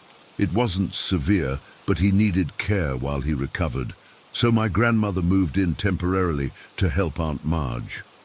Grandma wasn't the type to believe in ghosts or any kind of supernatural nonsense, as she called it. She was a practical woman who went to church on Sundays and believed that when you die, you either go to heaven or you don't, but you certainly don't hang around bothering the living. That changed after about a week in that house.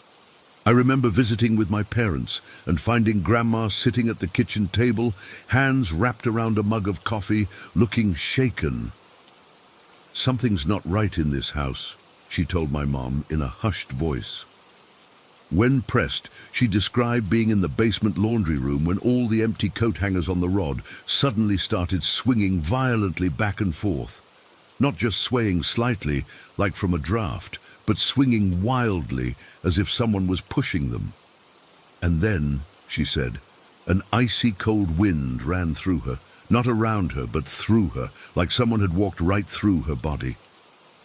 I'm not saying it's a ghost, she told my skeptical mother, but I am saying I've never felt anything like it in my 70 years on this earth. The basement became a topic of contention in the family.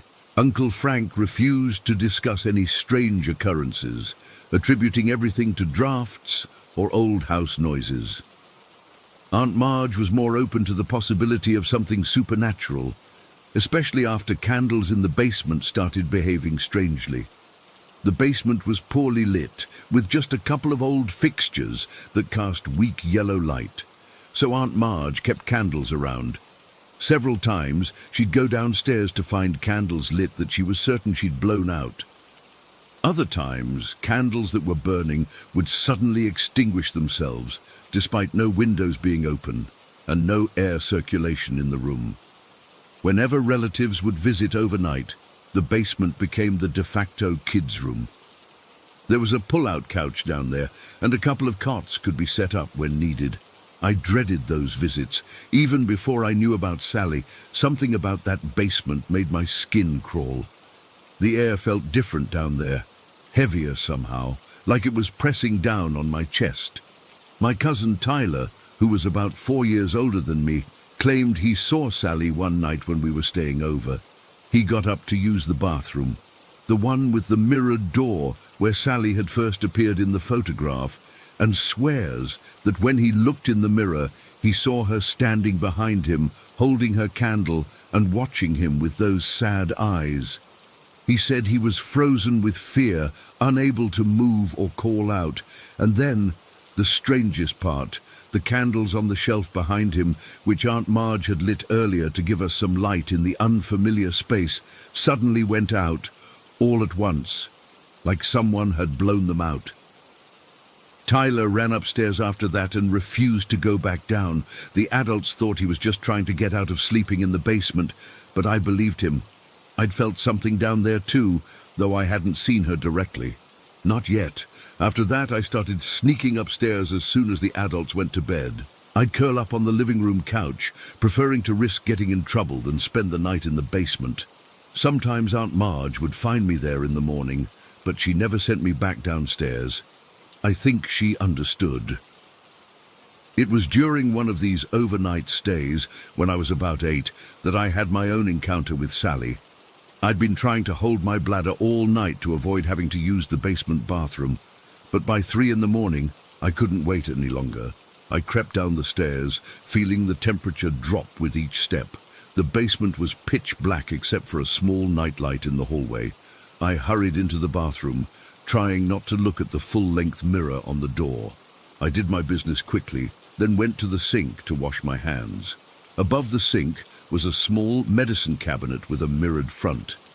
As I reached for the faucet, something made me look up into that mirror. At first, I just saw myself, a scared kid with messy hair and wide eyes, but then, over my shoulder, I caught a glimpse of something white. It was just for a second, like a flash in my peripheral vision, but I'm certain it was her, Sally. I saw the edge of that white dress and a flicker of candlelight, reflected in the medicine cabinet mirror. I ran out of there so fast, I forgot to turn off the water. I didn't stop until I was back upstairs, huddled under a blanket on the couch, shaking. I didn't tell anyone what I'd seen, partly because I was afraid they wouldn't believe me, and partly because saying it out loud would make it more real. The photo of Sally became a sort of family heirloom. When Uncle Frank passed away in the early 90s, Aunt Marge moved to a retirement community and sold the house. The photo went to my mom for safekeeping, along with other family memorabilia. It's probably still in a box in her attic. As for the house, I don't know what happened to it after it was sold. I've sometimes thought about trying to find it, to see if the new owners have experienced anything strange, but part of me doesn't want to know. Some things are better left in the past. What puzzles me most about Sally isn't that she appeared in that photograph. It's why she appeared. What was she trying to tell us? Why did she choose our family to reveal herself to? And why that particular moment?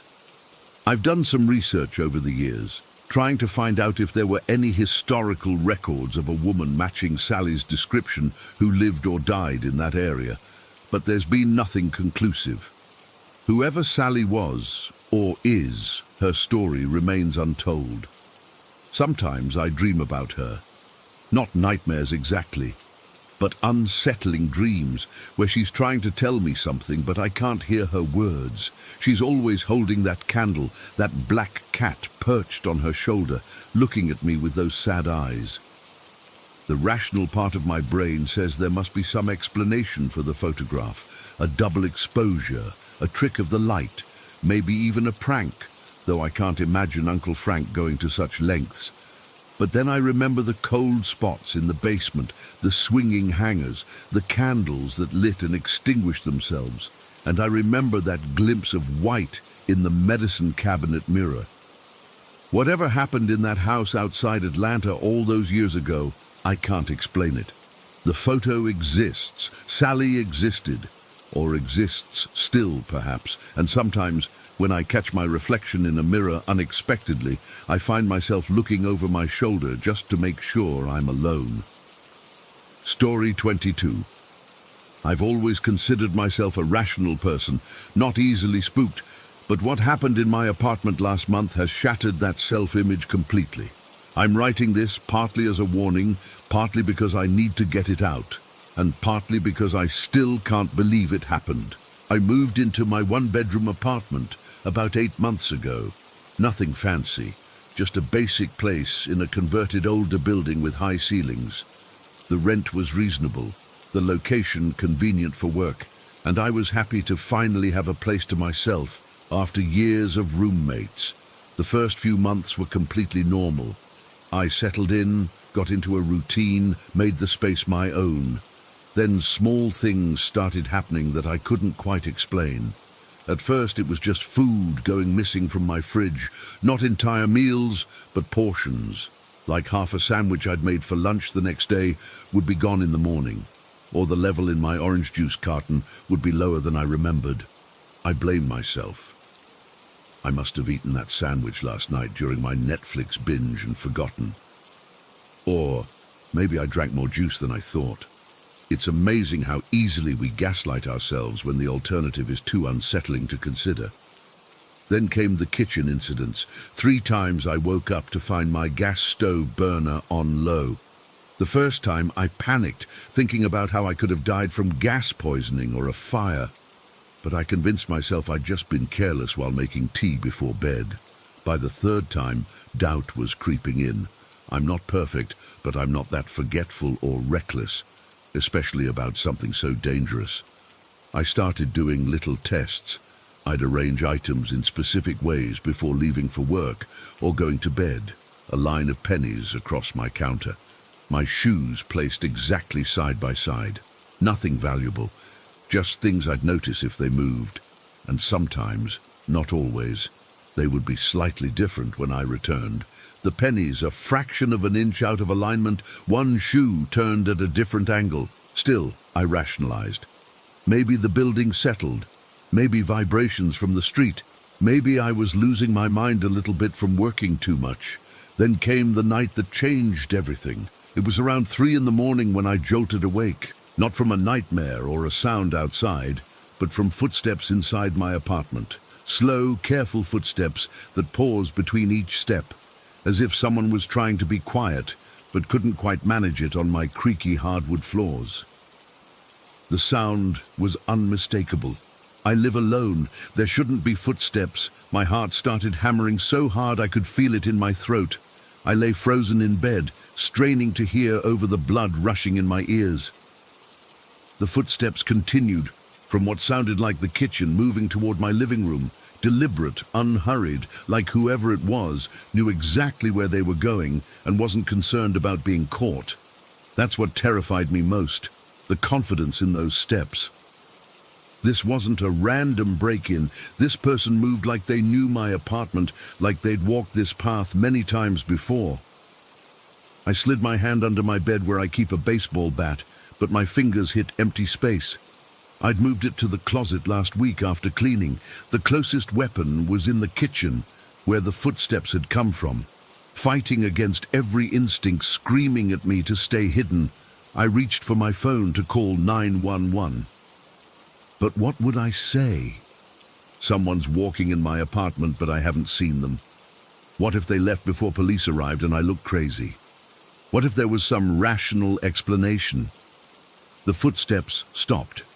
Complete silence followed, which was somehow worse. Were they standing still, listening just as I was? Had they heard me wake up? I decided I couldn't just lie there waiting to be murdered in my bed. I eased out from under my covers, grateful I'd oiled my bedroom door hinges the week before because they used to squeak. I crept to my bedroom door, pressed my ear against it, and listened. Nothing. Then a soft sound from the kitchen, the refrigerator door opening with that distinctive suction sound, followed by the quiet clink of bottles inside the door shelf. Someone was raiding my fridge. At 3 a.m, in my locked apartment. Fury temporarily overcame my fear. I flung open my bedroom door and flipped on every light switch I passed on my way to the kitchen, grabbing a knife from the block on my counter. My hands were shaking so badly I nearly dropped it. "I know you're here," I shouted, my voice cracking. "I've called the police." Silence. I checked every possible hiding place, behind the couch, in the bathroom shower, under the kitchen table. Nothing. The front door was still deadbolted from the inside, with the security chains still attached. My apartment was on the 3rd floor, and the windows were all locked, yet someone had been there. The refrigerator door was slightly ajar, and a container of leftover pasta was sitting on the counter, open, with a fork beside it. I spent the rest of the night sitting in the corner of my living room, knife in hand, lights blazing, waiting for morning.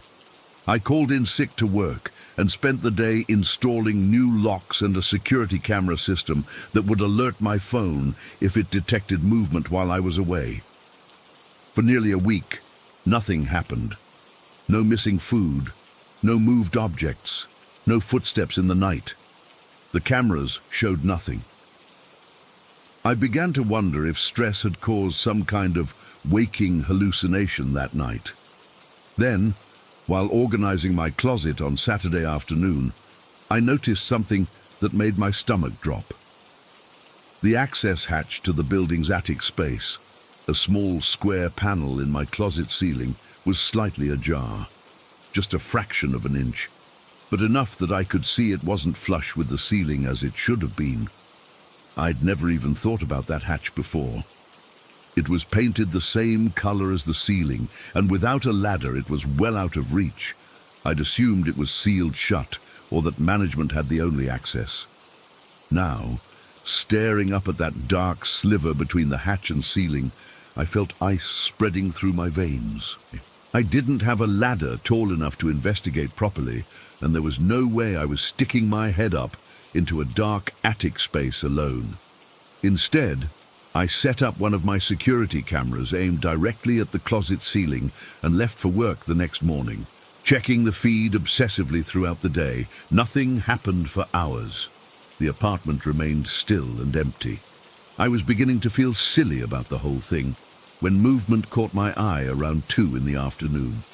The hatch was sliding open, slowly, silently. Then a hand appeared, pale, dirty, with long fingers and ragged nails. It gripped the edge of the opening, and my entire body went cold with fear as I watched a figure lower itself down into my closet. It was human, but barely, skeletal thin, with clothes that hung from its frame like rags. Long, matted hair hung over its face, but through the strands I could see eyes, alert, calculating eyes that scanned my closet methodically before the figure dropped noiselessly to the floor. It moved with a horrible familiarity through my apartment, not exploring, but heading with purpose toward my kitchen. The camera feed switched to my living room camera, then my kitchen one, as this person went straight to my refrigerator, opened it, and began examining the contents with the casual ease of someone in their own home. They selected a carton of milk, drank directly from it, then took an apple from the fruit drawer. All this was done with efficient, practiced movements. They knew exactly where everything was. They'd done this countless times before. The most chilling part was when they paused, looking directly at one of my cameras. A slow smile spread across what I could see of their face. Not surprise at being discovered, but amusement, as if we were now playing a new game. Then they retreated, taking their small hoard of food, climbing back up into my closet with the agility of someone who had made this journey many times, and pulling the hatch closed behind them. I called the police immediately, showing them the footage when they arrived. They were appropriately disturbed and called for backup before accessing the attic space. What they found has given me nightmares every night since. A nest-like area had been created in the crawl space directly above my apartment. A thin, filthy blanket, hoarded food in various stages of decay, empty containers, a rusted spoon that had gone missing from my kitchen months ago, and notebooks. So many notebooks, filled with my name written over and over and over again in increasingly frantic handwriting.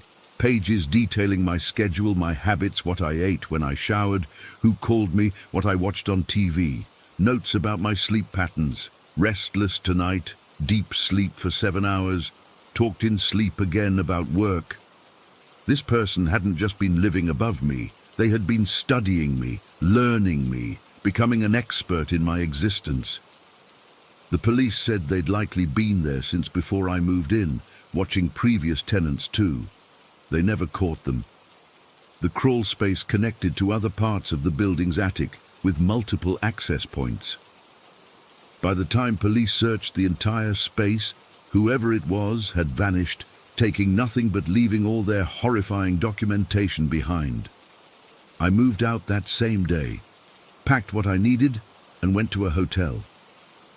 I'm staying with a friend now while looking for a new place, one without an attic or crawl space, preferably a modern building with concrete between floors.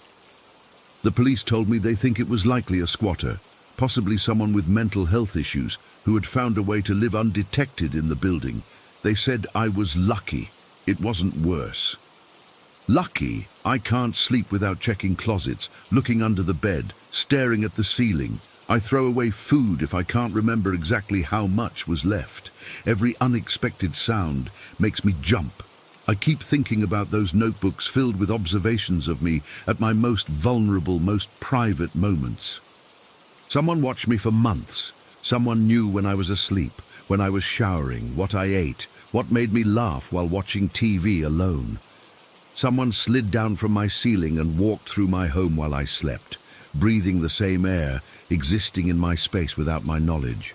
And the worst part, they're still out there somewhere. Maybe they've found a new ceiling, a new person to study. Maybe they're creating new notebooks filled with someone else's life. Or maybe they're still watching me. Story 23. I still get goosebumps thinking about what happened at Hell's Funnel. It's been years since that night, but I remember every detail like it was yesterday. I've never shared this story publicly before, but I need to get it off my chest. For those who don't know, Hell's Funnel sits on the outskirts of Strasbourg. Back when I was in high school, it was this abandoned property with an old horse stable, a murky pond, and what remained of a clubhouse that some local scout troop had built years ago. Now it's been renovated into some fancy residence, but back then it was just this creepy, forgotten place that teenagers would dare each other to visit. My brother, our friends Ethan and Human, and I decided to check it out one Friday afternoon. We'd heard all the stories, how it was supposedly as haunted as the Gondor Mansion, which was already famous in our area for paranormal activity. But we were stupid teenagers who thought we were invincible. We didn't believe in ghosts or any of that supernatural crap. It was early October, and the days were getting shorter. We got there around 4 in the afternoon. While there was still plenty of daylight, the property looked pretty normal at first, just abandoned and overgrown. The main building had broken windows and graffiti, and nature was slowly reclaiming the whole place. We spent about an hour just exploring the grounds, joking around and taking pictures on our flip phones. This was before smartphones were everywhere. The stable was mostly collapsed, just some rotting wooden beams and rusted metal. The clubhouse wasn't much better, just a small structure with a caved-in roof and walls covered in mold. Nothing weird happened during most of our exploration. We were actually kind of disappointed. My brother kept trying to scare us by jumping out from behind corners, but that was the only thing remotely frightening about the place. Then we decided to check out the main building before heading home.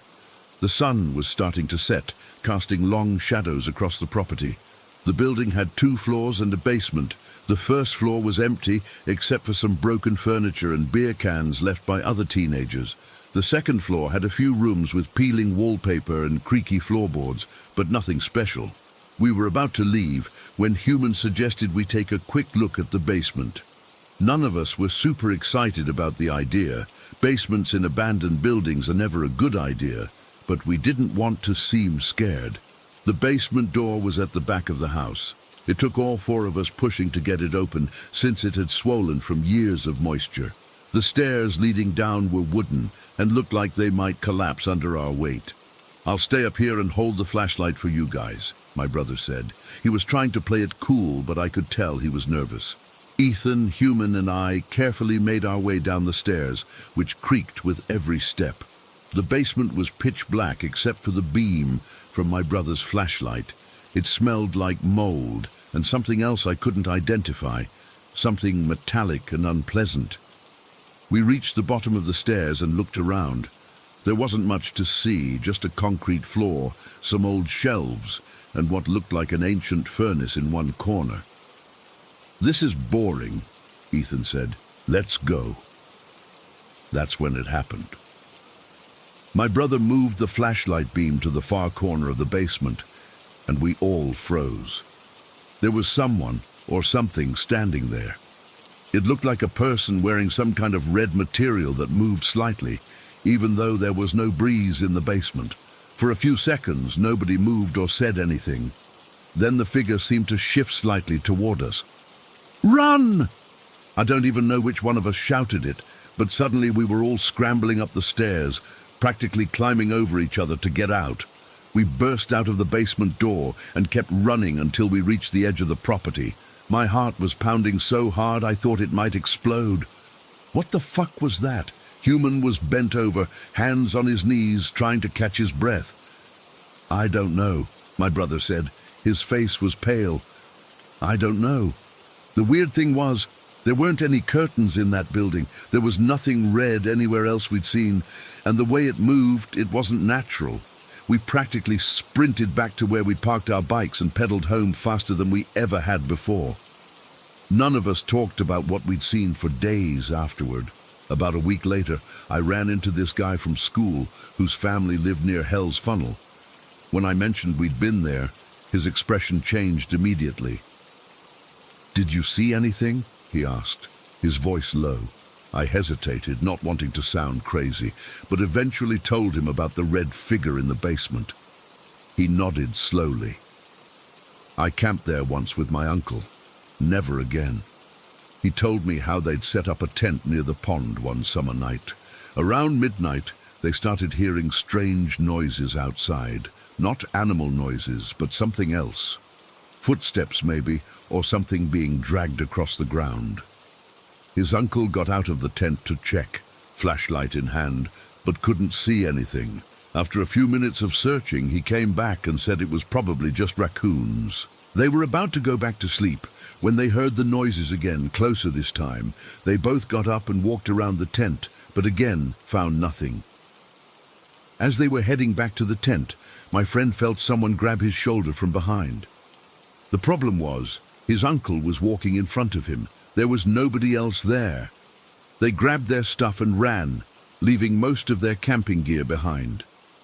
His uncle drove back the next day to collect their things, but refused to go there after dark ever again. After hearing his story, I started asking around, trying to find out more about Hell's Funnel. That's when I learned about its history. The property used to be a sawmill back in the early 20th century. According to the story most people told, one of the workers had a horrible accident. He somehow severed his hand, or maybe his entire arm, with a saw blade. This was before ambulances and emergency services like we have now. The nearest hospital was too far away, and nobody at the mill knew how to stop the bleeding properly. The poor guy rushed home, leaving a trail of blood behind him. But it was too late. He collapsed on his front porch and bled to death while his wife watched helplessly from the doorway. She was so devastated that she took her own life not long after. But there's another version that's even darker. Some people say that after losing his hand and his job, the worker went mad with grief and rage. He came back to the sawmill one day with an axe in his remaining hand and murdered everyone who was working that day before taking his own life. All those violent deaths in one place supposedly created what locals call a spiritual funnel to hell, a pathway between our world and whatever lies beyond. That's how the place got its name. The more I asked around, the more stories I heard. People claimed to have seen spirits hovering above the pond water. Others talked about seeing a woman in old-fashioned clothes walking around the pond, or even more disturbing, walking on top of the water. Some visitors said they'd been scratched or grabbed when they got too close to the pond, just like what happened to my friend. And everyone talked about how the trees above the road curved inward, like they were being pulled towards some invisible center point, a physical manifestation of the funnel to the underworld. I almost convinced myself that what we'd seen in the basement was just our imagination playing tricks on us. Almost. Then, about a month after our visit, Human's mum found an old newspaper article about Hell's Funnel. It included a black and white photograph of the sawmill workers from 1907. And there, standing in the back row, was a man wearing what looked like a long apron or coat. The article mentioned that the saw operators wore protective garments made of thick canvas that they would stain with red ochre to make blood less visible. The man in the photo was staring directly at the camera with this intense expression that made my skin crawl. According to the caption, his name was Emil Gruber, and he died in a workplace incident 2 weeks after the photo was taken. I tried to forget about Hell's Funnel after that. We all did. But last year, curiosity got the better of me, and I drove past the property. It's completely transformed now, renovated into this beautiful home, with manicured gardens where the overgrown weeds used to be.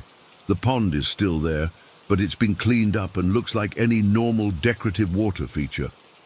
I wondered if the new owners knew about the property's history, if they ever heard strange noises at night or felt unseen hands grabbing them, if they ever caught glimpses of a figure in red standing in the corner of their basement. I almost stopped to warn them, but what would I say? Hey, your house is built on a portal to hell. They'd think I was insane, so I just kept driving. But as I passed by, I glanced at the trees lining the road. They still curved inward, like they were being pulled by some invisible force. And for just a second, I thought I saw something red reflected in one of the windows of the house. I pressed my foot on the gas pedal and didn't look back. To this day, I can't explain what we saw in that basement. I've run through all the rational explanations. A homeless person, another teenager trying to scare us, a piece of cloth moving in a draft we couldn't feel. None of them fit what we experienced. Sometimes I have nightmares about it. I'm back in that basement, but this time I'm alone. The red figure is moving toward me, getting closer and closer, and I can't move my legs to run away. Just before it reaches me, I see its face, and it's the man from the photograph, Emil Gruber, with his intense stare and his red-stained apron. And he's reaching out to me with a hand that isn't there.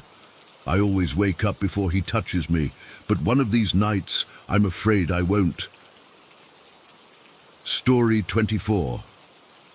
I never believed in the paranormal, never thought I'd be writing something like this, but what's been happening in our house these past few months has completely changed my perspective.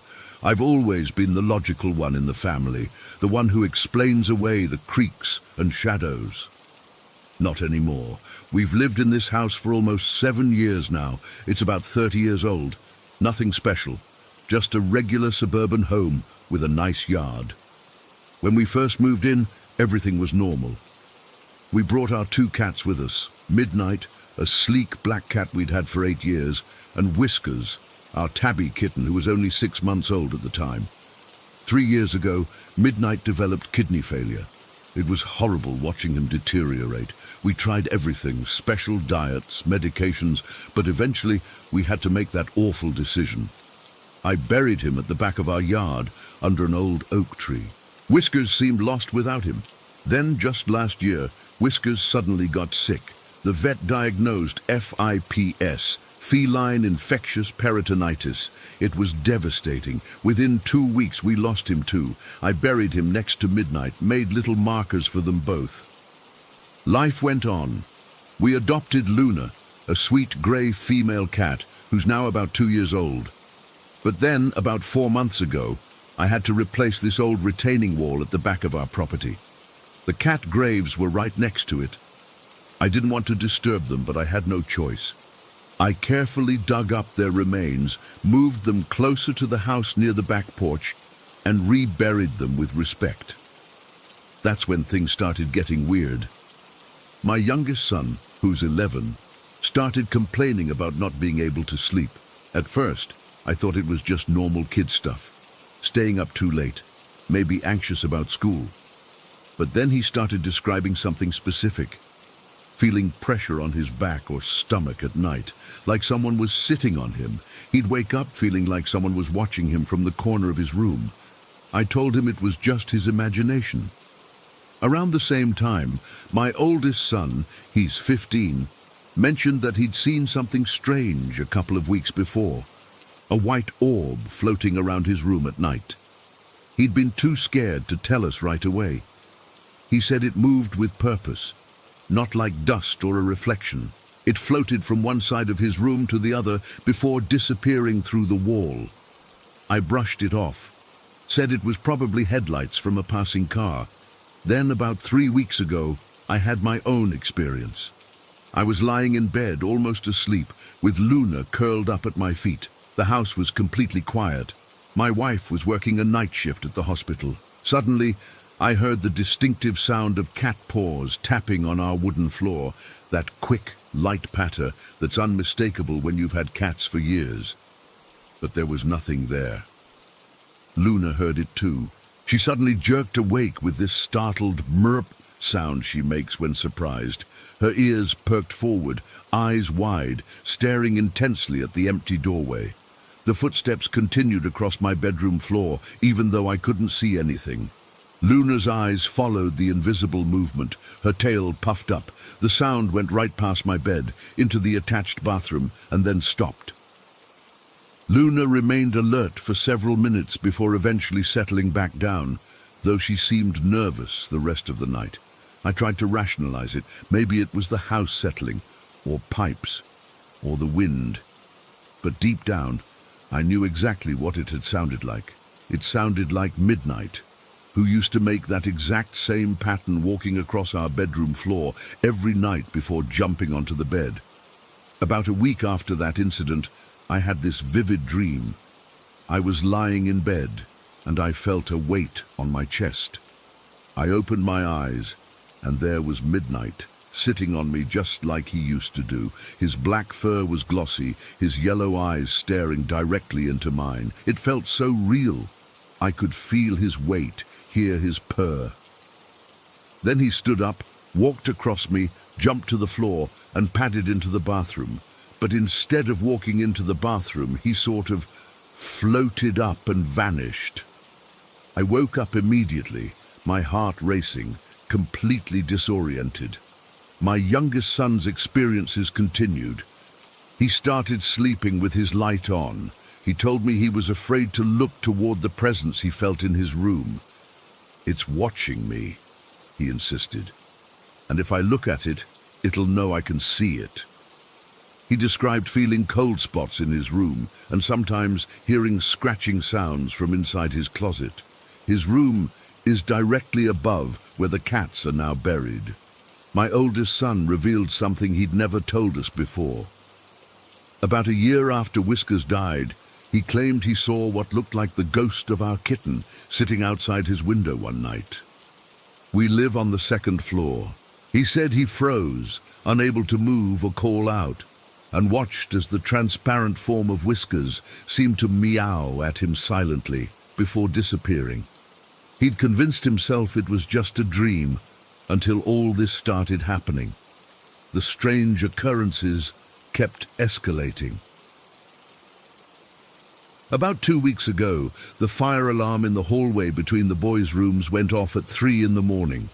We all jumped out of bed checking for smoke, but there was nothing. After about 30 seconds, it just stopped on its own.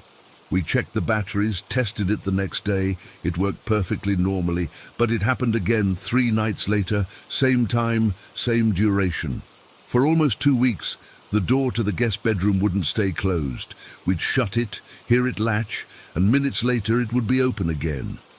I checked the frame, the hinges, the latch. Everything was fine. I even installed a new doorknob, but it made no difference. Then, as suddenly as it started, the problem disappeared. We've all heard odd sounds throughout the house, especially at night. Sometimes it sounds like objects being moved in rooms where nobody is. Other times it's scratching noises from inside the walls. Most disturbing are the occasional strange meows, not Luna's voice, but different ones that sound muffled and distant. Luna reacts to these sounds, her ears swiveling to track them, sometimes hissing or growling at empty space. I've started experiencing what I later learned is called exploding head syndrome while trying to sleep. Just as I'm drifting off, I'll hear a tremendous crash or bang that jolts me awake, heart pounding. But my wife hears nothing. These episodes always happen when I'm facing the window that overlooks the new location of the cat graves. All of this activity seems concentrated in the part of the house nearest to where I relocated the cat graves. My wife thinks we should move them back to their original location, but the new retaining wall makes that impossible now. We've discussed having them cremated properly, but something about disturbing them again feels wrong. My wife has her own story from before all this started. About a year after we moved in, long before the cats died or were moved, she saw something that she never fully explained to me until recently. She was up late, watching TV, when she saw what looked like a man standing in the kitchen doorway. She thought it was me at first, but then realized I was asleep upstairs. She described him as tall, middle-aged, and angry-looking. When she called out, he seemed to run toward her, then simply vanished. She was so terrified she slept with the lights on for weeks, but eventually convinced herself it was just her imagination. Now she's not so sure. Last night was the worst yet. I was alone in the house. My wife took the kids to her mother's for the weekend because they're all so on edge. Even Luna seemed agitated, pacing around and meowing at nothing. I was sitting in the living room trying to watch TV when all the lights flickered. Luna arched her back and hissed at something behind me. When I turned around, there was nothing there, but the temperature in the room dropped so suddenly I could see my breath. Then I heard it, the sound of digging, like a shovel in dirt, coming from outside near where the cats are buried. I grabbed a flashlight and went to investigate, but there was nothing there. The graves were undisturbed. As I turned to go back inside, Luna appeared at the back door, her eyes fixed on something just over my shoulder. I spun around, but saw nothing.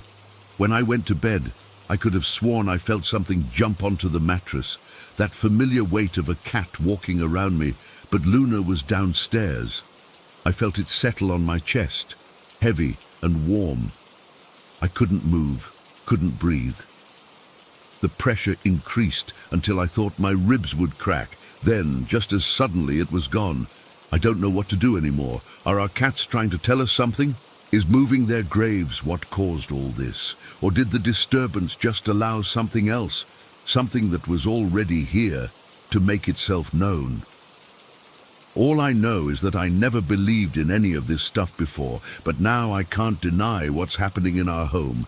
My family is terrified, and honestly, so am I.